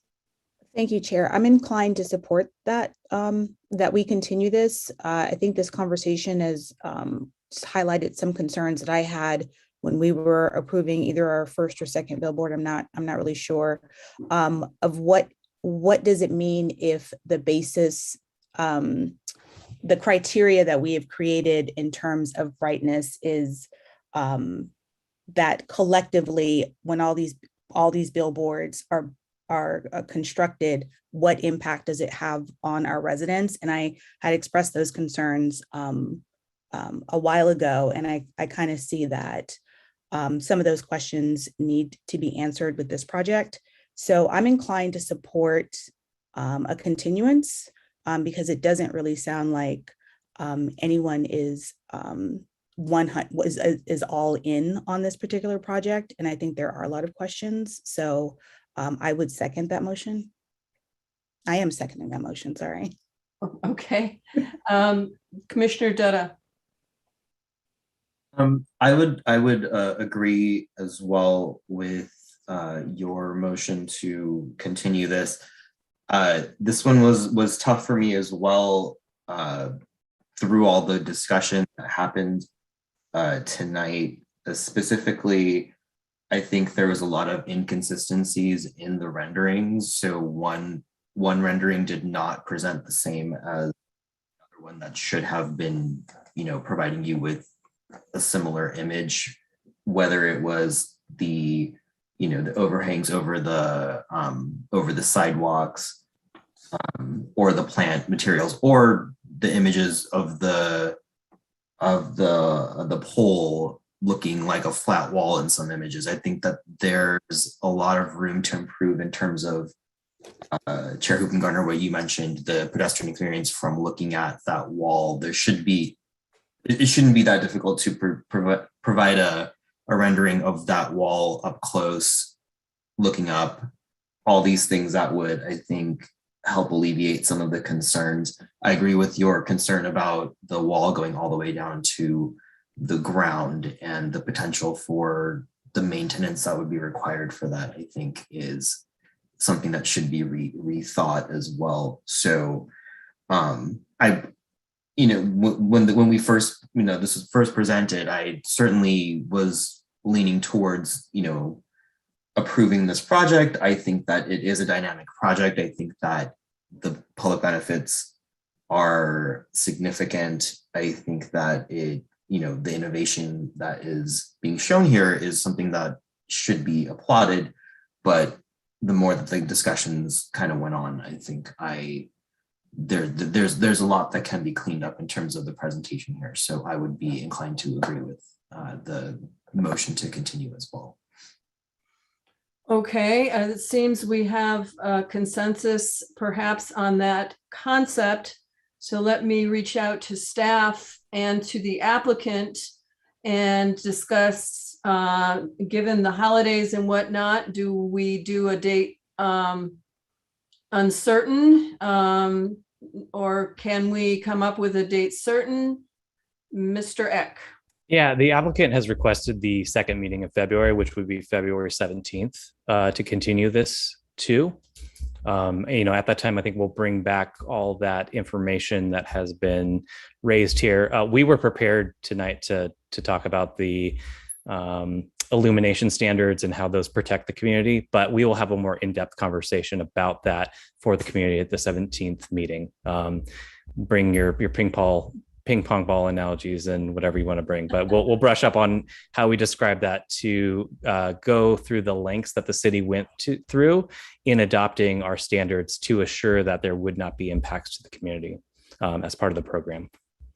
And to that and I think Mr. Scott did submit his images. It was a little difficult to tell exactly where that was from and what the glare was coming from, but I get the issue. And if we're going to continue to add more to that, and especially moving images. I mean, it's one thing to have a static image that's that bright, but when you start having moving images that are bouncing off the walls of your bedroom, that's extraordinarily distracting. And just to put one last point on this whole landscaping business, especially back to the business of it having, be accessible directly to the touch of the pedestrian. Some of the plant materials like an agave, once that agave leaf is damaged, it is damaged. And that's a big leaf and it takes a long time to grow in a new leaf. And there's no going back. There's no, it's not like some other types of like a grass or something where if you pull out a couple of strands of grass and well, it's whatever. So there's really a lot more detailed thinking needs to go into the plant materials, especially since I think it's a very lovely and great idea in terms of really softening up what is really a pretty hard edifice. And I think that there are ways to do it, but I think they need to be much more conscious than they appear to have been to date. With that, my motion is to continue this to a date certain of February 17th. 17th. Okay. Yeah.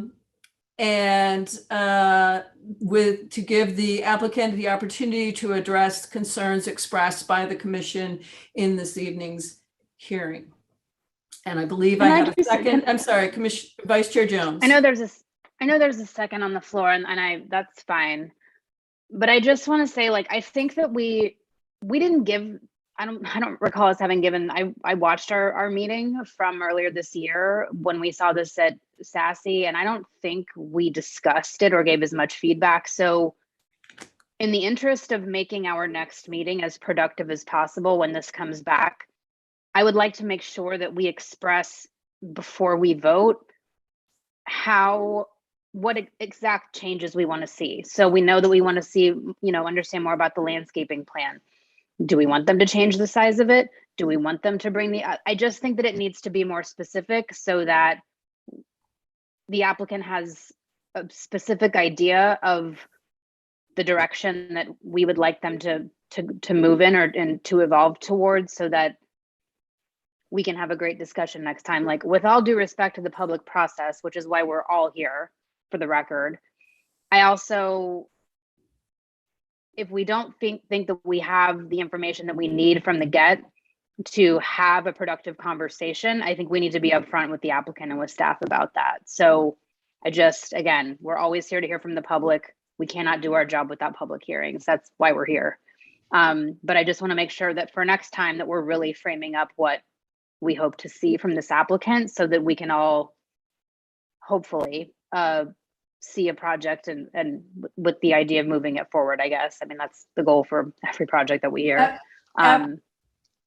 Sorry, yeah, just absolutely. in a very specific way. I just want to make sure we're giving very like explicit substantive feedback, and I think there were lots of different pieces. So whether staff would like to do that or we want to make that determination now, I just want to be very clear. I would agree with you, Vice Chair Jones, that we want to give them as good a direction as possible so that they can achieve, you know, the items that we're talking about. And you're right, we didn't discuss this in this detail. This was one of our earliest meetings, and we didn't quite, we were busy looking at the billboard itself and not really looking at the whole project. And in fact, we were told at the time at SASE we were about the billboard and not the whole project. And so now we're looking at the whole project. So to that end, I've been sitting here thinking about that green wall, and it's a conundrum, because if you take away the plant material at the base that is accessible to the pedestrians, what do you have? You don't just want a wall there. I don't have the answer. You know, there's some creative thinking that needs to go into this. I mean, do you have a mural of plants at the lower level?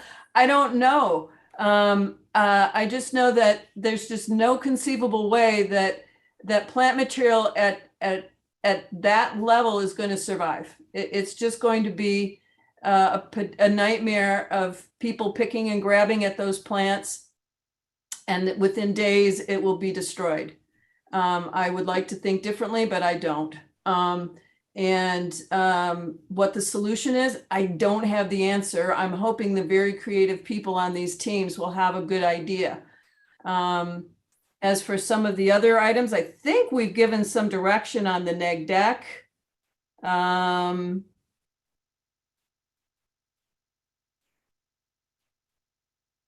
Some of it is a matter of renderings. What is the pedestrian experience when we look up? You know, what are we going to see? I think so. Some of the solution is just showing us what the result of all of this is, so that we know what we're approving, because we don't really have any even plans that kind of show us. And, you know, if we were in the council chambers and we could all have materials that we could all look and touch and feel, that would be a beautiful thing. We don't have that luxury. So we're going to rely on the renderings and other images to achieve the same thing. I don't know if anyone else had any other specifics. Yes, along the lines of renderings, I just feel like maybe there could be some more views to the project incorporated, taking into account the concerns that we've heard from some of the public today, because I feel like the views were really just on Sunset. Well, and to your point, when we look at some of the renderings, what I don't see is the reflection of the billboard itself off the windows themselves of this building. In other words, that curve is going around and reflecting off the windows proper of the building itself. And we're not seeing that.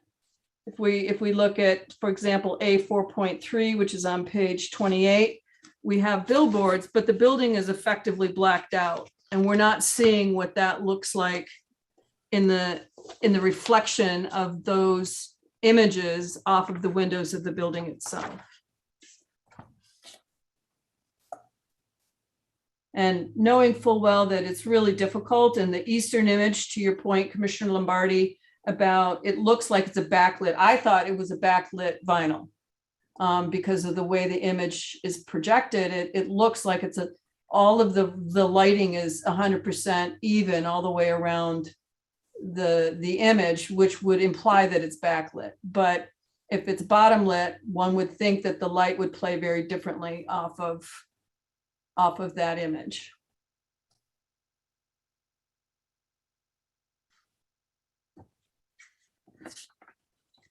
Any other comments? Commissioner Dutta? Just looking back to the east facing sign and the border issue, perhaps maybe some additional renderings to kind of show how that border can change, given that now it's part of the digital face while still staying independent of the ad campaign, just to kind of give a couple of other examples to show why it's being incorporated as part of the digital face, as opposed to being that part of the structure itself. Okay. Any other comments? If there are none, I believe we have a motion and a second on the table. David, would you call the vote? Thank you, Chair. Commissioner Thomas. Yes. Commissioner Lombardi. Yes. Commissioner Dutta. Vice Chair Jones. Yeah. Chair Hoopengarner. Yes. And the motion passes, continuing this item to February 17th, 2022. As recused on this item. Okay, thank you. And it is 11:21 p.m. and we will move on to item 12, unfinished business. There is none. Item 13, excluded consent calendar. There is none. Item 14, items from staff, planning managers update. Robin, did we pretty much do that in item 11, whatever? Yeah, the next meeting's not until January 20th. There's only 2 items. One is the housing element and another is SB 9. So that's it. Excellent. That was speedy. Item 15, public comment. We still got public, David? Chair, there are a few people on the still. If there's somebody that would like to speak, please star 9 for me really quick. We'll give you 3 minutes to speak on a general topic. And Chair, clear for public comment. David, I think you got to pull on that tin can a little tighter. You're breaking up on your little connection there. All right, item 16A, commissioner comments. Going once, going twice. All right, item 16B, subcommittee management. Again, ladies, did we pretty much cover this under item 11? We got anything subcommittee wise? We all know we have a new design review on December 16th. And the 2 items we'll be looking at are I keep wanting to say birdcage, the treehouse portion of the Robertson Lane project and 1041 Martel. Excellent.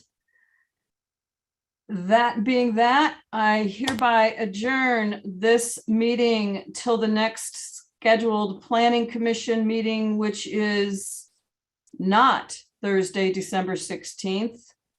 It will be Thursday, January 20th at 6:30 p.m. And I hereby adjourn this meeting to 11:23 p.m. And I thank everyone for a hardworking evening. And if I don't see you at design review, happy holidays to everyone and a safe and prosperous 2022. Good night, everybody. Thank you.